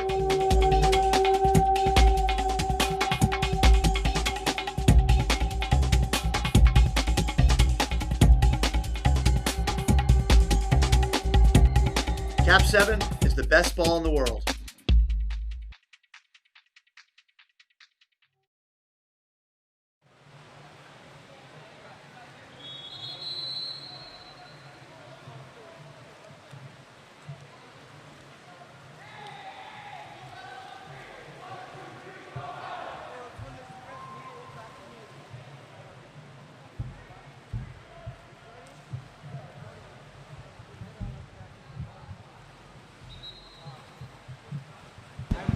As we get ready to begin our second quarter, we are looking at number 2 for Chop Water Polo, Benjamin Hetch, swimming off against number 12 from Topaz Water Polo, Ethan Salas. The referee signals the start. And number 2, Benjamin Hetch, wins the swim off, giving Chop the first possession of the quarter. That ball is put back into Benjamin Hetch. He is battling with the goalie, ordinary foul given. Over to number 3, Lucas Horvath, who tries a lob shot, but the ball is stopped by Jonathan Bagsioglu. What a stop. Number 3, Lucas, controls the ball after an errant pass on Topaz's side. Alexander Salas looking in front of him. He fails to see the defense behind him. And the no call there. Number 10 passes the ball over on the other side of the pool, passes the ball over to 11, Aeneas Simpson, who scores the ball. And that is a big goal swing for Topaz Water Polo. First off, they are able to avoid having the 5-meter penalty called on them. And then on the other side of the pool, the ball swings down. They're able to get an easy goal out of it. Really lucky exchange for Topaz, really unfortunate for Chop. Topaz in the lead, 11-2. A lot of extracurriculars going on at center. Despite all those extracurriculars, number 11, Ethan Pham, is able to just muscle that ball into the goal. Great job there by Ethan, fighting through the contact and getting that backhand off in time before the crash is there. The score is 4-3 with 5 minutes remaining in the second. Number 4, Casey Aliff with the ball. Swings over to number 10, Scott Newberger.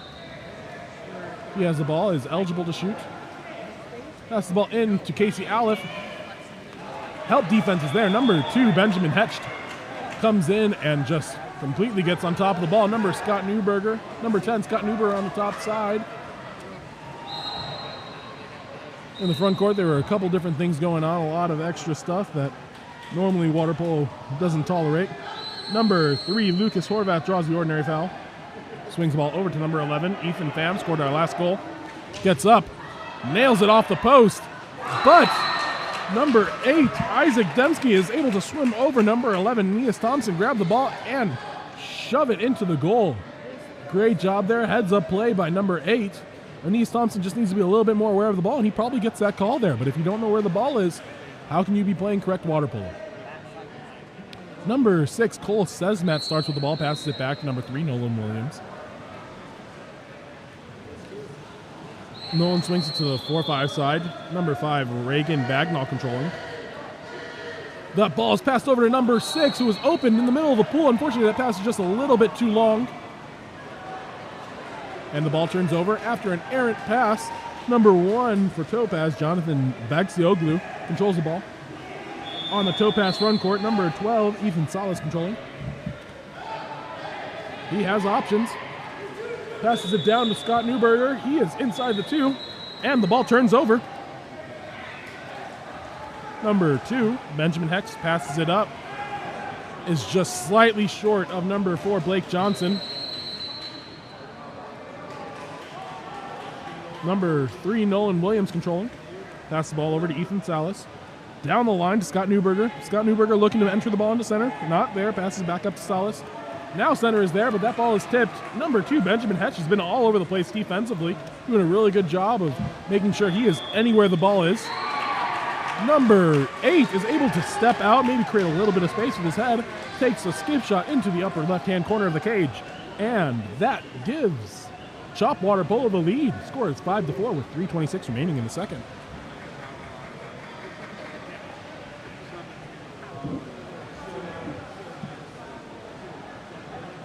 Number 7, Tanner Gall, controlling the ball for Topaz. A couple substitutions coming in for both sides. Referee telling everyone to relax a little bit, wait your turn. Chop needs one more person in. Coach looking a little bit confused, asking himself, why did I take you out? Go back in. And we are almost ready. Whistle blows, and number 4, Casey Aliff controlling. Number 4 is able to put it into number 7, Tanner Gall. Right away, Tanner kicks it out to Number 2, Michael Adams. Michael Adams picks the ball up, tries the sky hook, but that doesn't go. Chop Water Polo controls the ball. Passes the ball up to number 2, Benjamin Hetch. He is looking for center, trying to put that ball into number 8. Instead, crosses the ball over to the far side. Number 12, Devin Garcia, has the ball poked out by the goalie, Jonathan Bagsioglu. And it's Topaz ball. Number 4, Casey Aleph now has the ball. 6 meters all alone. That ball is shot. Goalie handles it. If he wanted, he could have shot that ball right away. Instead, passes to number 2, Benjamin Hetch, who passes it to 8. Isaac Dembski, who scores with the skip shot. That is definitely a much safer shot than that goal, than the shot would have been by, I believe that's Isaac Aguilera. Good job on being patient there, goalie.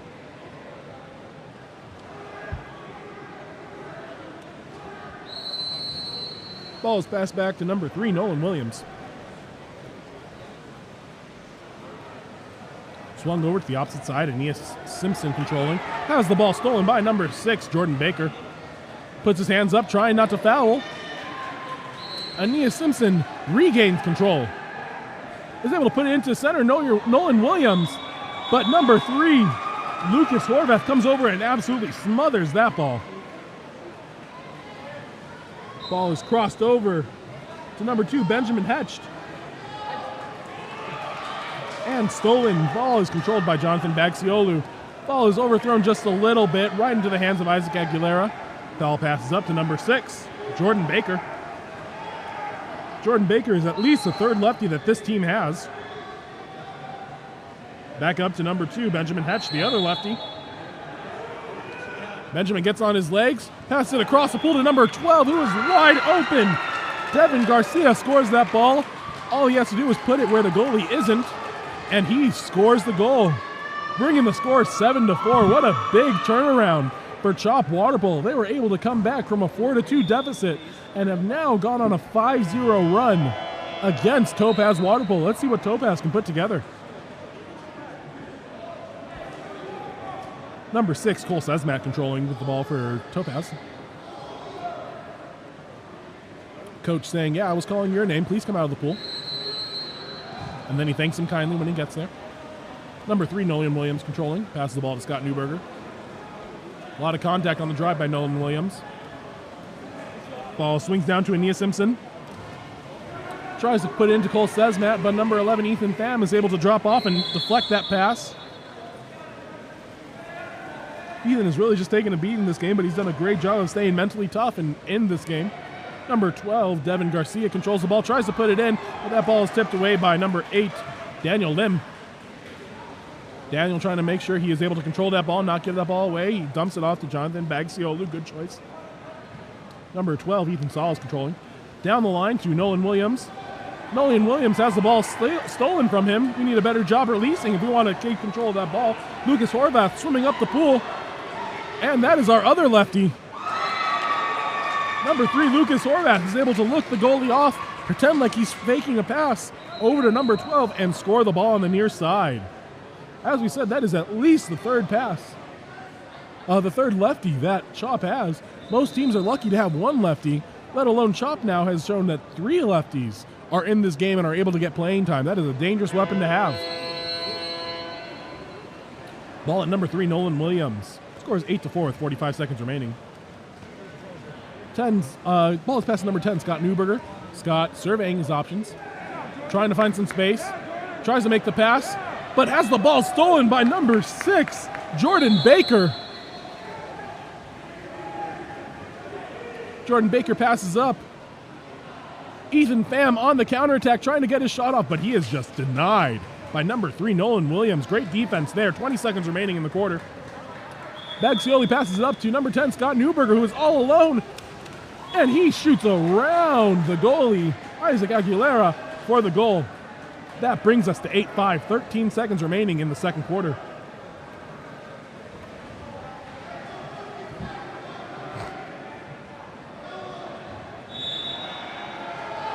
The ball is at number 5, Ryan Stanfill. Over to number 2, Benjamin Hetch. Into the center, Ethan Pham. That ball goes off the post and into the next cage, into the next pool, excuse me. Ball controlled by Jonathan Baxiolu. We're looking for a last-second shot from Scott Newberg. Ball is shot, and it goes just over the cage, and that is the quarter. That brings us to our halftime. Okay, score here is Chop Water Polo 8, Topaz Water Polo 5. Remember, KAP7 is the official ball of water polo. Visit KAP7.com for all of your water polo needs.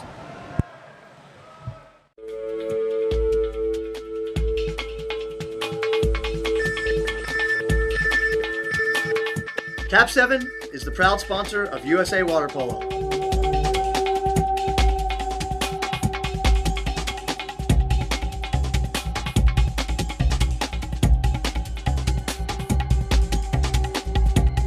KAP7 is the best ball in the world.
And as we get ready for the third quarter of action here in St. George at Dixie State University, we have number 2, Benjamin Hecht, swimming off against number 8, Daniel Lim. Ball is dropped, and number 8, Daniel Lim, loses the swim off to number 2, Benjamin Hecht. Ball swings over to number 3, Lucas Horvath, controlling. Swings over to 2, lefty-lefty connection, and then that ball is put into center. And that Ethan Pham is just absolutely mauled by the goalie, resulting in a 5-meter penalty foul against goalie. Oh. Looks like we have a goalie change in here. I'm not sure who the second goalie is. We'll get that information for you. Number 2, Benjamin Hecht, takes a shot, shoots the ball into the lower right-hand corner, and scores.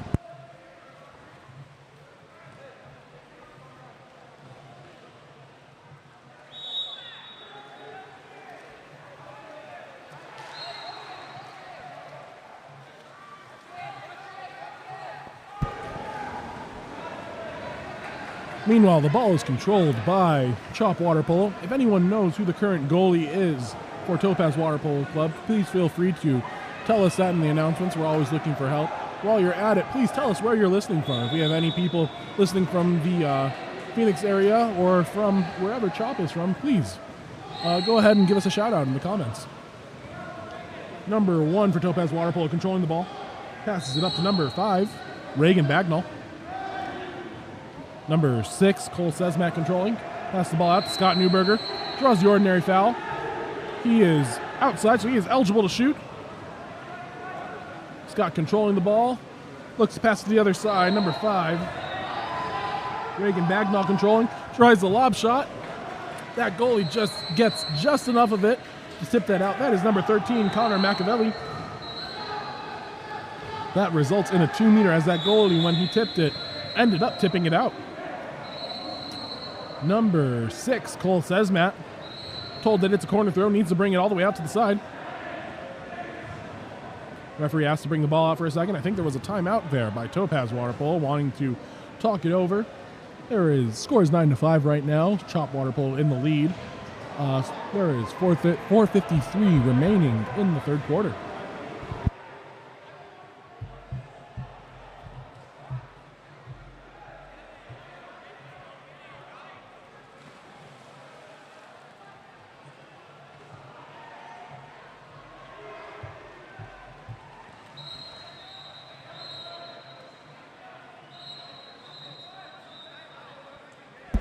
Correction on the goalie situation for Topaz Water Polo. The goalie that is in there now is Jonathan Bagsioglu. During the first half, it was Alexander Williams that was in cage. Great job, Alexander, during that first half. Good luck, Jonathan Bagsioglu. As play is getting ready to restart here in the third quarter, Topaz Water Polo will have control of the ball. We'll see what Coach John Cogliandro and Brian Simpson have drawn up for Topaz Water Polo. Here we are, ball at the 2-meter. Ball swings up to number 3, Nolan Williams. Off to number 10, Scott Newberger. And down line to number 11, Aeneas Simpson. Though those three, Scott Newberger, Nolan Williams, and Aeneas Simpson, are probably the best 3 players for Topaz Water Polo Club. And so they're having them all on the same side. Was trying to get some type of isolation. Unfortunately, it didn't work out for them. Ball is passed up to number 2, Benjamin Hecht. He steps out. Number 1, Jonathan, is able to knock that ball out, but the rebound lands in the hands of number 5, Ryan Stanfill. From there, Aeneas Simpson is able to grab a part of his arm. Unfortunately, that is not allowed, and that results in a 5-meter penalty foul against Aeneas Simpson, number 11. Looks like it will be number 3, Lucas Horvath, taking the 5-meter penalty.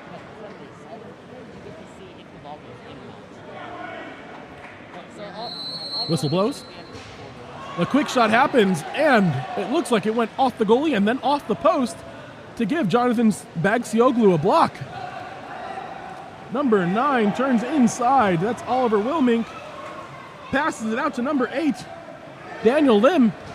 Daniel looking at options. Someone's open somewhere. They force the ball into center.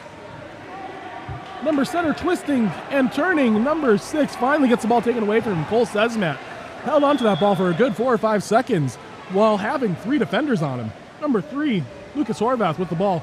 Spins to the outside. Tries to cut off inside, doesn't get it.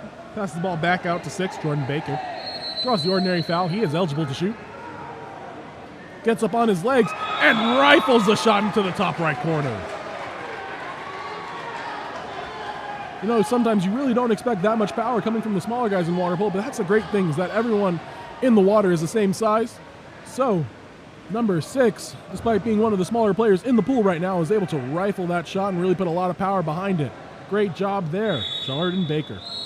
Ball's passed back to number 3, Nolan Williams. Score is currently 10-5, Chop Water Polo in the lead. 3:34 remaining in the third quarter. Ball is passed over to for Casey Aliff. I was told during our break that Casey Aliff is a 14-year-old who is currently playing up. He is going to be dangerous in the coming years, so make sure we remember that name.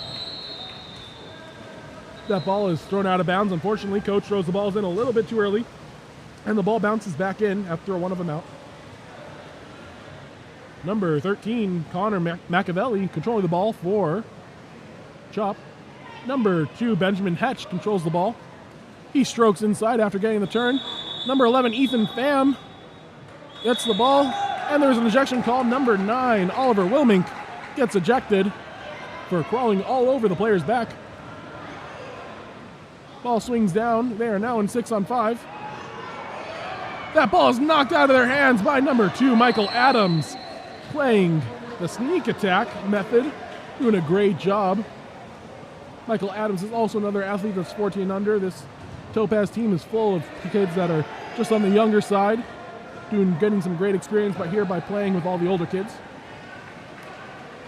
Chop Water Polo controls. Passes up to number 8, Isaac Dembski. He's having a great game so far. And just as I say that, he shoots that ball into the lower left-hand corner around the goalie and 2 shot blockers. That brings our score to 11-5 with 2:31 remaining in the third quarter.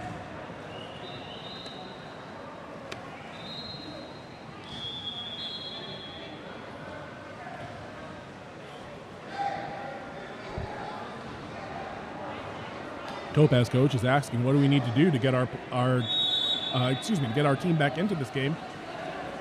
If you don't remember, Topaz water polo led coming out of the first quarter. Looks like a different water polo team between that first, second, and third quarter now. Ball swings down the line to Michael Adams. Tries to pass it into center, but he is swamped. There are two players already in center, plus the goalie about a foot away. That ball is stolen. Number 13, Connor McAvilly, controlling. Ball is passed up to the one spot. Looks for the shot, but that shot is swallowed by Jonathan Bagsioglu. Passed up to Michael Adams on a counterattack on the right side. Number 2, Michael, grabs that ball, tries to create an opportunity for himself to shoot. Instead, passes over to the far side, and the pass is intercepted. And number 4, Casey Alef, the 14-year-old, is able to force the ball under on goalie Connor McAvilly. That results in a penalty foul. Looks like Casey Alef wants to take this shot himself. Whistle blows. And the shot goes off the goalie's hand, but there is enough power on that to drive it into the goal. Way to go, Casey Alef.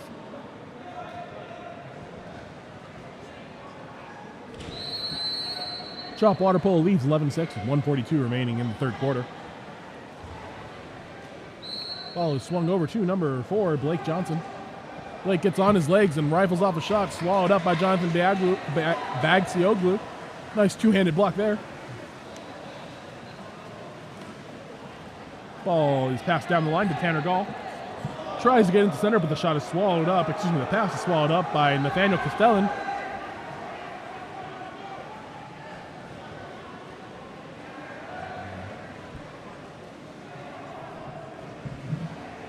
Number 8, Isaac Dembski controlling the ball, passes it out to number 4, Blake Johnson. Into number 7, Nathaniel Castellan. And the offensive called, turning the ball over into Topaz Water Polo hands.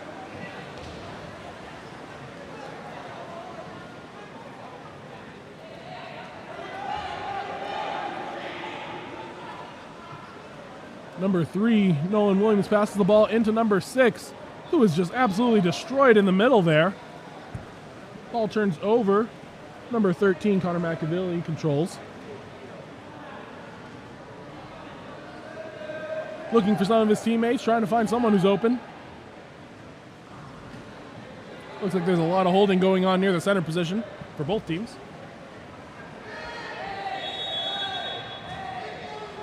Number 4, Blake Johnson gets a foul. Passes it up. Another ordinary foul. Number 10, Connor Meeks has the opportunity to shoot here. Takes a shot, goes over the cage, and now Topaz has a 2-on-1 on the other end of the pool. Let's see if they can get that ball up. Goalie comes out to try and press. And a 5-meter penalty foul is called. That's number 4, Casey Alef again drawing the 5-meter penalty. That's his second draw of the day. Let's see if he takes a second foul, second shot as well. Doesn't look like that's what happened. Looks like they want number 9, Oliver Wilmink, another 14U athlete, to take this one.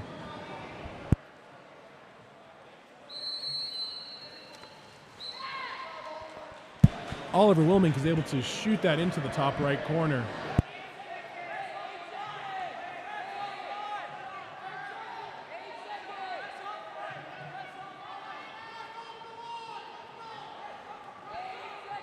That brings our score to 11-7 with 8 seconds remaining in the quarter. Ball is passed back to number 10, Connor Meeks.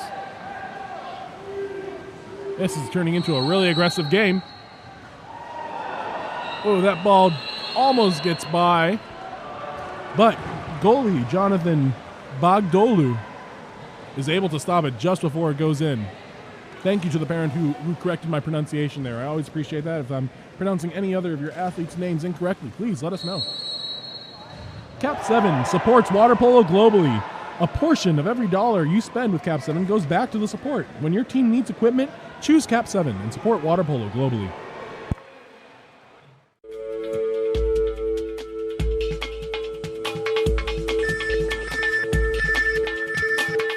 KAP7 is the proud sponsor of USA Water Polo.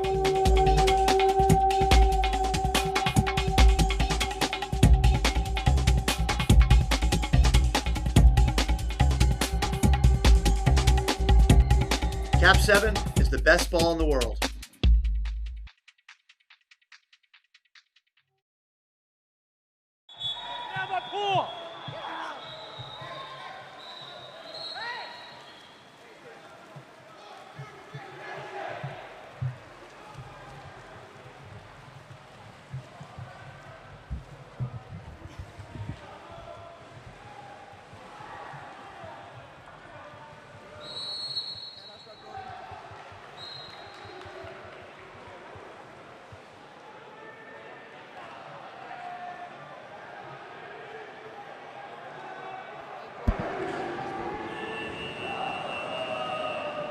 As we begin to get ready to begin our fourth quarter of play here, we have number 2 for Chop, Benjamin Hetch, swimming off against number 8 for number 8, Daniel Lim for Topaz. It is Benjamin Hetch who wins that swim off, passes the ball over to number 3, Lucas Horvath.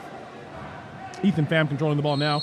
Looks like they have a post-up opportunity on the lower side. Ordinary foul there.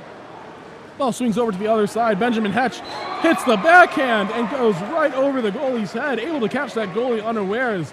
Those backhands can be sneaky sometimes. Great shot selection there by Benjamin Hetch, catching the ball across his body and then throwing the backhand. That takes some skill. That brings our score 12-7, 5:43 remaining.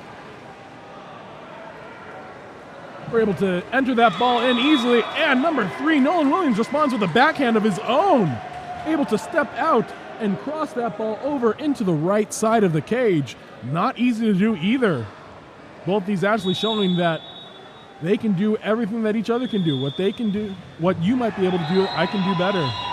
Number 11, Ethan Pham, controlling the ball. Ordinary foul drawn. Ball's put into number 8, Isaac Dembski.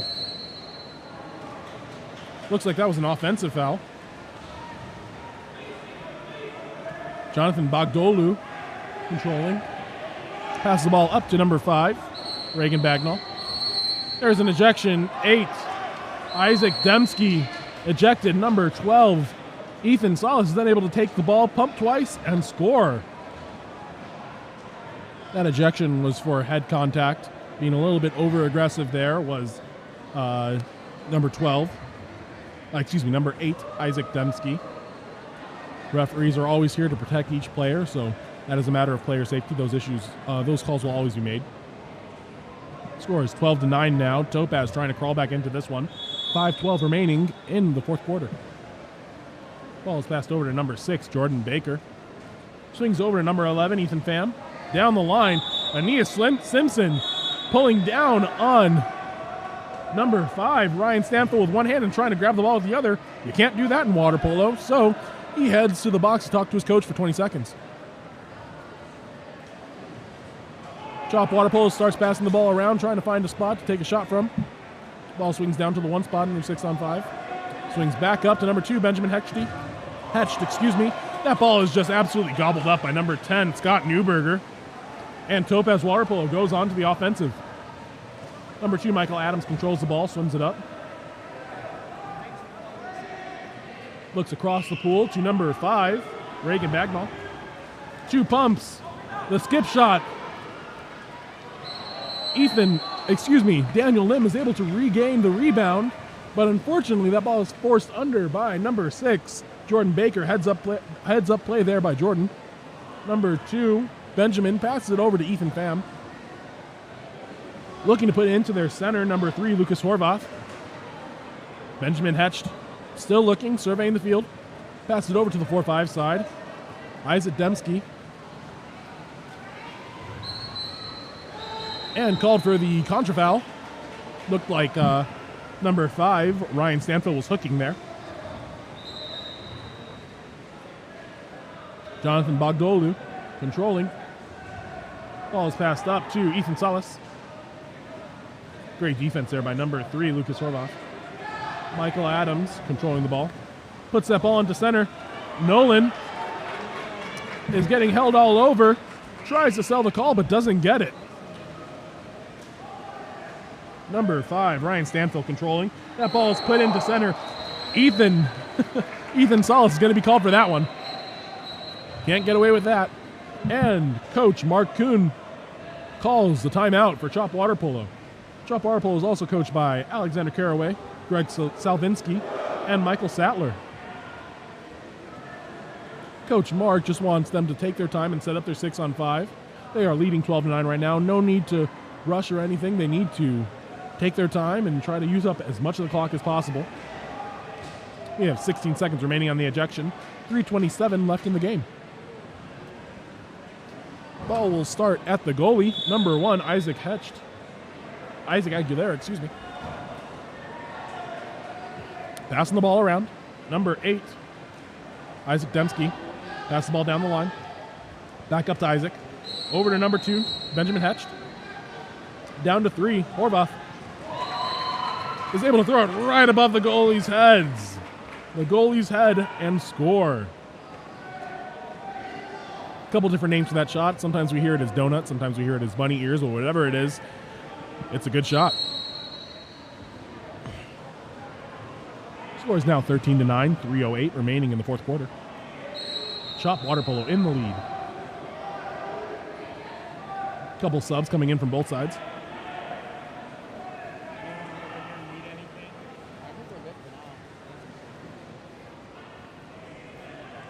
Nolan Williams ready to pass the ball back to Scott Newberger. Scott has the ball, looking to advance. Pass the ball over to Michael Adams. Puts the ball in the line, but that ball skims past just about everyone. And the ball turns over into Chop hands. Number 2, Benjamin Hetch controlling the ball. Swings the ball over to the other side. Number 5, Ryan Stanfield. Ryan pops the ball and starts attacking. He's eligible to shoot. Takes a shot and sneaks it into the right-hand corner just around goalie Jonathan Bogdolu. Really accurate shot there.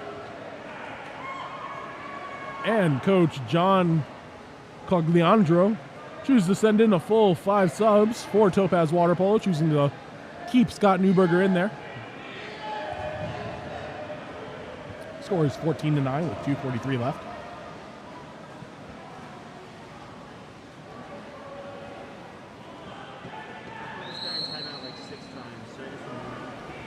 Scott Newberger controlling. Trying to advance that ball, swim around his opponent. Interesting setup here by Topaz. Ball swings over to Casey Aliff. Casey looking. Has the outside turn. Really nice move. And then draws the ejection on number 9, Ryan Kettering. And the timeout called by Topaz coach John Cogliandro. 2:25 remaining. Topaz Water Polo will use this opportunity to set up and then run their 6-on-5. Ball will start back with goalie Jonathan Bogdolu.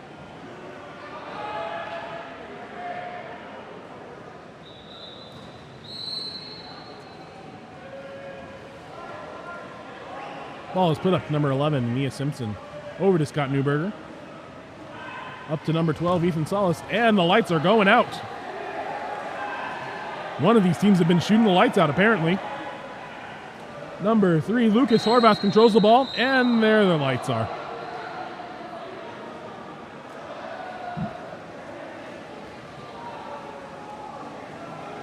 Swings the ball over to number 12, Devin Garcia.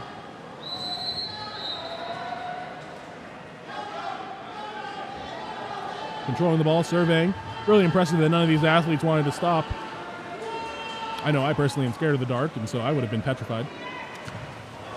Number 10 rifles a shot right into the arms of Isaac Aguilera with a monster block.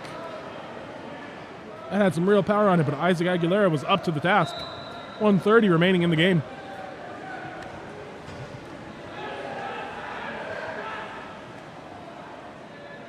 Ball is with number 10, Connor Meeks. Got a little bit of pick action going on around center. Ball is stolen. Number 4, Casey Aliff controlling. Swings the ball over to the other side. Number 7, Tanner Gall controlling the ball. Surveying his options. Doesn't want to quite take the shot yet, but he passes it up to Cole Sesmat, who passes it into Scott Newberger, who will take the shot and pound it into the upper right-hand corner. That was a power move right there. Good job, Scott. Score is 14-10 with 1:03 remaining in the game. Topaz Water Polo not giving up yet. Number 3, Lucas Horvath controlling the ball. Pass the ball over to number 12, Devin Garcia. Down the line to number 7, Nathaniel Castellan. Number 11, Nia Simpson. Good hands-up defense, able to tip that ball out. Number 7, Tanner Gall comes up with the ball. Jonathan Bogdolu controlling. Ball swings up to Aeneas.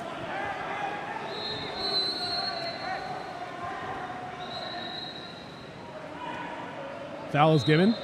Moved outside 2, and then told to start. Number 7, Tanner Gall starting. And the 2-hand call called on number 4, Casey Aleph. Got to only keep one hand on the ball at all times unless you're the goalie. Number 10, Scott Newberger trying to press the goalie, get the ball out of his hands. Casey Aleph kind of caught in no man's land, but that's all right. Ethan Salas chasing the ball. 10 seconds remaining.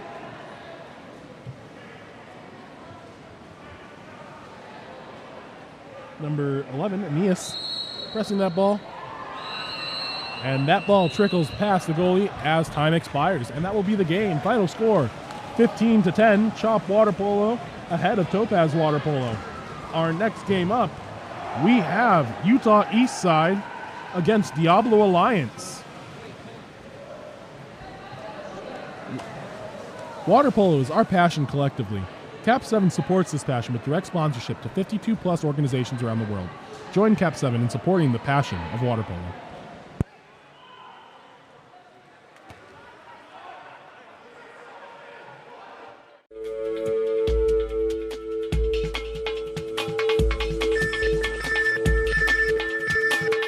KAP7 is the proud sponsor of USA Water Polo.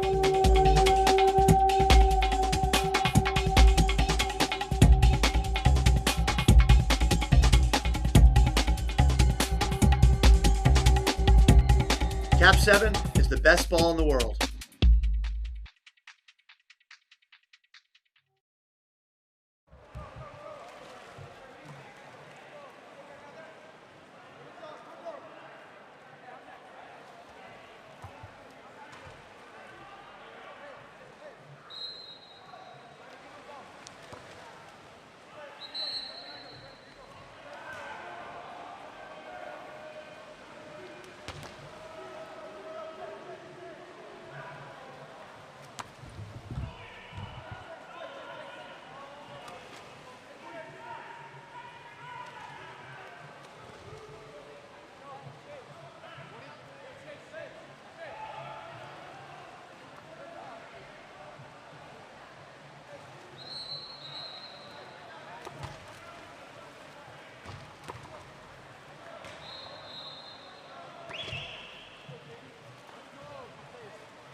Ball is with number 4, Tanner Lustig for Diablo Alliance. Being pressed by number 9, Brandon Elvander.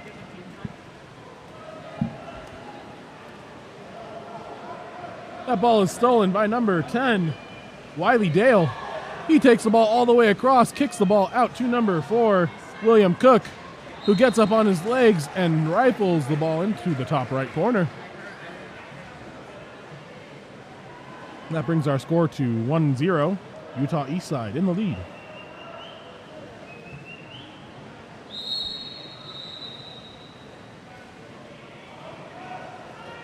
Diablo Alliance controlling the ball, passes it over to number 10, Christian Sanchez. Surveying his options, looking around, passes the ball down the line to number 2, Peter Kroger. We have a beautiful drive here coming in across the middle. Number 5 gets the ball, Kyle Silinovich. That ball is stolen by number 1, Thomas Whitstone, and passed all the way up to the far side, number 4, William Cook. Crosses the ball. Target there was number 2, Tom Diaz. Tom Diaz kicks the ball back out to number 9, Brandon Elvander. Back into Tom Diaz, and Tom Diaz uses the backhand to score his first goal of the game. 4:43 left in the first quarter. Score is 2-0.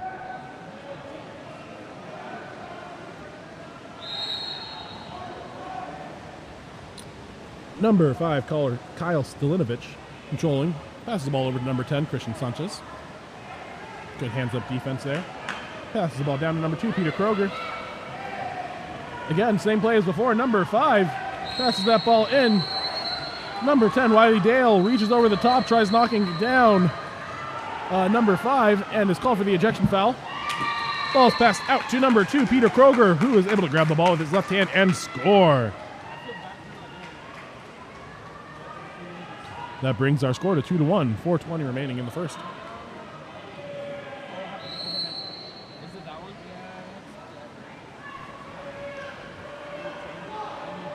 Number 4, William Cook controlling the ball, passes it over to number 9, Brandon Elvander.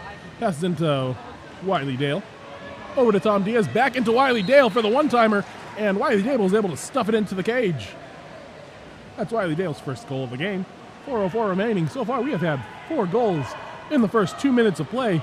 Looking like this might be a shootout.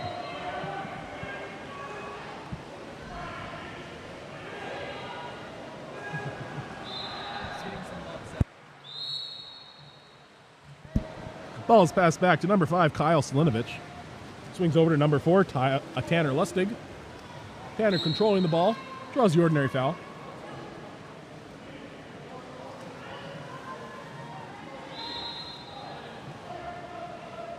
Looking for options.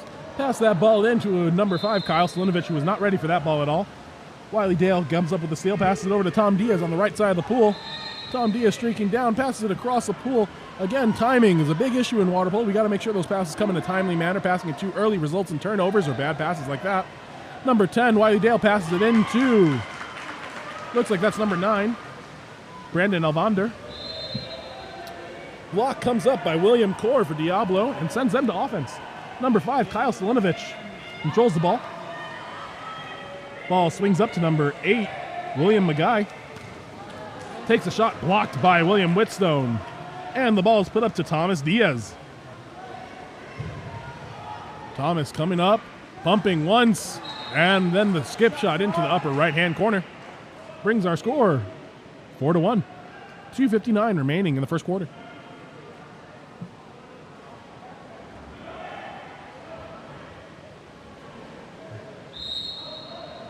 As Diablo gets started again, number 4, Tanner Lustig controlling the ball. Got a little bit of grabbing going on in center. Center is a very physical position, as most of you know. So, it's not unusual to see a lot of grabbing and a lot of holding going on there. That shot is taken from way downtown by number 8, William Magai. Reeled in by William Whitstone. Once they get onto offense, might have been a little hold there by Peter Kroger, but referees say not enough to call an exclusion, so Diablo Alliance goes back on offense. Number 7, Evan Liberatore takes a shot, tipped out, hits the crossbar, and then William Whitstone controls. Swings over to number 8, Paulo Hernandez.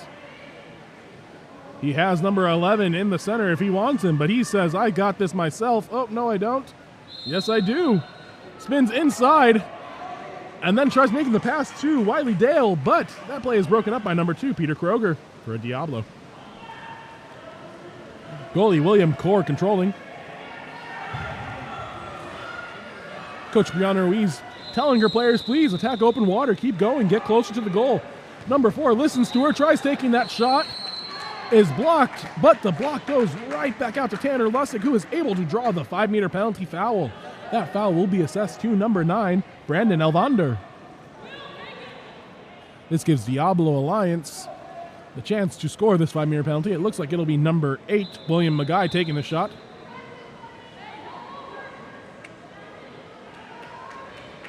William Magai getting ready. Goalie William Whitstone also seems like he's ready. Referee's a little bit confused. Pretty sure they saw a substitution happen during the 5-meter. You're not allowed to do that. So they send number 11, Griffin Marks, back out of the pool. And they tell whoever was his substitute, it was Peter Kroger, number 2, to get back in. Whistle, shot, and the goal. Scored by number 8, William Magai. And now subs are coming in for Diablo Alliance. Coach Brianna Ruiz asking referee Nick Baba exactly what the rules are in relation to subbing when it comes to 5 meters. Play restarts. Ball with number 4, William Cook. Swings it over to number 9, Brandon Elvander. Down to number 2, Thomas Diaz. We have a drive happening. Thomas controlling the ball, waiting for the right moment to pass the ball in. Swings it over to the opposite side, puts the ball in. And number 10, Wiley Dale, comes off with the hard shot that is stuffed by number 9, Cale Coleman. And that ball turns over. It will now be Diablo Alliance ball. Number 1, William Core controlling. Ball moves up to Cale Coleman, number 9. Tries to put that in, but they fail to see number 11, Caden Carlson, sitting right in front of the center. He makes the hook pass over to number 4, William Cook, streaking up the side. William Cook takes 2 pumps. Pass it over to the redirect for number 9, Brandon Elvander. That brings our score 6-1, I believe. 6-2. 51 seconds remaining in the first quarter. Correction, 5-2.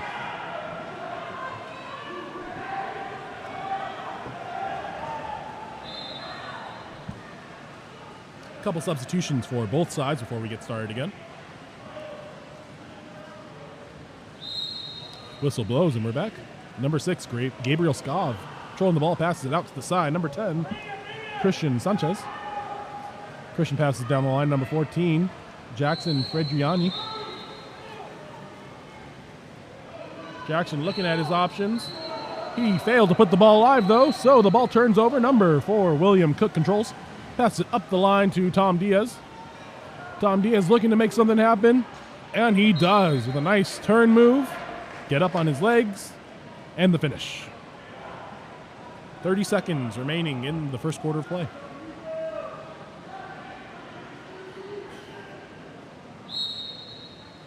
Ball passes back to number 6, Gabriel Skov. Over to number 10, Christian Sanchez. Seems like we're seeing a pattern here, almost like this was deja vu. Number 10, Christian Sanchez goes for the turn. Gets the ordinary in reward. Ball passes down the line, and that is not deja vu. Instead, we have a steal there by number 9, Brandon Elvander. Sorry, that is number 8, Paulo Hernandez. Number 2, Tom Diaz, looking to create something happen. Instead, he passes back out to Paulo. Ball is taken, skips about 2 inches in front of Thomas's face, and goes out of bounds. Goalie William Core controlling. 0.07 left in the game, and the clock expires. That is the end of the first quarter.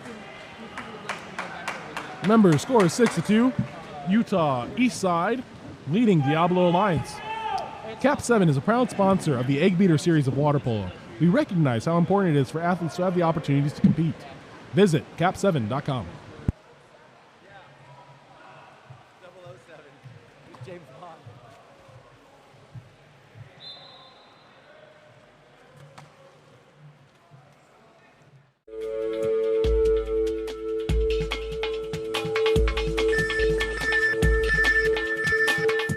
KAP7 is the proud sponsor of USA Water Polo.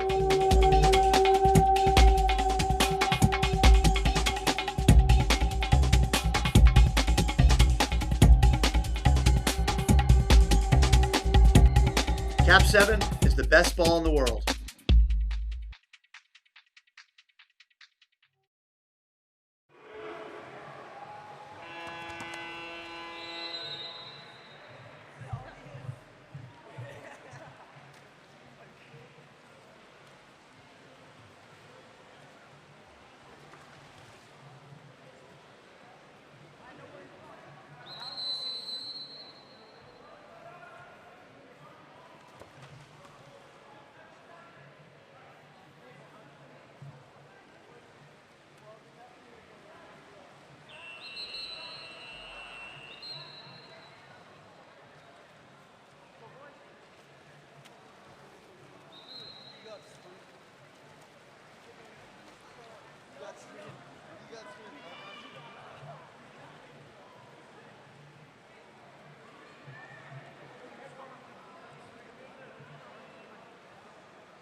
And we're back for the start of the second quarter.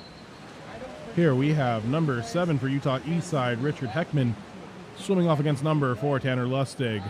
Looks like Tanner Lustig will win control of that ball, and he will swing the ball over to number 10, Christian Sanchez. Christian Sanchez draws the ordinary foul. Tries to swing the ball down to number 2, Peter Kroger, but that ball is stolen. Swings right past the center's head, number 3, Sloan Brown, and William Whitstone comes up with the ball. On the other side, number 2, Thomas Diaz, is able to muscle that ball into the goal, leading to a score of 7-2, Utah Eastside in the lead. 5:37 remaining in the first quarter. Ball is passed back to number 10, Christian Sanchez, over to number 4, Tanner Lustig. And there is an ejection. Looks like it'll be number 11, Caden Carlson. That ball is put into the center right away, but he is just smothered. Attacked from all angles by defenders from Utah Eastside, and the ball is forced under. Number 8, Polo Hernandez comes out with the ball. Number 2, Tom Diaz makes the outside turn, dishes the ball off to number 3, Sam Brooks. And Sam Brooks is able to put the ball in the back of the net. 8-2, 5:13 remaining in the second.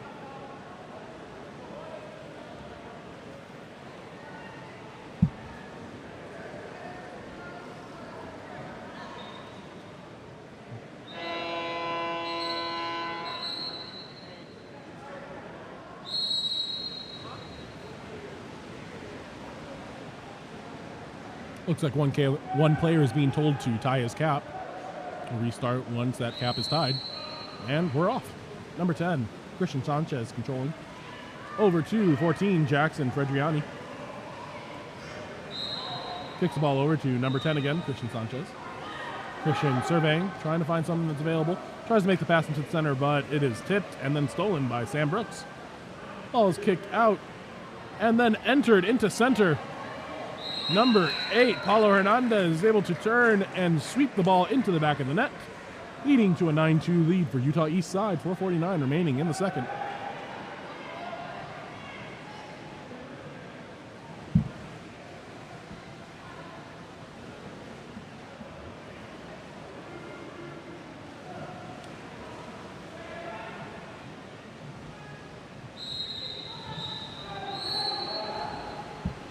Number 11 controlling the ball, Griffin Marks. Swings it over to 6, Gabriel Skov.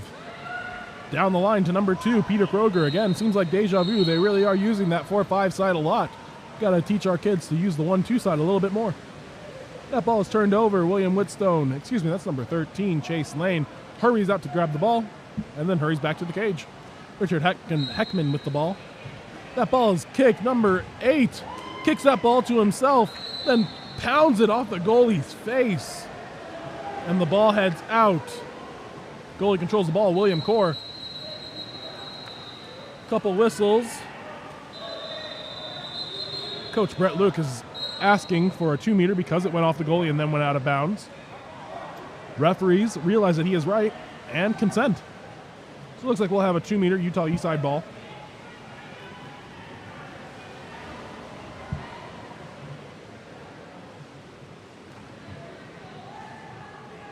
Instead, they choose to take the ball at the 3 spot. Number 2, Tom Diaz, controlling the ball. Swings the ball over to Richard Heckman, number 7. Takes a shot, blocked by William Corr. But number 5, Michael Hackett, able to gain control and score the ball after the rebound. Score is 10-2, 4:13 left in the second.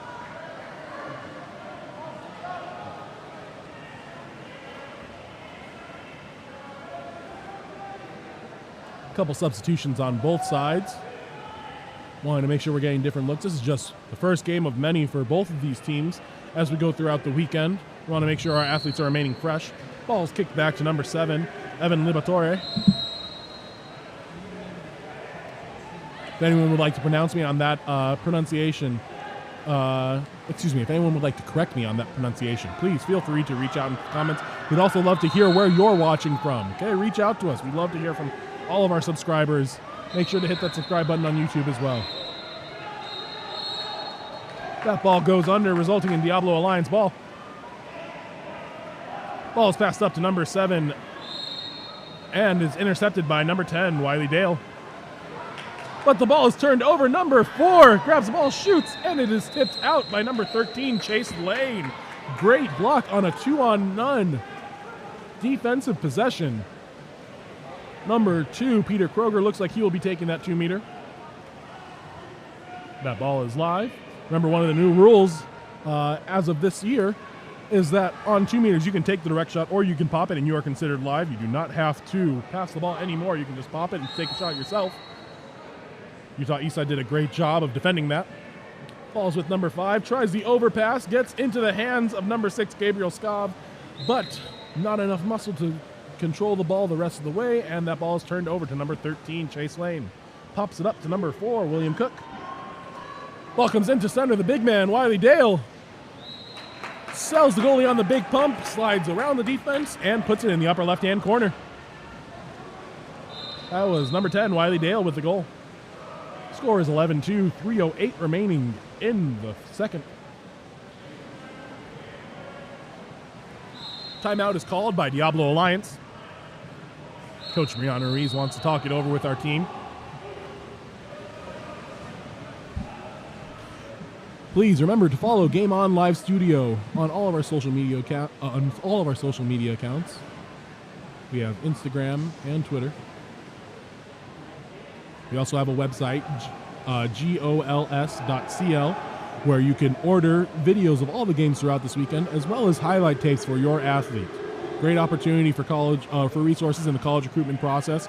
And we want to make sure that we are providing everything that we can for our athletes here this weekend.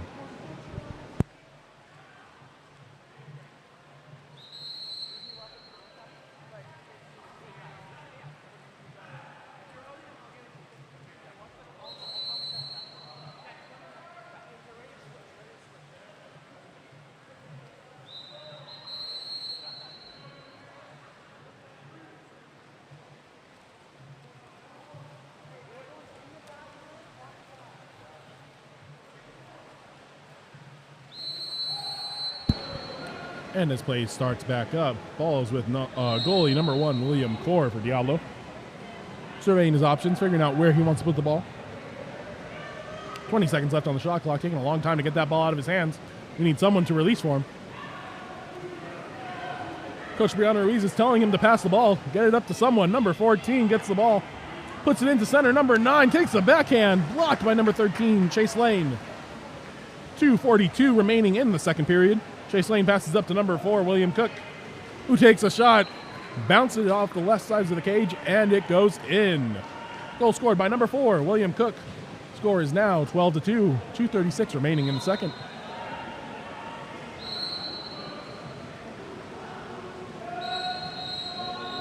Little bit confusion from the players. Number 6 has the ball. Gabriel Scobb passes it out to 14, Jackson Fredriani. Ball is stolen, and then an ordinary foul given. Utah Eastside takes off on the counterattack. Number 4, William Cook, again, deja vu, has the ball in the middle of the pool. This time it's blocked by goalie William Corr. Great block there. William Corr controls the ball, passes it up to 7, Evan Liberatore. Ball swings to number 8, William Magai. Takes the ordinary foul. He is eligible to shoot that. Gets up on his legs. Takes a shot. Goalie Chase Lane is able to get 2 hands on it, but it drifts out of bounds, resulting in a corner throw.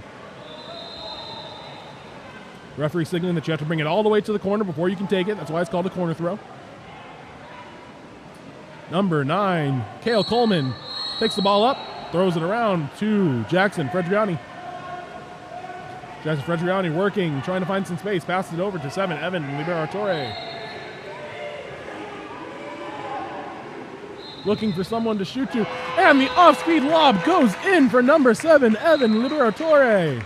Great shot there by Evan. Keep the goalie guessing by throwing a little off-speed lob there. Really effective once we get into the higher levels of water polo.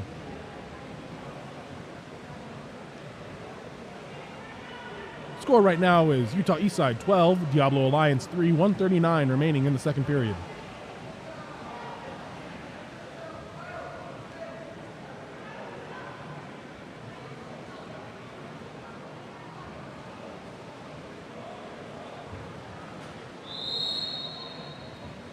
Ball is passed back to number 4, William Cook. William Cook advances, looking at his options, trying to put it into Wiley Dale. Wiley Dale calls for the ball to be on the 1-2 side. Wiley Dale, the big man in the middle, holding position really well. Number 12, Forrest Howells Annis. Passes the ball over to number 16, Jay-Sean Jessup. And the ball under is forced by number 4, Tanner Lustig. Tanner then takes off on the counterattack. We're up 1-0, but the pass is long, leading to a steal by Chase Lane. Chase swims the ball out, looks for his options. Now they have a counterattack, Utah Eastside does. Passes it up to number 12, Forrest. Forrest draws the ordinary foul. Passes the ball back up to William Cook. William Cook passes it out to the side. Up to Jay-Sean. Jay-Sean has the weak side. Instead, he passes it to number 4, William Cook, who tries to take the ordinary, not there. And that buzzer was actually from the opposite court, but Diablo Alliance ball either way. Number 6, Stefan Garlick, is called for the ejection. Diablo Alliance has the 6-on-5. Number 11, Griffin Marks with the ball. Passes it up to number 4, Tanner Lustig. Tanner walks it in, gets on his legs. Swings it over to 2, Peter Kroger. Peter takes a shot, batted away by Wiley Dale. Diablo regains possession. And we are even. The shot by number 3, Sloan Brown, goes off the post, rebounds, and Utah Eastside controls. Great opportunity there. We just need to put that in the back of the cage.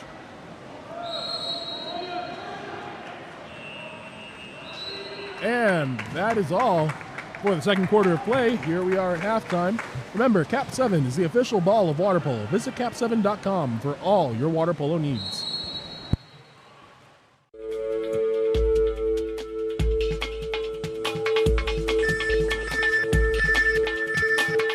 KAP7 is the proud sponsor of USA Water Polo.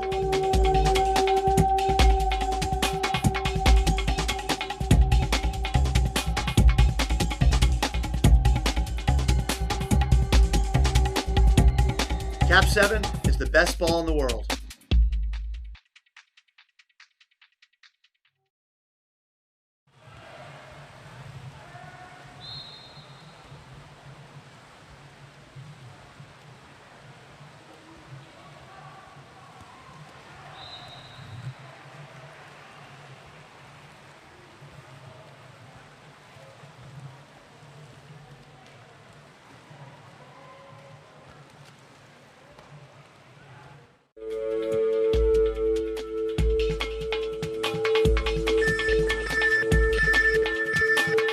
KAP7 is the proud sponsor of USA Water Polo.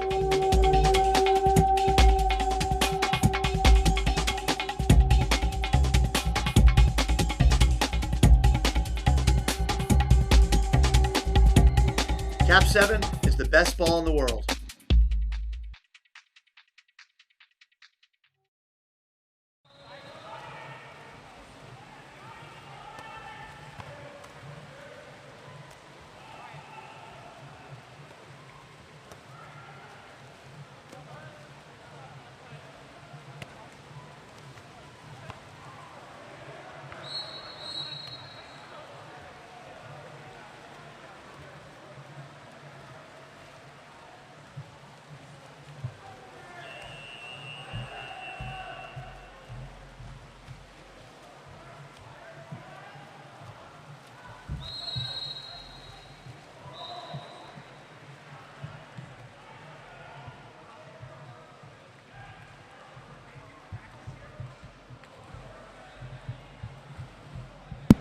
And as we get ready to begin the third quarter of play, we have number 14 for Utah Eastside, Owen Steckmest, swimming off against number 5 for Diablo Alliance, Kyle Stalinovich. Waiting for the referees to both get on their side of the pool. Whistle blows and we're off. Number 5 wrestles that ball away from 14, Owen Steckmest. And Diablo Alliance will go on offense. Number 4 controlling, Tanner Lustig. Passes that ball into center. Number 3, Sloan Brown with a full turnaround to get to the other side. And the 5-meter given.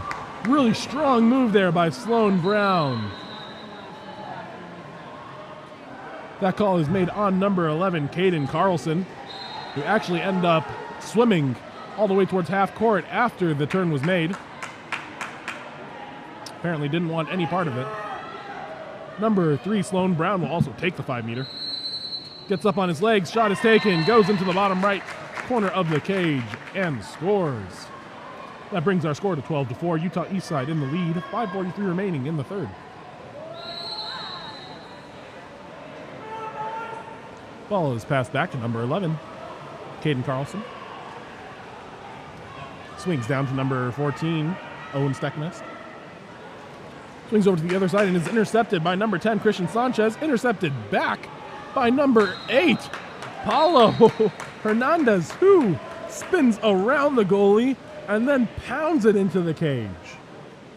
That was just a show of dominance there by Paulo Hernandez.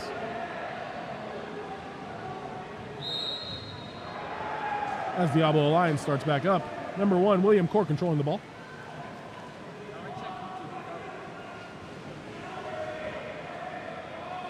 Surveying his options, trying to find someone to pass to. Looking to Coach Brianna Ruiz for some guidance. He is able to put it into number 2, Peter Kroger, who takes a shot, swings, and shoots it wide left. Looks like something's going on with Peter Kroger there. Referees will call a timeout really quickly and pull him out of the water.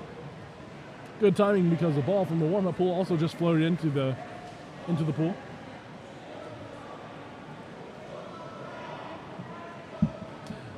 The ball was given to number 2, Peter Kroger, for him to float on. He says, "I don't need it though," and instead passes it to the referee. Shows the toughness of water polo players all around the country.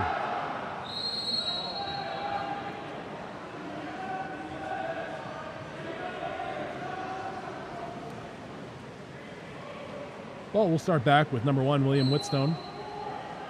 Passed up to number 8, Paulo Hernandez. Down the line and put into number 2. He has a strong crash coming, but is able to get that ball out anyway. Number 3, Samuel Brooks, gets the ball, pushes it, goes off the crossbar, but he's able to get the rebound and shove it back into the cage. 14-4, 4:46 remaining in the third quarter. Number 5, Kyle Stalinovich with the ball, passes it down the line to number 11, Griffin Marks. He has inside water. Ball's put into number 3, Sloan Brown, and the 5-meter is called on number 3, Samuel Brooks.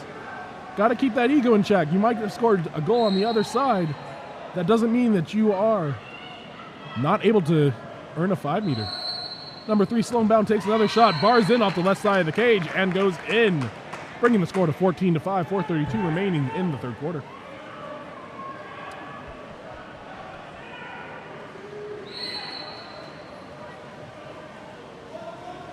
Number 11, Caden Carlson, controlling the ball. Swings it down the line to the 1 spot and right into Thomas Diaz. Thomas Diaz gets off his legs, pushes the ball, goes off the crossbar, but the ball is put under as the rebound is gathered, resulting in Diablo Alliance ball. William Core controlling the ball. Swings it up to 10, Christian Sanchez. There is an exclusion. Number 14, Owen Steckmest for Utah Eastside is excluded. Number 10 tries to take the shot. Number 1, William Whitstone, gathers that easily. Passes it up to number 8, Paulo Hernandez. Tries the spinner lob, and the spinner lob drops. Very nice shot there by Paulo Hernandez.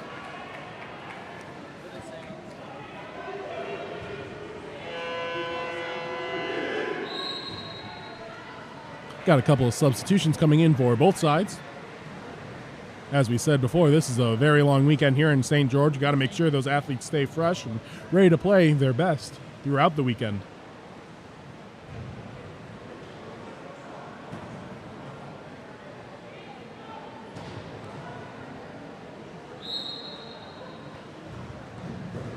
Diablo Alliance controlling the ball. Number 7, Evan Liberatore.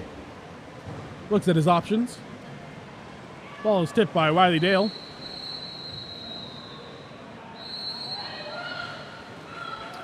Ejection is called in the backcourt. Number 4,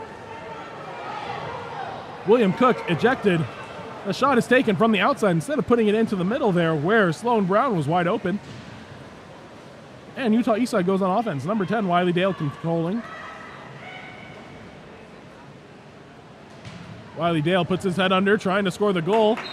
Swings the ball around 3 or 4 people's heads, and then shoots into the bottom right-hand corner. Scores 15-5 with 3:07 remaining in the third.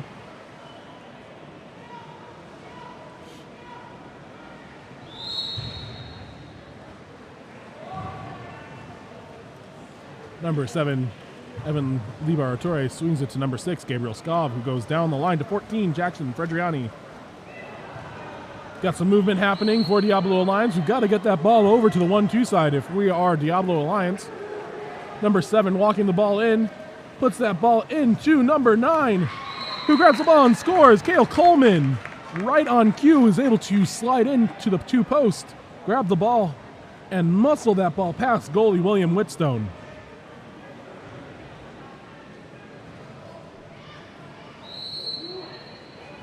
Number 4, William Cook controlling the ball. There's 2:40 left in the third quarter.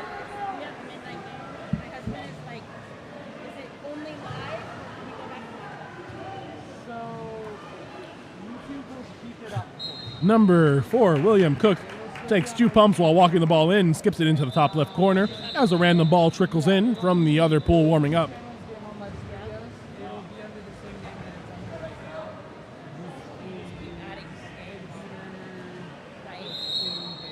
As we restart, number 7, Evan Liberatore, controlling the ball.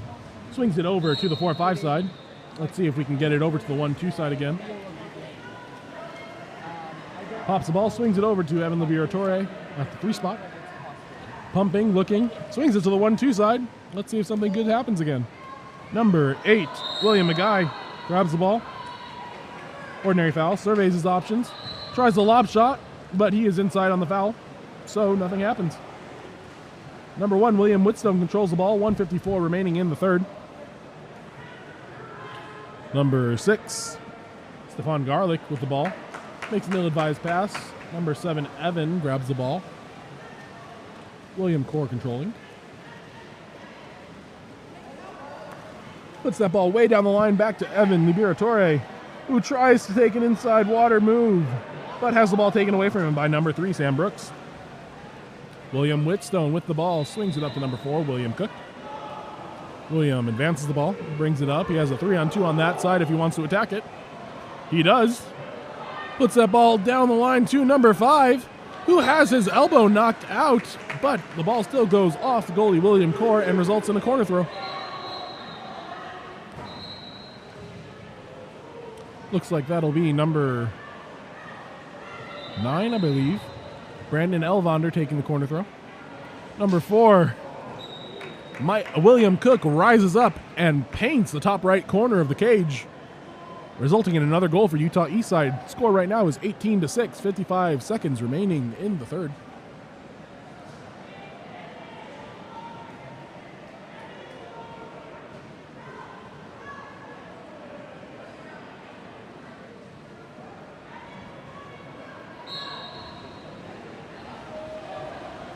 A couple substitutions coming in for Diablo Alliance. Whistle is blown, and the ball is passed back to number 5, Kyle Stalinovich. Passes over to the 1-2 side. Nice to see that. Over to Griffin Marks, number 11. Tries to put it into center. Number 4, Tanner Lustig. Tries to step out. Guarded by the other number 4, William Cook. Swings it over to number 9. As that ball gets around him. And we head on to Utah East Side's offense. Only about 2 seconds difference between the game clock and the shot clock. Number 10 swings. Number 5, Kyle Stalinovich, out of his way, and then is called for the offensive foul, and he just cannot believe it. The ball is then passed up to number 4, Tanner Lustig, who tries to go inside. He has a driver coming in if he wants to use him. Chooses not to, instead draws the foul. Tries to swing into the 4-5 side, and the clock expires. That is the end of our third quarter. Score is 18-6. Utah East Side in the lead. KAP7 supports water polo globally. A portion of every dollar you spend with KAP7 goes back to the sport. When your team needs equipment, choose KAP7 and support water polo globally.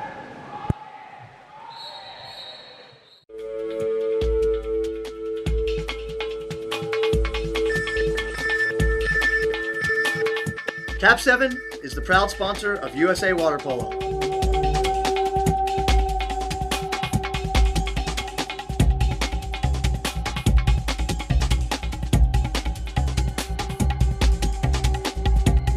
KAP7 is the best ball in the world.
And as we head into our fourth and final quarter of play here at Dixie State University, East Side Water Polo, Utah East Side, is in the lead 17-6.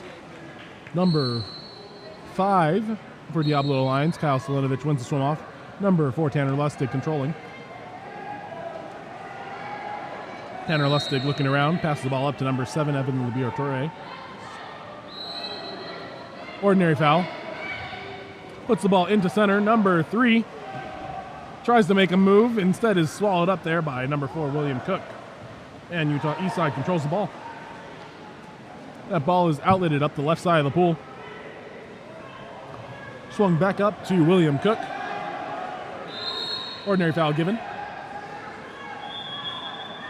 Ball passes down the line and into center Wiley Dale, who completely throws Evan Labiortore out of the way. Throws someone else off him, and then passes the ball out. Goalie William Corr is able to track that ball down. And we're off. Ball's passed up to number 4, Tanner Lustig.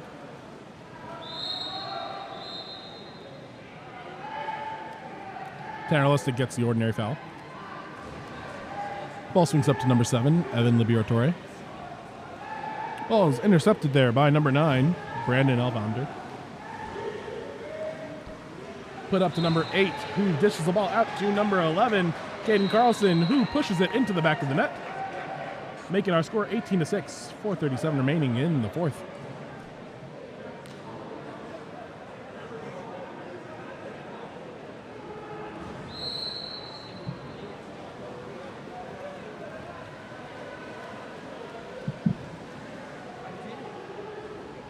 Ball is on the 4-5 side of the pool. Swings down the line to number 4, Tanner Lustig. Tanner is surveying, trying to find some options. Got some movement happening for Diablo Alliance. Tanner throws the ball, said, I'm tired of holding this. Someone get out of my hands. Passes it right to number 9, Brandon Elvander, who takes his time getting on the counterattack and swims away from the middle of the cage, trying to slow down the pool and use up our clock. Passes it up to number 8, Paulo Hernandez. Paulo looking, pumping, faking. Passes it over to number 2. Back to number 8. And the shot block by number 6 forces the ball to go out of bounds. That shot block was by Gabriel Skav. Ball is passed down the line to Christian Sanchez. Christian passes it back up to number 6, Gabriel Skav. Out to the side to Evan Liberatore. Ball is put into center. And I believe that was number 3, Sloan Brown, with the strong move to sneak the ball into the near side pass. Goalie Chase Lane will confirm once he gets his cap back on.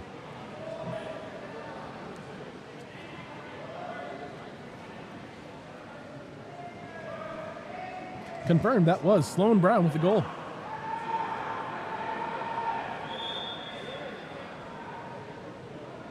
Utah Eastside heading onto offense, scores 18-7 with 3:28 remaining in the fourth.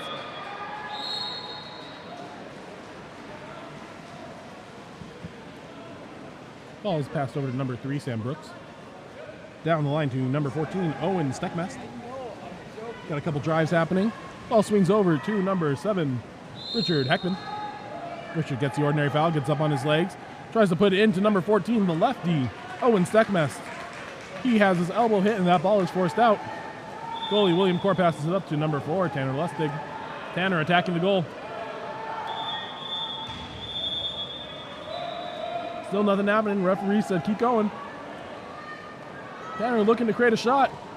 He slides left, shoots right, and gets it past goalie Chase Lane.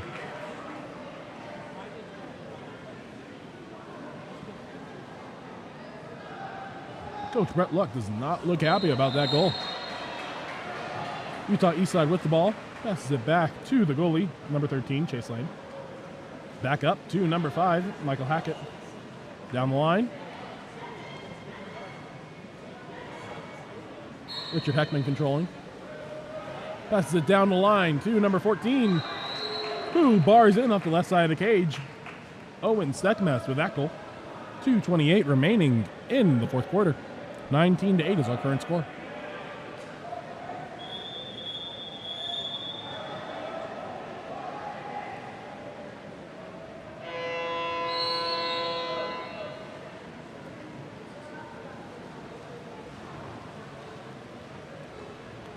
Goalie William Cord controlling the ball. He tries to enter it himself. Ball is into number 3, Sloan Brown. And number 16 comes back, Jay-Sean Jessup, and absolutely smothers him. Gets that ball out of Sloan's hands. Ball is passed up to number 14, Owen Steckmast. Back up to number 6, Stefan Garlick. Over to the left side. On the 1-2 side, Michael Hackett swings it across to Owen Steckmast. Owen surveying, passes it up to number 6, Stefan Garlick. And number 3 is able to get the steal despite being bear hugged by number 6, Stefan Garlick. He pops that ball, starts swimming it up, and he swims right into someone else. Gets the ordinary foul, though. Number 11, Griffin Marks controlling the ball. Tries the off-speed shot again that worked earlier today.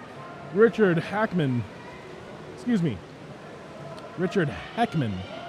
able to retain that. Michael Hackett with the ball. Puts it into Jason Jessup, who was called for the lockup and turned over. Diablo Lions ball, 1:10 remaining in the fourth. Number 1, William Core with the ball. Coach Brianna Ruiz telling him to keep attacking, go up, be part of our offense. Maybe trying to get him to take a shot. And he puts it into center. Number 3, Sloan Brown has his cap taken off again, but ball isn't quite there.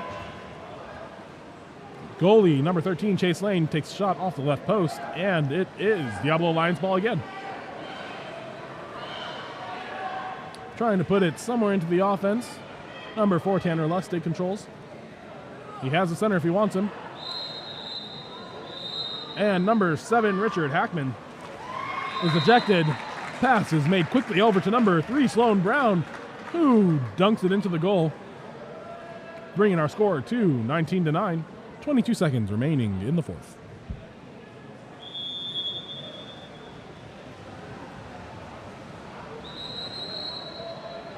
A little bit of confusion as we heard a whistle from the other course.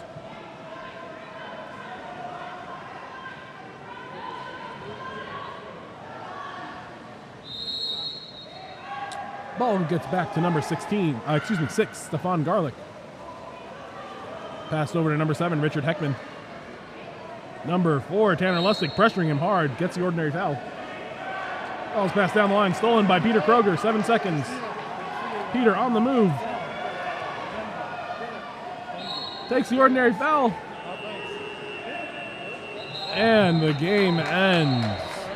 Final score, Utah Eastside 19, Diablo Alliance 9. Our next game of the evening features Redwood City against Rancho Tsunami. Remember, water polo is our passion collectively. KAP7 supports this passion with direct sponsorship to 52 plus organizations around the world. Join KAP7 in supporting the passion of water polo.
And we are off.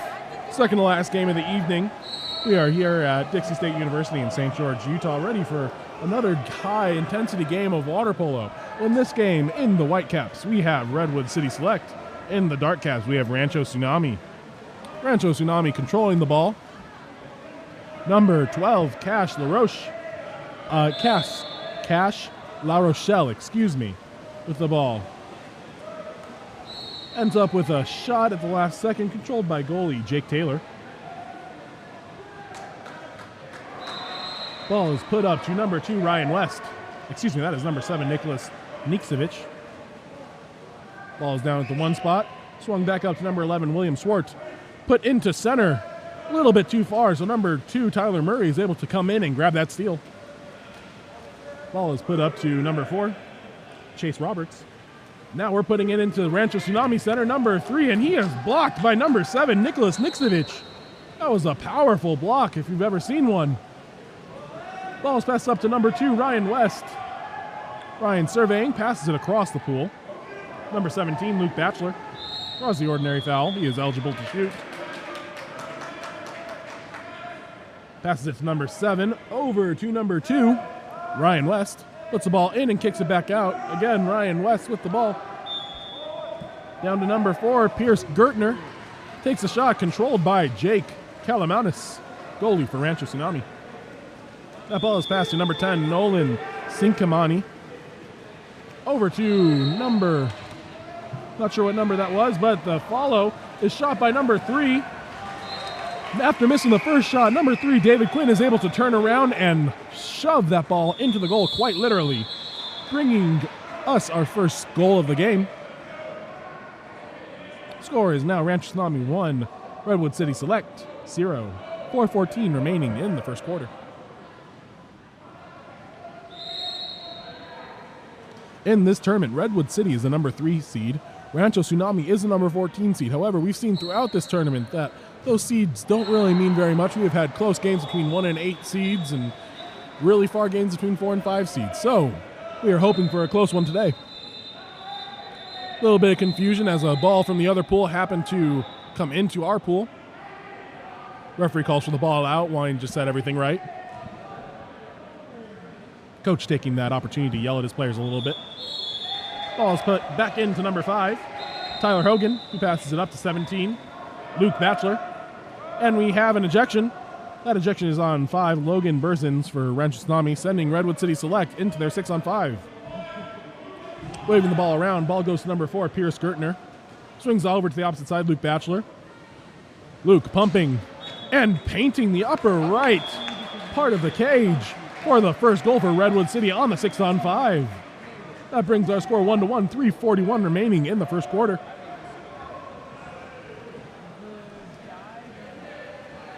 Redwood City Select is coached by Peter Olson and Brian Kruzkamp. Rancho Tsunami is coached by Kevin Nesbitt and Joshua Vega. As a reminder, this is a 16U boys division game. Ball is put into number 3, David Quinn, who was able to turn around and sneak the ball past the goalie on the short side. Goalie wishes he had that one back, grabbing his face and being like, oh man, I should have had that. Goalies are always a little bit underappreciated. They usually take it out hard on themselves, but that is a hard shot by David Quinn to stop. Number 17, Luke Batcher, controlling the ball on the 1-2 side. Takes the ordinary foul, even though both hands are up by number 2. Ball is crossed over to the ball is crossed over to the other side of the cage and slammed into the net by number 10, Hassan Hove. Great awareness there by number 5, I believe it was, Tyler Hogan, to find number 10 on the cross on the opposite side of the cage. Not easy to do when you have 2 defenders draped all over you. Number 8, Adib Lakees with the ball. Passes it to number 2, Tyler Murray. Draws the ordinary foul. He can shoot that if he wants. Doesn't choose to. Instead, pass the ball back to number 8, Adib. Him pumping. Ball is turned over and then thrown ahead by Luke Batchelor. That was an unwise move as it gives the ball right back to Rancho Tsunami. Number 2, Tyler Murray controlling. Passes the ball down the line. There is now a heavy drop on number 3, David Quinn. Ball swings over to number 8. Tipped, but he is able to control Adib. Pass the ball back out to number 2, Tyler Murray. Need a little bit more balance out of the Rancho Tsunami side if they want to get anything done in this offensive possession.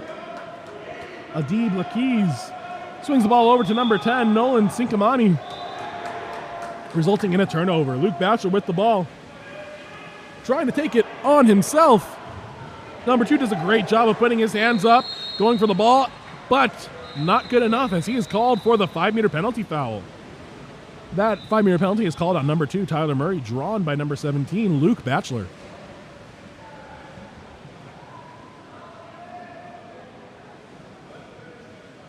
Looks like number 17, Luke Batchelor, will also be taking the 5-meter. Lines up on the 5-meter cone, ready to try to put this one away for his team.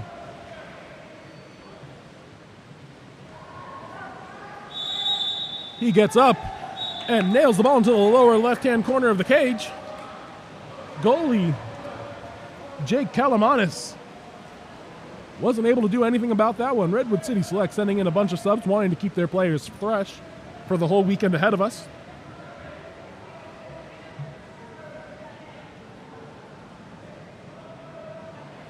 Score is 3-2 right now. Redwood City Select in the lead. 2:14 remaining in the first quarter.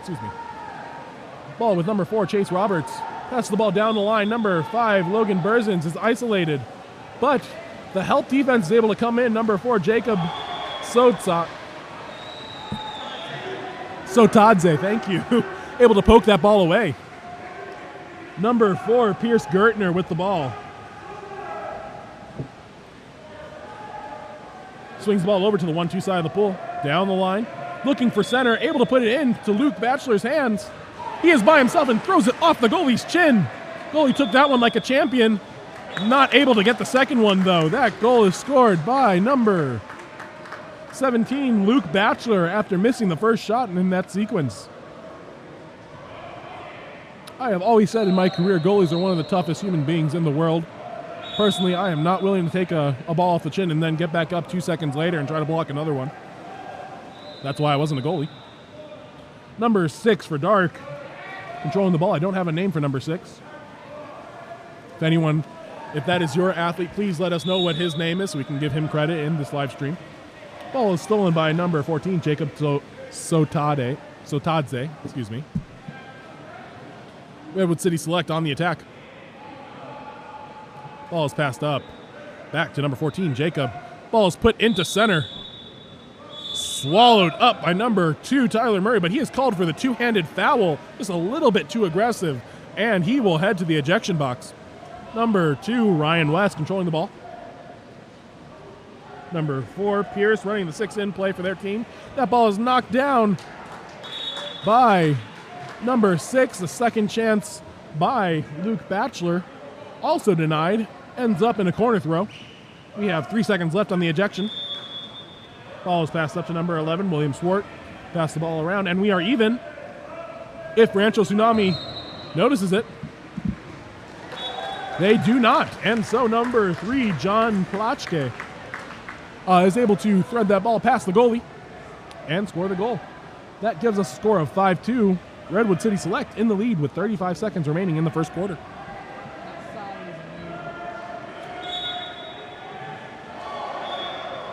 Refs blow the whistle, and we are live. Ball is passed over to number 5, Logan Bursons. Put into number 12, Cash LaRochelle. Stolen by the combination of Jacob Sotadze. On the other side, number 2, Ryan West, shoots, blocked by goalie Jake Kalamanis, who puts it up to number 4, Chase Roberts. Number 5, Logan Burzin strikes for the ball. However, number 14, Jacob Sotadze, is able to come out with it. And that is the end of the quarter. That goal will not count. Score heading into the first quarter break. 5-2, Redwood City ahead of Rancho Tsunami. Please remember, KAP7 is a proud sponsor of the Eggbeater series of water polo. We recognize how important it is for athletes to have the opportunity to compete. Visit KAP7.com.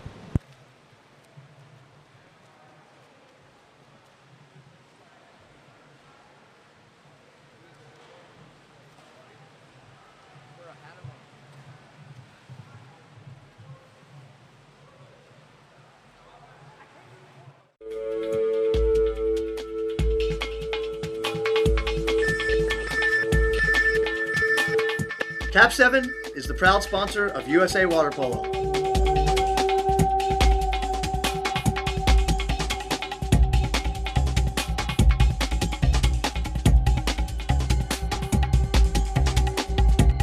KAP7 is the best ball in the world.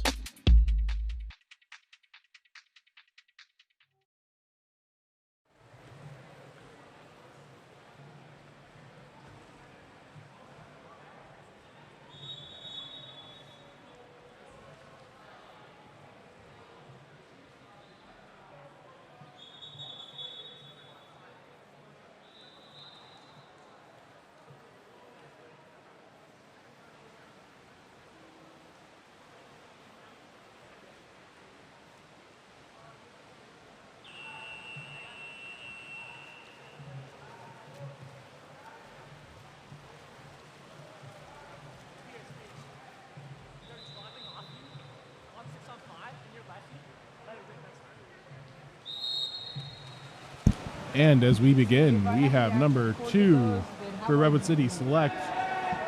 That is Ryan West winning the swim off there. Passes the ball over to number 4, Pierce Gertner. Passes the ball back into number 2. He's isolated on the 4-5 side of the pool. Doesn't want to take the shot though. Swings it back around to number 7, Nikola Niksevic. Down the line to number 4, Pierce Gertner. Puts it into center, who has plenty of time for the backhand, sets it up. But Jake Kalamanis was ready for it and able to get his hands up in time to stop the backhand shot. Jake Kalamanis surveying, looking to see which of his teammates are open to pass to. Passes it up to 15, who I do not have a number for. If that is your athlete, please feel free to tell us your athlete's name in the comments. Ball is right now at number 11, Cameron Milius. Ill-advised pass leads to a steal by number 4, Pierce Gertner. Redwood City select goalie Jake Taylor with the ball. Passes it all the way up to number 2 at the 5 spot, Ryan West. Works the ball around to number 4. Couple different drives and releases for Redwood City select. Plenty of time in center again if they want it. They put the ball in. Number 5 says, I will not be denied, and shoves the ball in on the near side. Number 5 there with the goal, Tyler Hogan, with the strong near side turn and the shot. Brings our score to 6-2, 4:45 remaining in the second. Couple subs coming in for Redwood.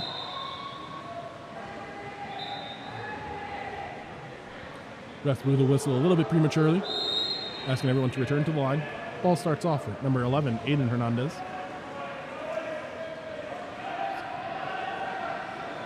Aiden advancing the ball, bringing it up. Looking at his options. Ill-advised pass to number 6, Luke Kirincic.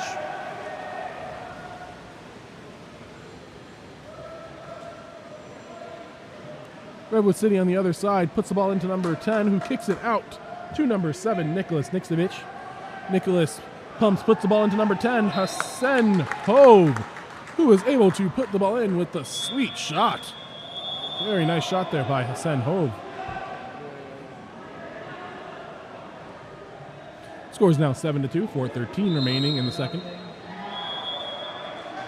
Ranto Tsunami trying to find a way to back into this game. Ball is passed back to number 7, Trace Fasquel. Trace passes it over to 15, who shall remain nameless for now. After struggle pasture passing, the ball is stolen by number 8, Owen Taylor. I believe there is a 5-meter penalty called on number 7, Nicholas Nixovich.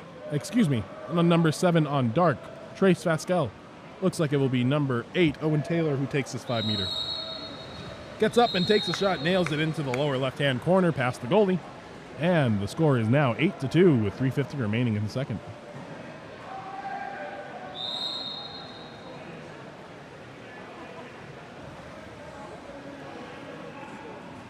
Number 7, Trace Fasquel, brings the ball up, advancing it, passes it over to 15. Back to Trace. Trace with the catch and shoot. Number 10, Hassan, is able to recover that and looks up the pool, looking at his options, trying to find someone on the counter attack. Passes it up to number 2, Ryan West. He has a cross cage option if he wants to. Gives it to the one-timer, but it is not there. Number 6, Luke Kirincic, has the ball poked out, and Rancho Tsunami takes control. Passes the ball to number 13, Cameron Milius. Cameron looking around, trying to figure out who's open. Number 7 gets up on his legs, puts the ball into center. Not much room. Not enough room at all. Number 8, Owen Taylor, is able to come back in and grab that ball. Goalie Jake Taylor just rifles off a shot, hoping to catch Jake Kalamanis off guard. Not quite, though. Not this time.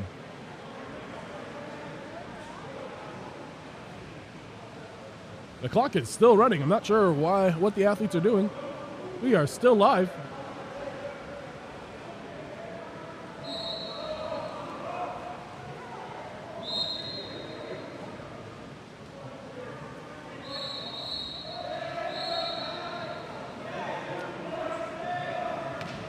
Shot is taken from about 10 meters out by number 15.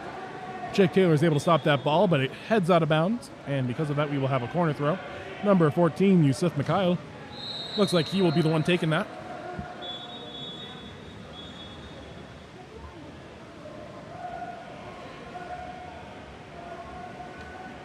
Referee instructs him to bring it all the way to the corner. Pops the ball, and then we are live. Ball is passed up to number 7, Trace Fasquel. Walking it in. That ball is shot blocked by number 8, Owen Taylor. Controlled by Jake Taylor. Possibly a relation there. Ball is passed up to number 4, Pierce Gertner. Tries to work his way around the defender. Passes it up to number 7, Nicholas Nixovich instead. Ball's passed over to number 2, Ryan West. They have the center. Drop is coming. And number 12, Cash La Rochelle, is able to come away with the ball. He's in the middle of 3 white players. Needs to get that out quick. Doesn't do it in time. Ball is passed to number 8, who drills it into the upper right corner for the goal. That is Owen Taylor.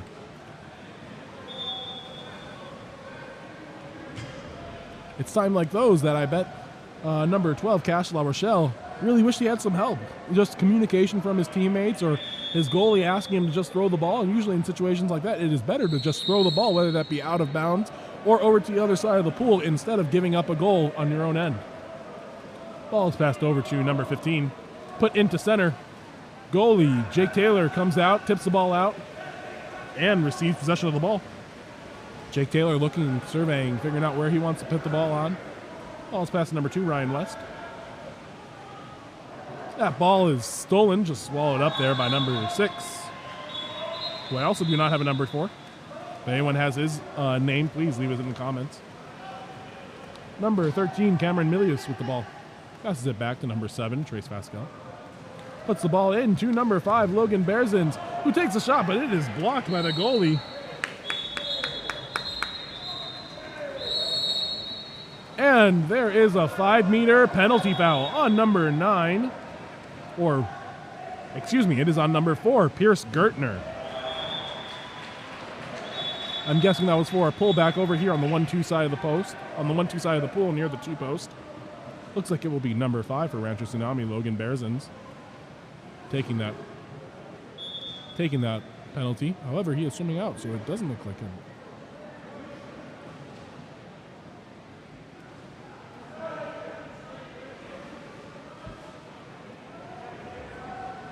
Not sure why he had to be subbed out. Looks like he has a bloody nose. So, instead, it will be number 10, Nolan Sikamani, taking that 5-meter. Whistle blows, and the ball is shot into the upper left-hand corner. Number 10, Nolan Sikamani, with the goal. Score is now 9-3 with 1:08 remaining in the second period.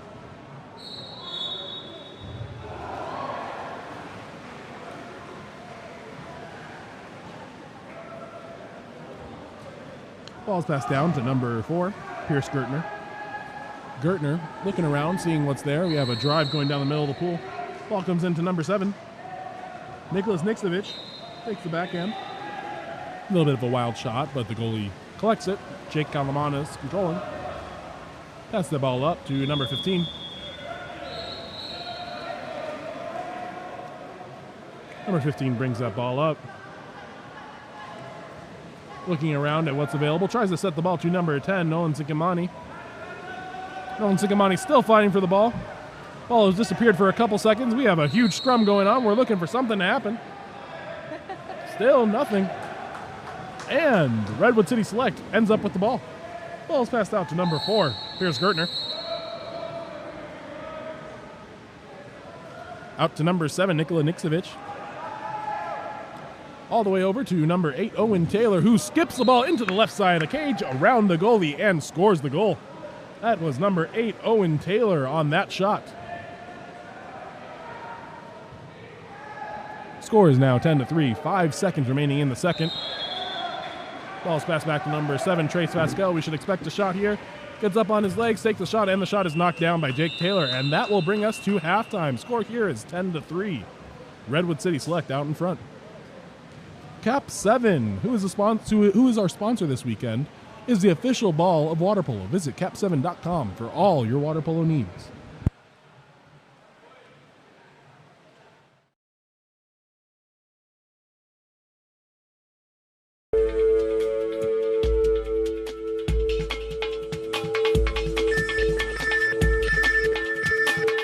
KAP7 is the proud sponsor of USA Water Polo.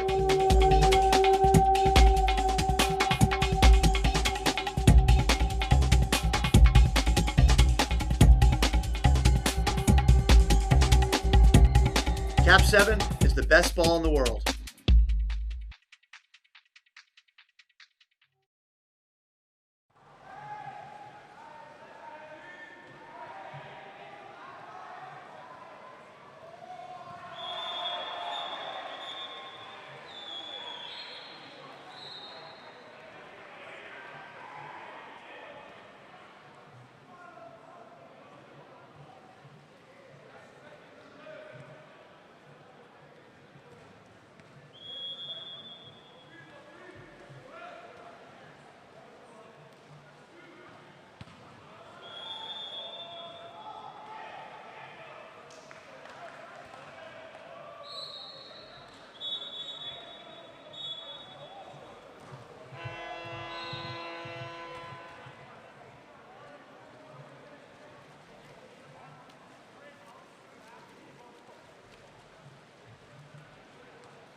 And we're preparing to enter the second half of water polo going into our third quarter.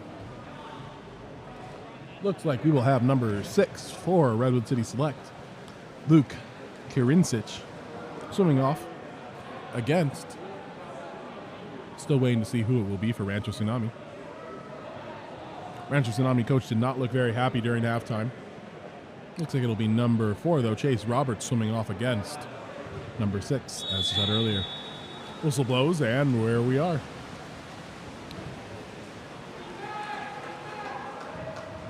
We have a scrum for the ball.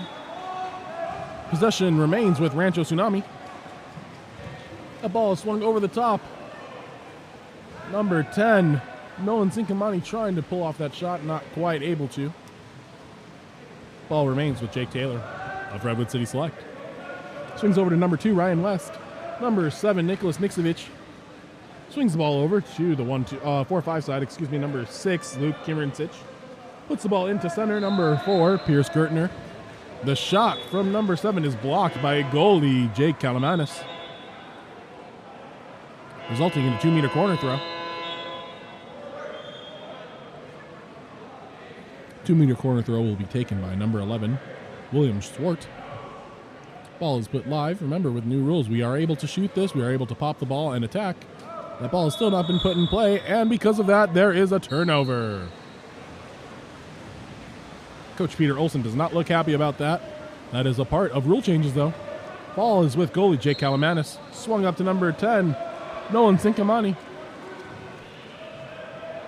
Number 4, Chase Roberts advancing the ball. Looking to swing it over to the opposite side. We have an isolation play over there. Tyler Murray completely isolated. Shot is taken. Ball is blocked, though, by Jake Taylor. Spectacular block, despite the fact that number 2, Kyler Murray, had tons of isolation and time to create that shot. Number 11, William Swart, controlling the ball, passes all the way across the pool. Swings it up to number 3, John Plachke. John Plachke with the strong side turn. Number 2 gives him the ordinary foul in exchange. Swings it across the pool. Back to number 11, William Swart. Down the line to 7. Nicholas Nixovich ends up dumping the ball, yielding possession, and says, okay, we'll go play defense instead. Jake Kalamanis passes it up to number 4, Chase Roberts. Chase Roberts looking to the middle of the pool, trying to put it into Nolan Sinkamani. Instead, the ball is stolen. Ball possession remains with Redwood City Select. Up to number 11, William Swart. Been saying that name a lot this quarter so far. William controlling the ball, trying to go for the turn. Is given the ordinary foul instead. Has to move outside 2 meters to take his free throw. Passes the ball up to number 6, Luke Kirincic. Over to number 3, John Plachke.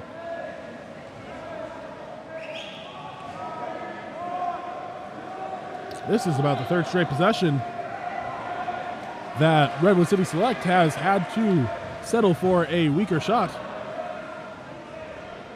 Rancho Tsunami obviously made some change that resulted in this. On the other end, number 5, Logan Bearzins tries taking a backhand. That backhand is eaten up, though, by Jake Taylor, and Redwood City Select maintains possession. Ball is passing all the way down the corner to number 11, William Swart. Looking for center, nothing there. It passes up to number 7, Nicholas Nixovich. Trying to go into center. Rancho Tsunami goes into a crash as that ball is put in. That ball is kicked out to number 2, Ryan West, down the line. Shot is taken and eaten up by Jake Kalamanis. Ball is put up to number 2, Kyler Murray, all by himself, crosses it to number 5, who scores it. Logan Bearzins on the score. Number 2, Tyler Murray on the assist. That brings our score to 10-4. 2:59 remaining in the 3rd period.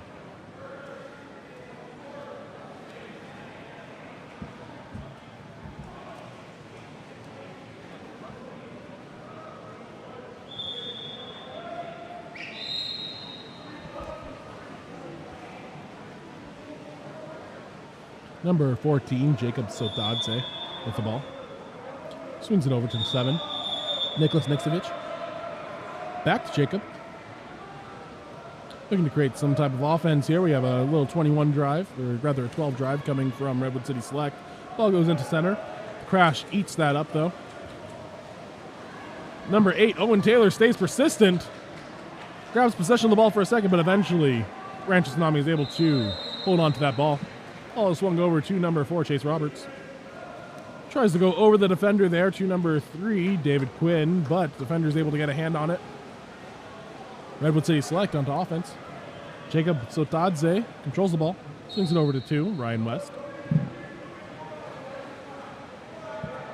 All the way across the pool to number 6, Luce Kirincic. Ejection taken by number 8, Adib Lakis. That was drawn by number 8, Owen Taylor. Could say that's an 8 crime. Number 3 sending Redwood City Select into 6-on-5. Number 2 controlling Ryan West, passes it over to number 7, Nicholas Niksevich. Shoots, ball goes off the right post. And Rancho Tsunami maintains possession of the ball. Number 4, Chase Roberts with the ball.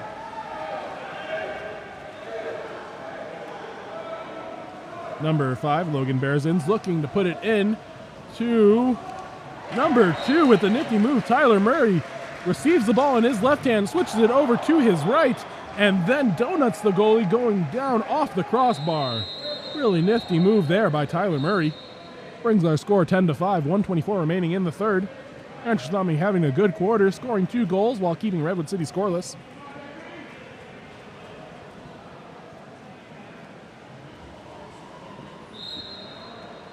Number 10, Haseen Hove, passes it back to 8, Owen Taylor. Over to 7, Nicholas Niksevich. Puts it down the line. Looking around, surveying, getting a couple good pumps in. That's number 17, Luke Batchelor. Passes back up to 8, Owen Taylor.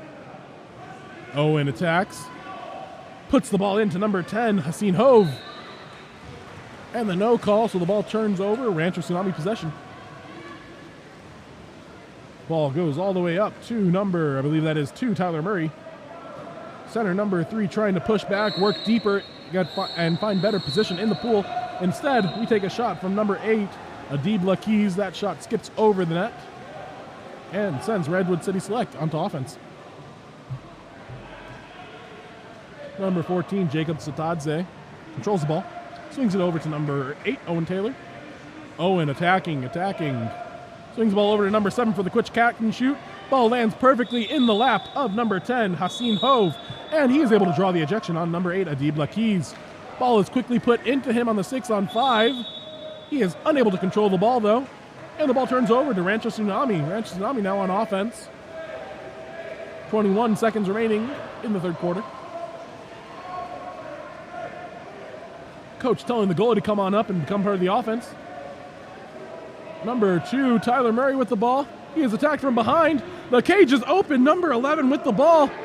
Wide open in the cage still. That ball is turned over. The lefty backhand bars out. 0.09 seconds remaining. That could have ended disastrously for either team. Anything could have gone wrong in those last couple seconds of the quarter. In any case, we'll end our third quarter. Score is 10-5. Redwood City Select still in the lead, comfortably controlling this game. Please remember, KAP7 supports water polo globally. A portion of every dollar you spend with KAP7 goes back to the support. When your team needs equipment, choose KAP7 and support water polo globally.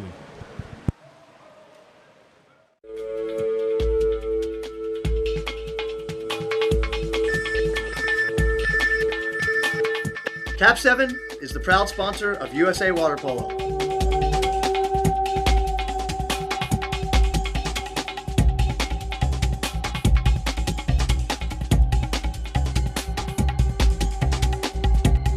KAP7 is the best ball in the world.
And our fourth quarter begins with number 14, Jacob Sotadze, swimming off against number 7, Trace Fasquel.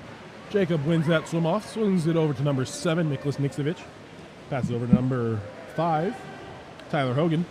Tyler Hogan surveying, swings it across the pool. Jacob Sotadze controlling.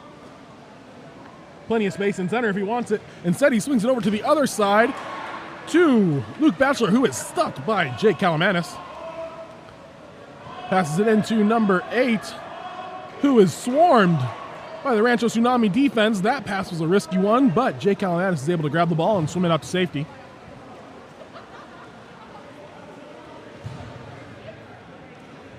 Jake Kalamanis cautiously swimming up, looks at his coach for approval, and then keeps going. Passes the ball over to number 2, Tyler Murray, and then starts swimming back to the goal. Number 9, Dylan Smith with the ball. Passes the ball down to number 15.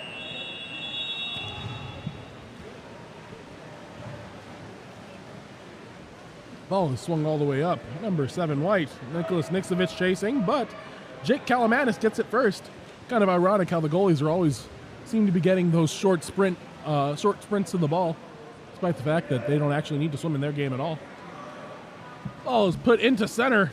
He is swarmed and has his elbow grabbed as he is taking that shot. That was number 6. I do not have a number 4 on the shot. Ball is shot up to Luke Batchelor. Luke Batchelor pumping, throwing it, had some speed on it, but Jake Kalamanis had no problem with that. Number 8, Owen Taylor controlling the ball, and he is able to put a little bit of wrist on it and score the ball with number 7, Trace Fasquel, draped all over his back.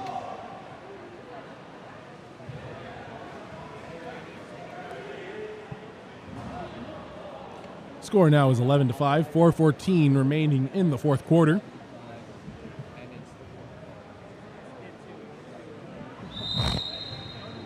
Ball is passed back to number 7, Trace Fasquel.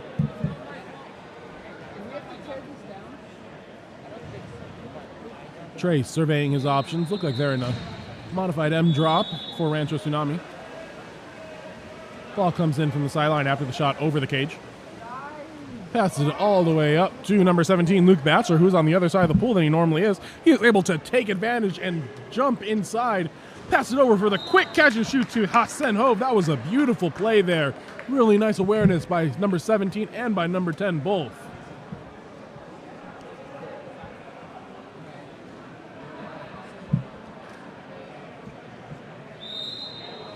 As play restarts, number 7, Trace Fasquel with the ball. Attacking, still trying to figure out how to beat this M drop of Redwood Cities. And just as I say that, they come out of their M drop. Trace Fasquel being pressured by number 10, Hassan Hove. Trying to draw the foul. Nothing going. Number 15 controls the ball. He is able to turn and get inside. He passes the ball down the line. Number 13, Cameron Milius, with a couple seconds. Is he going to get the shot off? No, he is not. Ball turns over because of the shot clock. Number 4, Pierce Gertner passes it up to 17, Luke Batchelor. And we've got a deja vu play, number 17 to number 10. Just like that was a rewind. Very nice job for both of them. It seems like they've got a little bit of chemistry going there. Brings our score totals to Redwood City Select 13, Rancho Tsunami 5.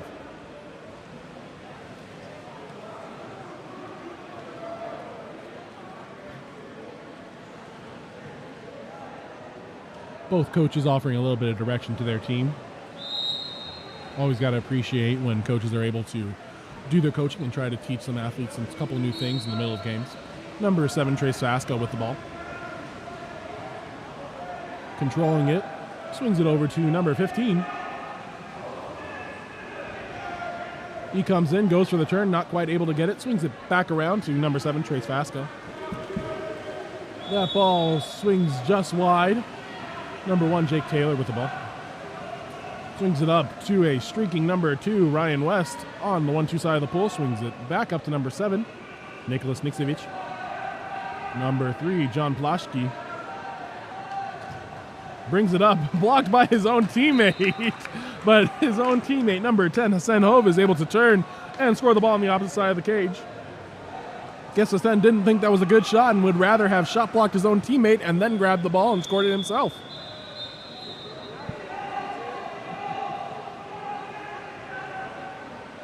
Final score now is 14-5, 2:25 remaining in the fourth quarter.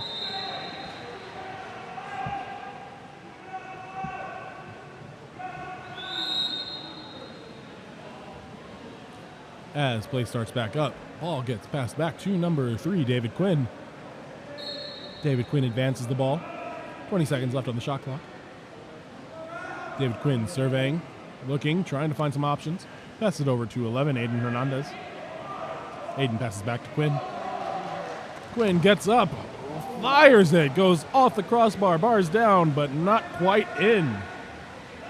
Redwood City Select takes over the ball. Up to number 7, Nicholas Niksevic. Passes it down the line after getting pressed. I believe that's number 2, Ryan West. Swings it over to 4, Pierce Gertner. Gets the block, and then Hassan Hove is having himself a game. His game is able to control the rebound, pop it up, and then smack the ball in on the cross cage. I'll tell you, that is one of the most frustrating things as a goalie, to have a great block and then to have the offense regain control of it and then put it in the back of the net after all your hard work. Number 3, David Quinn with the ball.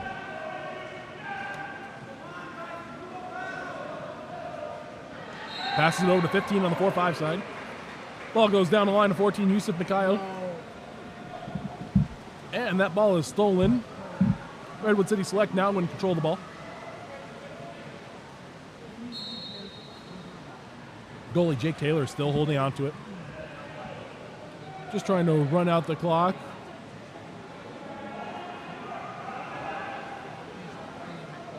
That ball is swung all the way down, almost like a goalie-to-goalie pass.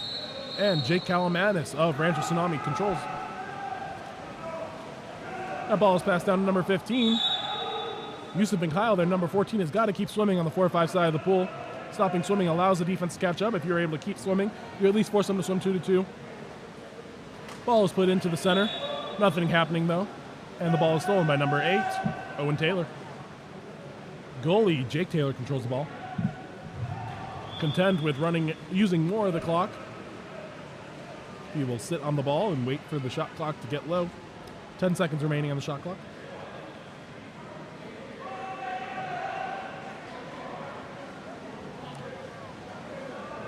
Passes the ball up. And that's the shot clock. Ball turns over. Number 14. And the ejection. Number 7, Nicholas Niksevic, is ejected. Number 6 shows off his hops. Goes up to get the ball as the time expires. Final score for this game is 15-5. Redwood City Select really coming out and setting the pace early in this game. Rancho Tsunami failing to get back into it. Our last game of the evening tonight will be an 18U Boys Gold Division game. Poway Valley will be playing Rancho Tsunami in that game. Water polo is our passion collectively. KAP7 supports this passion with direct sponsorship to 52+ organizations around the world. Join KAP7 in supporting the passion of water polo.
And as we begin to get ready for our last match of the day, we have in the white caps Poe Valley Water Polo, and in the dark caps Rancho Tsunami. It looks like we'll have number 5 for Poe Valley, Benjamin Schul, swimming off against number 3, Riley Bagley.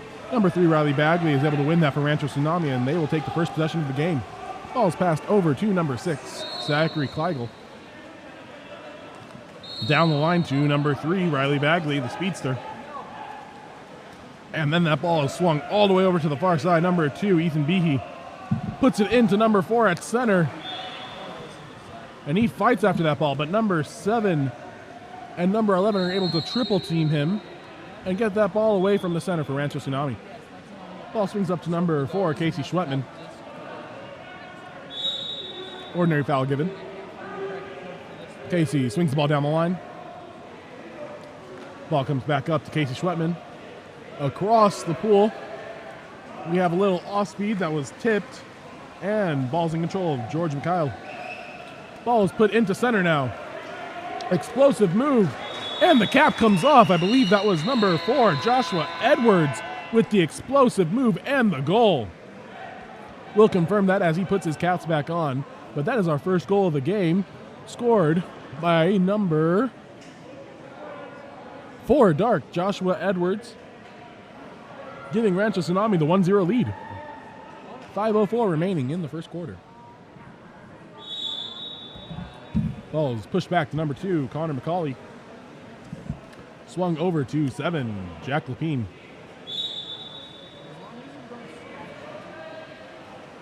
That ball is either put into the driver or the center, not sure which one, but either way, the ball goes under. Lob shot is taken by number 3, and then there is a scrum for the ball after the block. Eventually, goalie Alexander Halleck gets it. Swings it up the 1-2 side, and then crosses it. This has been a much higher paced game than the last couple. Number 5 with the ball, Casey Schwetman. Swings it over to 11, Brennan Hyatt. Back to Casey Schwetman. Pumping, surveying, looking around. Phillip looks around, back to Casey. And the block is rebounded by number 8, Nicholas Siedenberg, who is then able to put the ball in the back of the net, evening the game at 1-1. Again, that goal by number 8, Nicholas Siedenberg. 4:15 remaining in the first quarter.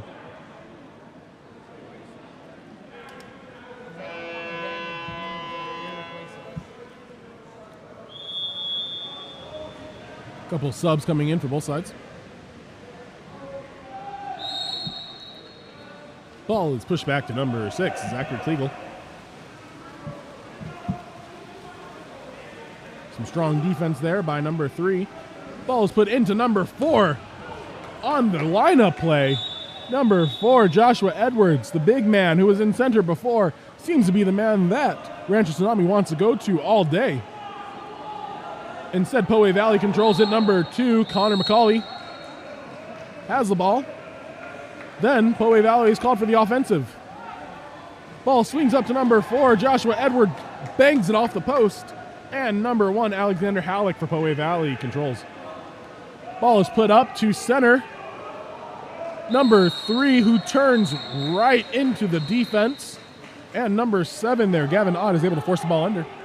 Number 3, Riley Bagley controls.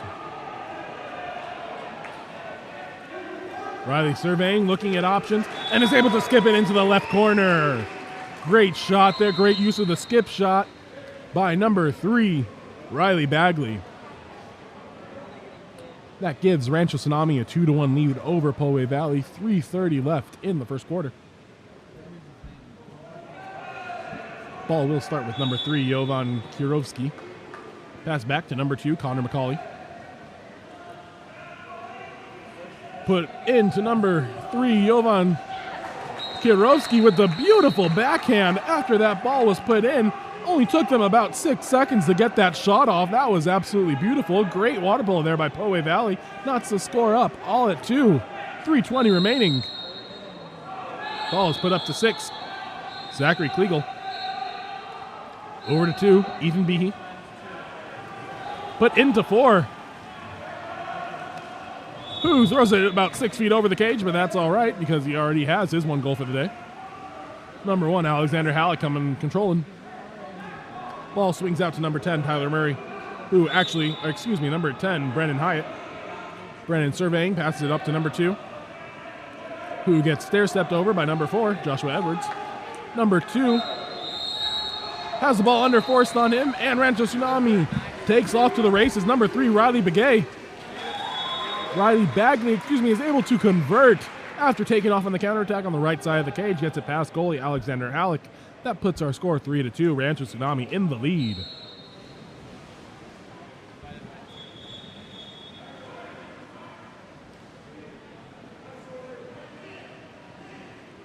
Really looking like this game will be battle of the centers as far as I'm seeing it. Both these centers extremely physical, extremely dominant in the game so far. We'll see if they're able to keep up this pace for the entire game. Ball starts at number 7, Jack Lapine. Swings over to 9, James Wolstenholme. Passes down the line to number 8, Nicholas Siedenberg. Tries a lob shot. Easily grabbed by George Mikhail, goalie for Rancho Tsunami. He passes it up to number 2, Ethan Bahee. Ethan pulls the helicopter. Rebound goes to number 7, Gavin Ott. And Gavin Ott is able to push the ball with the goalie out of bounds, resulting in a corner throw for Rancho Tsunami. Looks like Gavin Ott will be the one taking that corner throw. He gets the ball, pops the ball, and starts attacking, looking to create some offense for his group. Ball is swung out to number 3, Riley Bagley. Bagley looking for something, swings it over to the 4-5 side. Joshua Edwards slide out. He is the big man in the middle. We need him to stay in the middle. Instead, though, number 2, Ethan Bahee, is able to get a bunch of inside water and draw the 5-meter. Good job there by Ethan Bahee, creating some offense, really creating something out of nothing there. That 5-meter will be given to number 6, Adrian Halleck, goalie, brother, I'm guessing, of goalie Alexander Halleck. Ethan Bahee will also be taking this 5-meter as he lines up on the red cone. Whistle is blown, and it rifles off the post. That is just heartbreaking. Poway Valley controlling the ball, number 10, Brendan Hyatt. Passes the ball up to number 7, Jack Lapine. Swings the ball over. That is number 5, I believe, Benjamin Schul.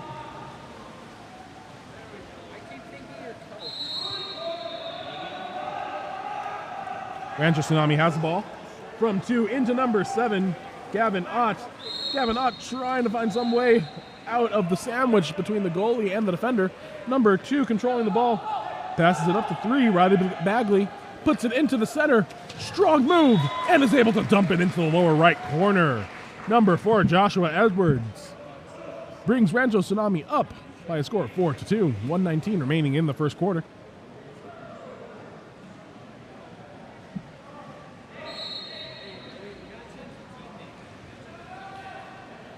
Poway Valley takes over. Number 7 controlling the ball, Jack Lapine. I believe it's Lapine, actually. A little bit of confusion.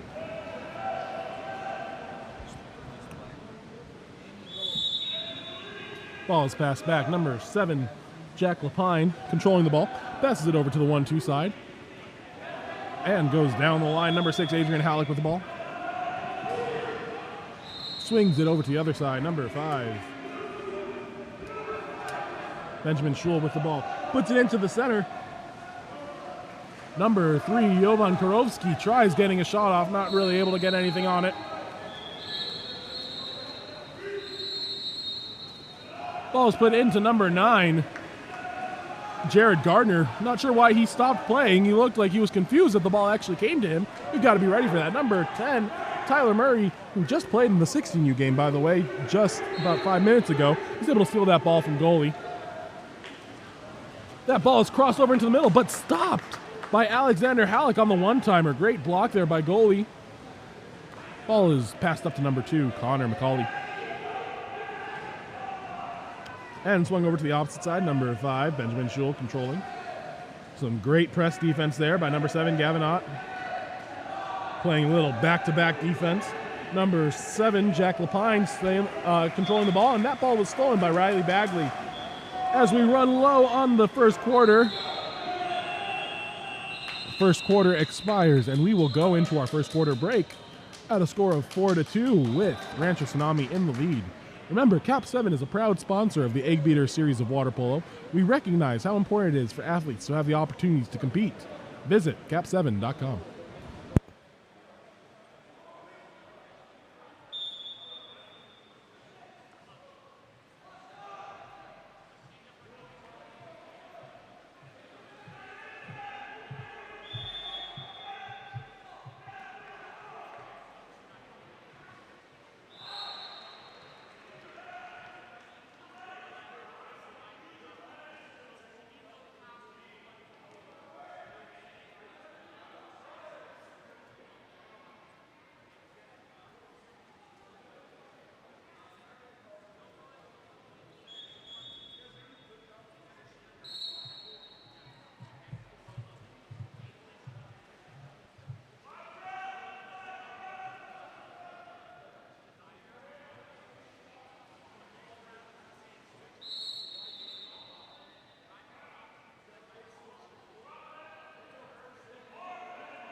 And as we get all set for the second quarter of action here at Dixie State University, we are getting ready to have our second swim off of the day. Number 7, Jack Lapine, will be swimming off against number 11, Chase Roberts.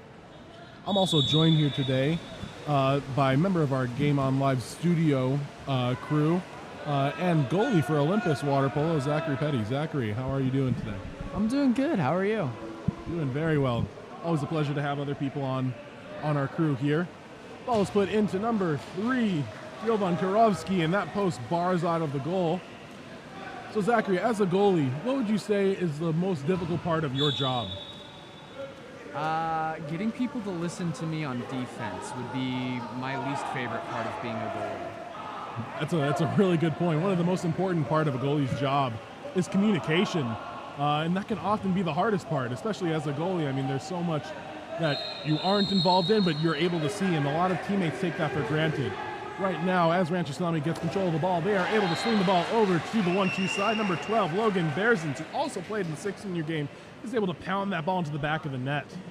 Great job, Logan. That brings our score 5-2. Rancho Tsunami in the lead with 5:16 remaining here in the second quarter. Excuse me.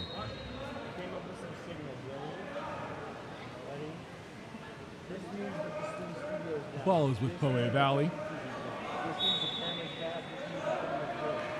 Number 11 controlling that ball, swings it over to 2, Connor McCauley. And back to 11, Philip Engdahl. That ball has popped out. Some great defense there by Chase Roberts. And that leads into a Rancho Tsunami fast break. We have numbers 4-on-3. We should still be playing as that buzzer goes off. As one of the most frustrating things as a goalie, as a coach, and I can only imagine as a goalie as well, Zachary, when your teammates aren't able to convert on the offensive end, which you feel should be a relatively easy job sometimes, don't you think? Yeah, for sure. It's always frustrating to have offense working out and then have something interrupt the play and have it fail. Exactly. While we were talking there, number 5 for Poe Valley scored. That's Benjamin Schull. Brings the score 5-3 with 4:23 remaining in the second. Zachary, were you ever a field player at any point, or did you start off your water polo career as a goalie? I started off as a field player. I played in the field for probably a year and a half. There we go. And then switched to goalie because we needed another goalie at Olympus, and it felt right. Got it. So how long have you been playing water polo at this point now? 4 years. This will be my last season as a senior and my 4th year playing. There we go. Well, congrats on making it. I know it's not easy for a lot of us. As we were talking there, number 3, Jovan Karofsky, is able to just pound that ball in on a pass from teammate number 11, Philip Engdahl. Really powerful move there by number 3, Jovan. And Zachary, I don't know about for you, but the position of goalie kind of scares me a little bit, especially when you've got a shot here like number 3, Jovan Karofsky, or number 4 on Rancho Tsunami, Joshua Edwards. They have some really powerful shots. Did you ever have problems getting past fear of, taking a ball to the face or anything like that? At first I did, and it's going to be a little bit rough getting back into it because I haven't had the regular practice of getting shot at by really strong shooters. So I think a lot of it is just going to be using like drills and stuff to get past that fear. There you go. But it definitely can be really scary. Got it. What kind of advice would you give to younger athletes who may be struggling with getting over that fear of, having the ball thrown at them at 40 miles an hour, 50 miles an hour? I would say use one of the drills that we've used at Olympus, which is take the size water polo ball that you will play with and just bounce it on your head and control it, keeping it in your line of sight and on your head to help normalize that feeling of getting hit. There you go. That's some really good advice. Not something that you would normally do in a typical water polo practice, but I think it's definitely a way to help you get used to, balls kind of coming at your face at a decently high speed. Yeah. While we're speaking there, that ball has come in, and Jovan Karofsky is able to backhand that ball just around the goalie's face and put it in the back of the net. He is having himself a game. It's probably his 3rd or 4th goal at this point. Great job there, Jovan. That brings our score to all knotted up 5-5, 2:51 remaining in the second quarter.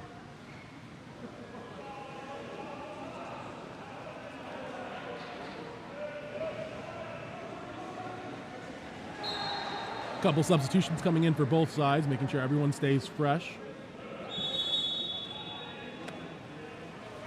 Number 4, Joshua Edwards, is back in for Rancho Tsunami. Let's see if he can start to ignite some of their offense. And a little miscommunication leads to a steal by number 5, Benjamin Schul. He is 1-on-none with the goalie. Attacking, they have plenty of numbers, up to 2-on-4, and he is able to go off the post, off the back of the goalie's hand, and into the goal. Again, goal scored there by Benjamin Schul. And Zachary, I can only imagine that's one of the most frustrating things to have happen to you, really, for it to, think, oh, I'm safe, and to have it go off a bar only to be hit by you and to go back in. How would you describe that feeling? That's definitely one of the more frustrating feelings. It's that and having a shot that you know where it's going, but the player was smart enough in advance to get you to get off of your legs and be falling the wrong way. Those are my 2 least favorite scenarios as a goalie. There you go. Yeah, I'm sure those can be very hard to deal with. And goalie in general, such a mentally taxing position. I feel like there's a lot more time where you're able to get into your own head and kind of beat yourself up over the mistakes that you make rather than, compared to when you are a field player. Would you agree with that, or do you think it's the other way? I would agree with that because from a goalie's perspective, it feels like every goal is your fault. Like the small mistakes that you've made are hurting the team's performance overall. Whereas in field, you're more ready to blame the goalie because they're the last line of defense. Sure, that definitely makes sense, and I can definitely imagine how that would be harder for sure. While we were talking, number 4, Joshua Edwards, right on cue, was able to rifle a shot off into the top right corner, and we're starting to have the lights out. It is very late here, almost just past, actually, midnight, and so these athletes are staying up late. That goal scored by number 7, Gavin Ott. And that gives Rancho Tsunami the 7-6 lead with 1:45 remaining in the second period.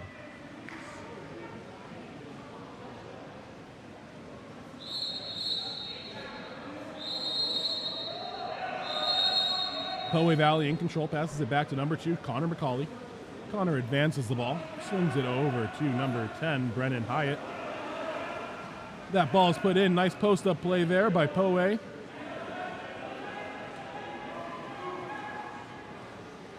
Ball's put into pure center. That's Jovan trying to control the ball, not quite able to grab everything. And that ball turns over as a result. Rancho Tsunami is able to take over. Number 3, Riley Bagley restores the ball. Right in the middle of the cage, able to go right over the goalie's head for the bunny ears or donut shot, depending on how you describe that. Zachary, is there a certain type of shot that you find most frustrating when you let in?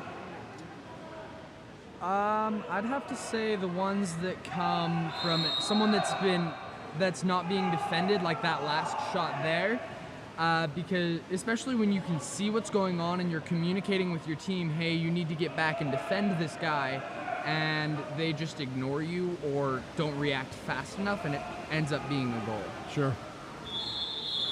As we're saying that, we have a counterattack opportunity for Rancho Tsunami. Number 2 takes a stroke in and then bars it off the post. And then the contra foul is called, giving Poe Valley the ball.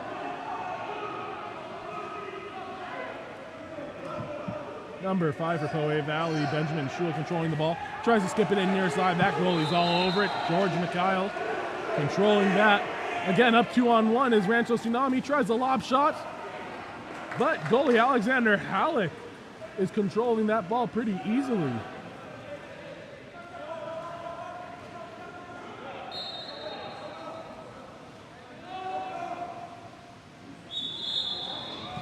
On that note, Zachary, what is your approach to dealing with off-speed or lob shots? Those are usually one of the most difficult shots for goalies to master, especially because 90%, 95% of shots are coming at you with some pretty big velocity on it. I've found that, well, as of the last full season that we've been able to play because of COVID, I found that during that season, practice helped a lot, getting it through my head that not all shots are going to be the same speed, but also that I can be a little bit more patient even with the faster shots and still get to the ball in time. And that's the end of the second quarter. Number 2, Ethan Behe, scoring that last goal for Rancho Tsunami as we enter into the halftime. Score is 9-6, Rancho Tsunami in the lead. Just wanted to give a short message from our sponsor. KAP7 is the official ball of water polo. Visit KAP7.com for all of your water polo needs.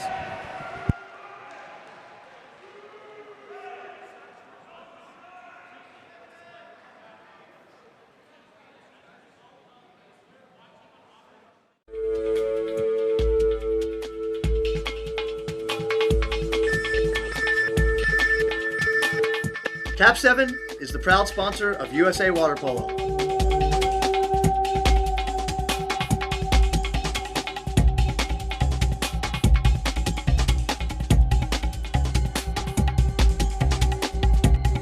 KAP7 is the best ball in the world.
And as we prepare to enter the third quarter of play, we have number 7 for Poway Valley, Jack Lapine, swimming off against number 7 for Rancho Tsunami, Gavin Ott. It's actually 11 for Poway Valley, Philip Engdahl. And Philip Engdahl is able to win possession of that. He swings the ball over to number 2, Connor McCauley. And that ball is sent down the line on the 1-2 side, trying to catch the goalie off guard there with that shot. But the goalie has had his hands ready and was able to deflect that ball up. Rancho Tsunami doing a great job running the counter, passes the ball up to number 2, Ethan Bahi. But that ball is stopped. And goalie Alexander Halleck controls. Number 6, Zachary Kleigel, controlling the ball. This is a super great job of playing hands-up defense. Ordinary foul given to number 4, Casey Schwetman.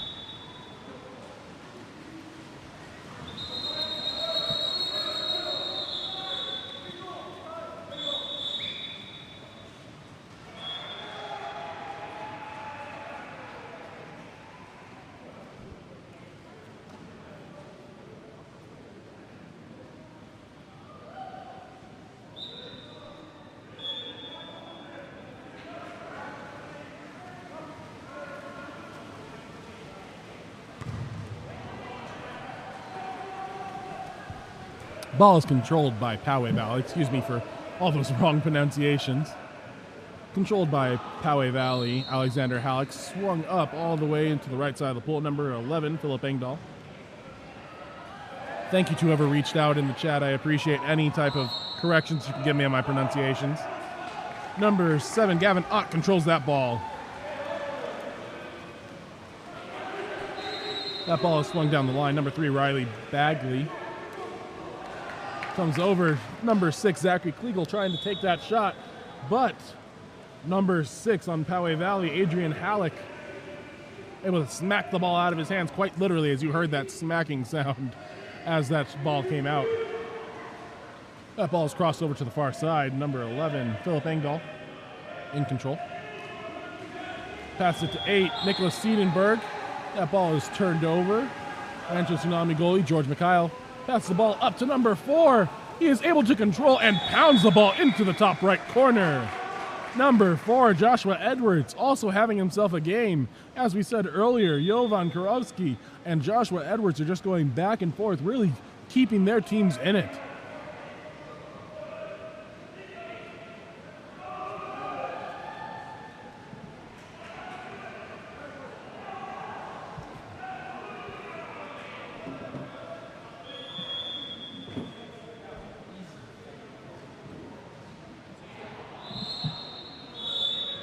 And as play resumes, number 7, Jack Lapine, going into offense in center.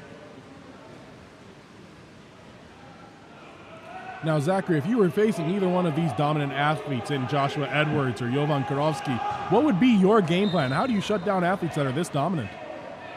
So a lot of it depends on where they're playing.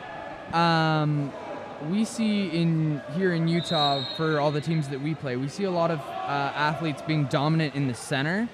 So the way I'll do it from the goalie, from the goal, is run a constant crash, so I can take the shot from the outside from a low percentage shot like the 1 or the 5, and give me the control of knowing where the shot is probably going to be coming from, while shutting down that top tier athlete.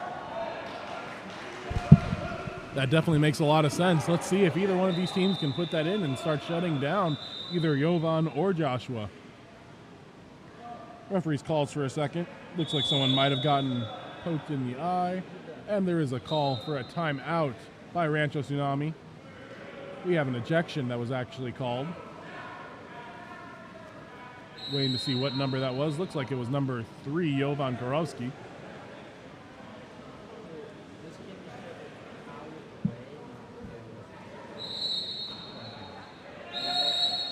Ball will start with George Mikhail. Passes it up to number 3, Riley Bagley.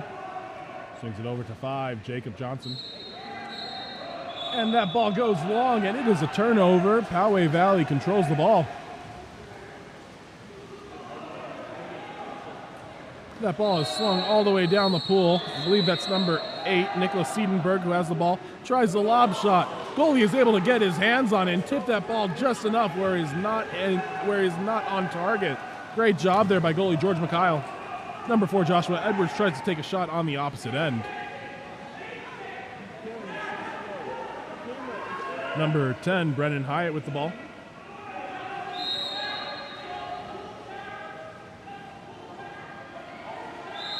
Ordinary foul given. That ball is put into center at number 7, Jack Lapine.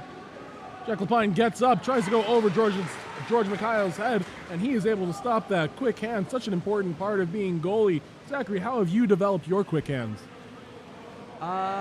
It's a lot of repetitive practice, and that turns a lot of people away because we basically do a lot of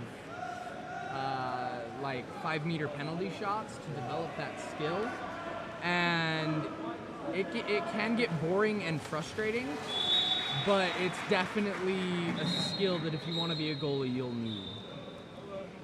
So true. That goal scored by number 4, Joshua Edwards. 2:05 remaining on in the third period. The score is 11-7 with Rancho Tsunami in the lead.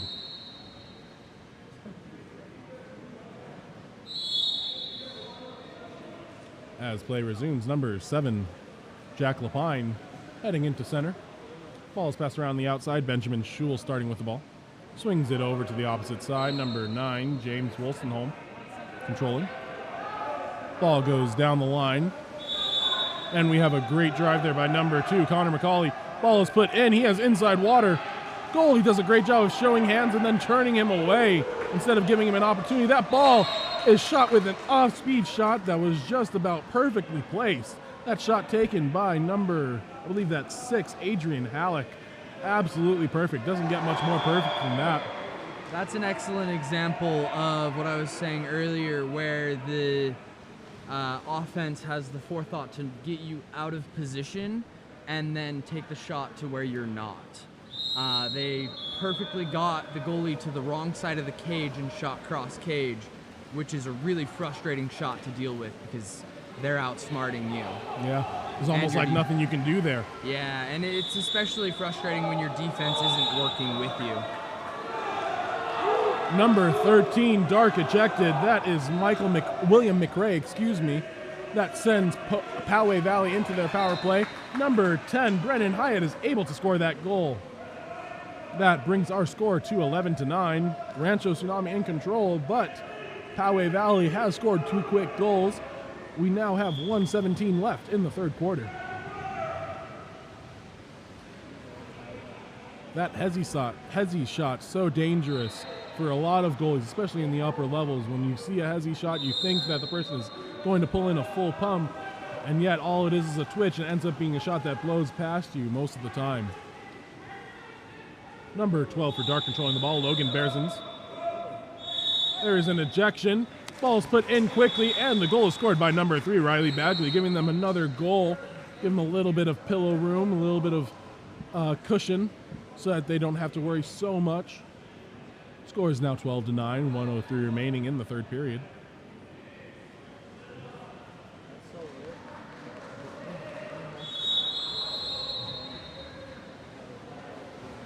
As play starts, ball with Poway Valley's number 2, Connor McCauley. Swings over to number 10, Brennan Hyatt. Brennan pumping, looking, puts it in down the line to number 5, Benjamin Schul. Looking for an opportunity to take a shot, takes an ordinary foul instead. They swing it over to number 3, Jovan. But goalie Mikhail is able to get his hands on that one and tip the ball out.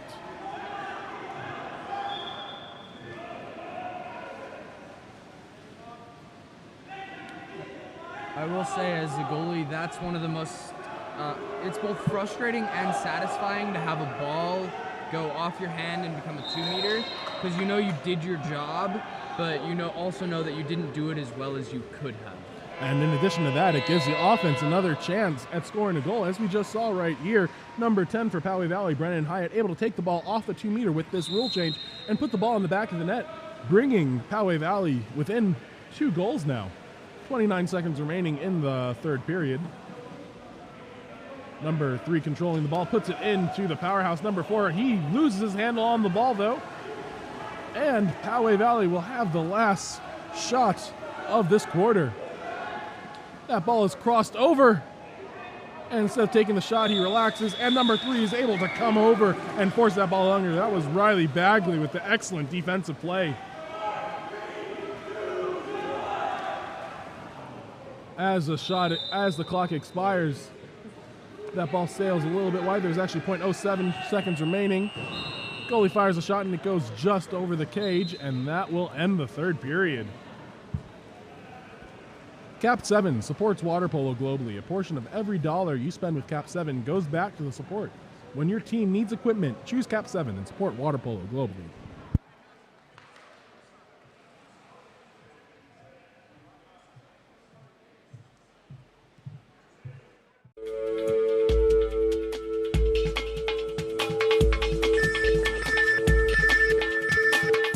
KAP7 is the proud sponsor of USA Water Polo.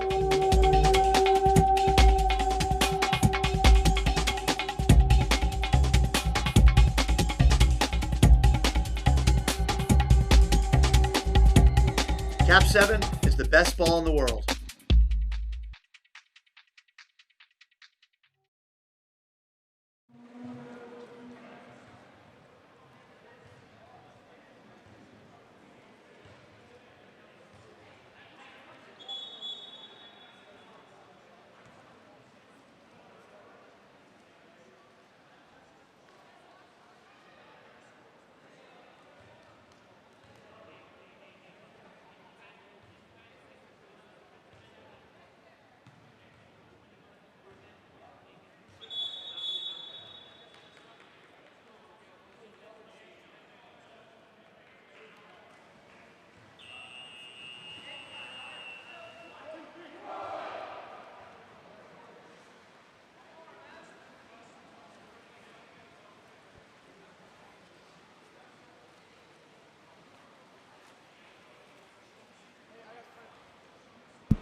And as we get into the fourth and final quarter of this game, Rancho Tsunami leading Poway Valley by 2 goals.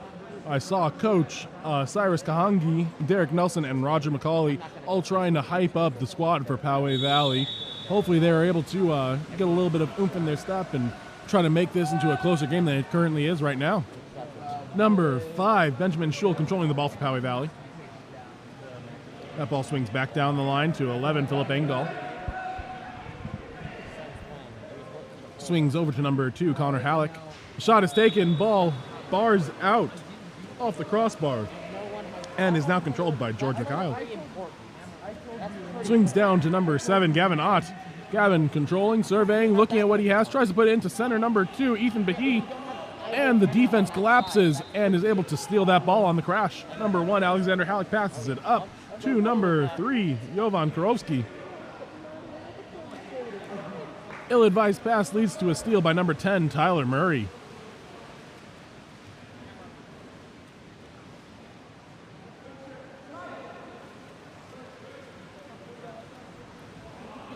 That ball is stolen by number 4, Casey Schwetman.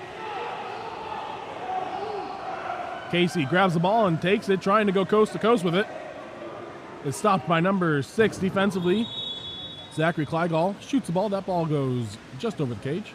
And number 1, George McKyle, controls the ball, makes the pass over to number 7. Zachary, that is one part that we haven't touched on so far. A super important part of a goalie's job is passing. Just how important is it?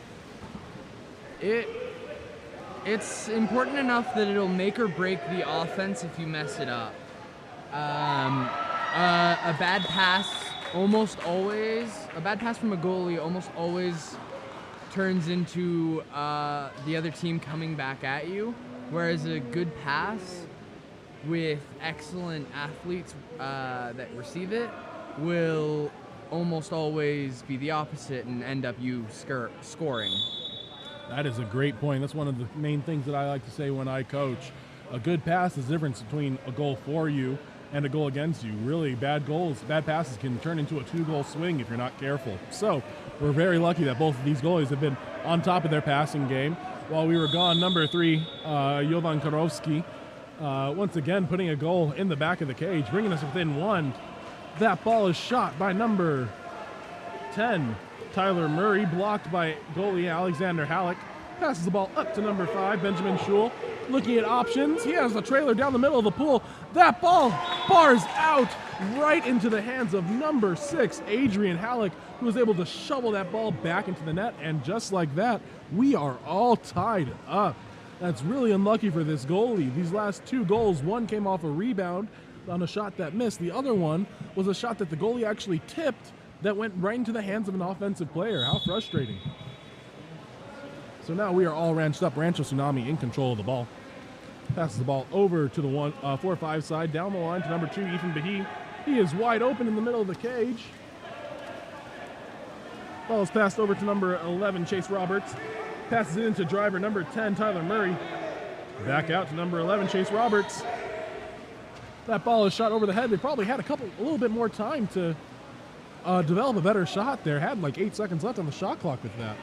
11, Philip Engdahl receives the ball deep in the 5 spot. Looking at options, trying to figure out what he can do. That ball is swung over to the 1-2 side.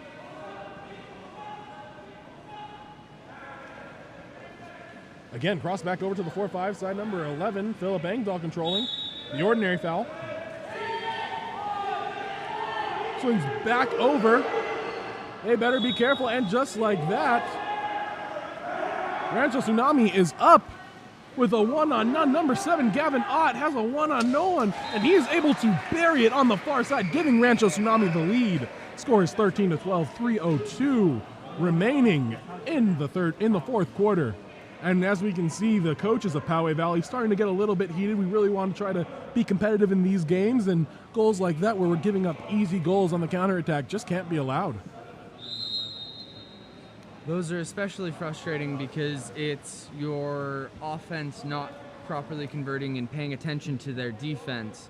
And that always, a one-on goalie is almost always a goal because of how difficult it is to defend that near 30 square feet of cage.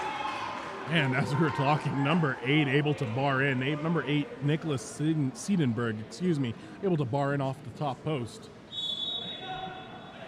And we are all knotted up again, 2:39 remaining in the fourth quarter. That's the other thing that's great about water polo, the fact that water polo has people where everyone is required to play both offense and defense. It's not like soccer or football where you are a specialist and you only have to play offense or you only have to play defense. You are really focusing on using everything. You have to learn so many different skills to become a good offender and a good defender if you want to be successful. Ball put into Jovan Kirovsky. Turned over on a contra foul. Ball passed up to Joshua Edwards. He is able to skip it into the right side of the cage and give Rancho Tsunami the lead once again. 2:03 remaining in the fourth quarter. Really coming in clutch for his team, doing a great job of doing whatever he can to make sure his team comes out on top.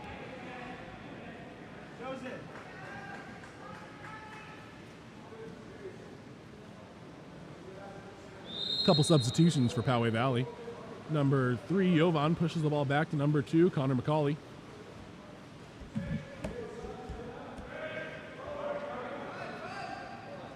Ball is swung over to the 1-2 side. Back to 2, Connor McCauley. The shot, and the shot goes in! All those low skimming shots. This is a really high scoring game, folks. We got 14-14. That goal scored by number 2, Connor McCauley, dead center and just skipping in on the right side of the cage. 1:46 remaining in the fourth. The one thing that I've learned, one of the many things I've learned as a goalie is it's a lot harder to bring your arms down than it is to bring them up. You get trained because almost everyone shoots high to get your arms up really quick, but since no one shoots low, it's really, really hard to bring your hands down back to the ball. So it's always better to start low and move high. And the bar-in shot by number 10, Tyler Murray, gives Rancho Tsunami the lead once again. Such a back-and-forth affair this game.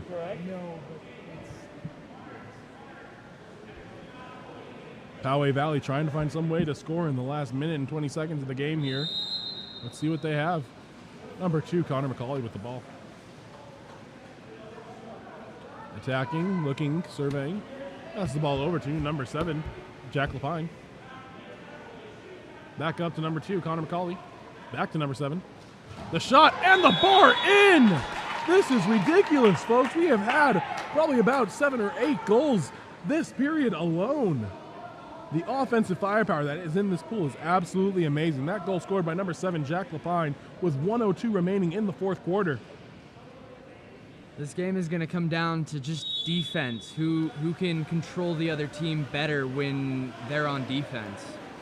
That is a great point. Most people think of the game at this point as just a shootout, but really it's going to be defense that wins this game. Whoever gets one stop, that's what's going to make the difference. And right on cue, not able to get another stop. Number 3, Riley Bagley, able to force that ball through the goalie, Alexander Halleck, and into the goal. 16-15, Rancho Tsunami in the lead. Poway Valley down by 1 with 48 seconds remaining. Both teams have 2 timeouts remaining. Or at least that's what the board says. Number 2, Connor McCauley controlling the ball. Passes it down to number 14, James Struess. Excuse me, that's number 11, Philip Engdahl.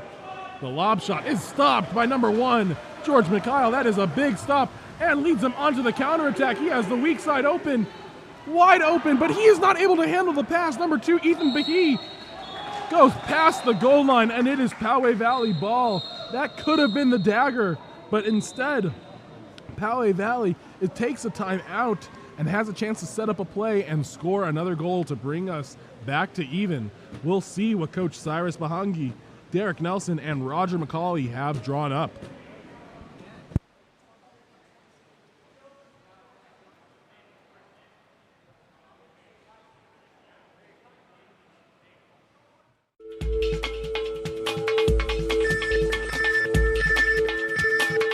KAP7 is the proud sponsor of USA Water Polo.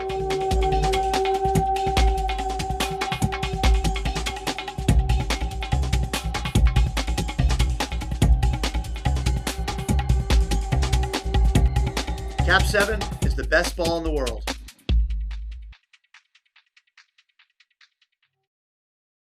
Assume that this ball is trying to go into the hands of Jovan Korovsky. This is really going to come down to Rancho Tsunami and their team's defense, how well they're going to be able to deny the ball out of the best player of Poway Valley's hands. The other thing to look for, if the shot does not go in, look for Poway Valley to rush the goalie and to try to really get the ball out of the goalie's hands and into them. One other thing that we might see that we have not seen this weekend yet is 7-on-6, allowing Poway Valley to pull the goalie and bring him in as another offensive player. We'll see what they decide to do. The 7-on-6 play for a goalie is a lot of fun because we basically sit in the same spot the entire game, and so actually being able to move around changes things up and makes it a little bit more fun for us. Ball's passed down to number 10. 11 seconds left. Ordinary foul. Oh, number 11. And the ejection is called. Number 7, Gavin Ott, is ejected. Ball is crossed over. 3, 2, 1.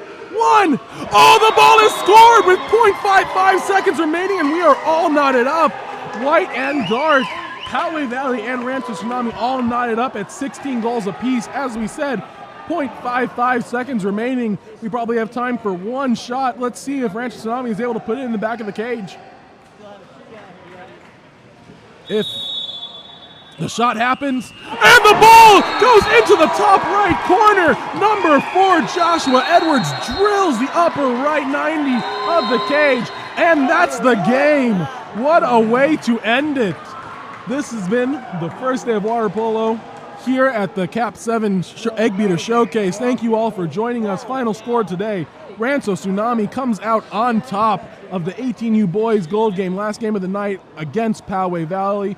What a shot by number 4, Joshua Edwards.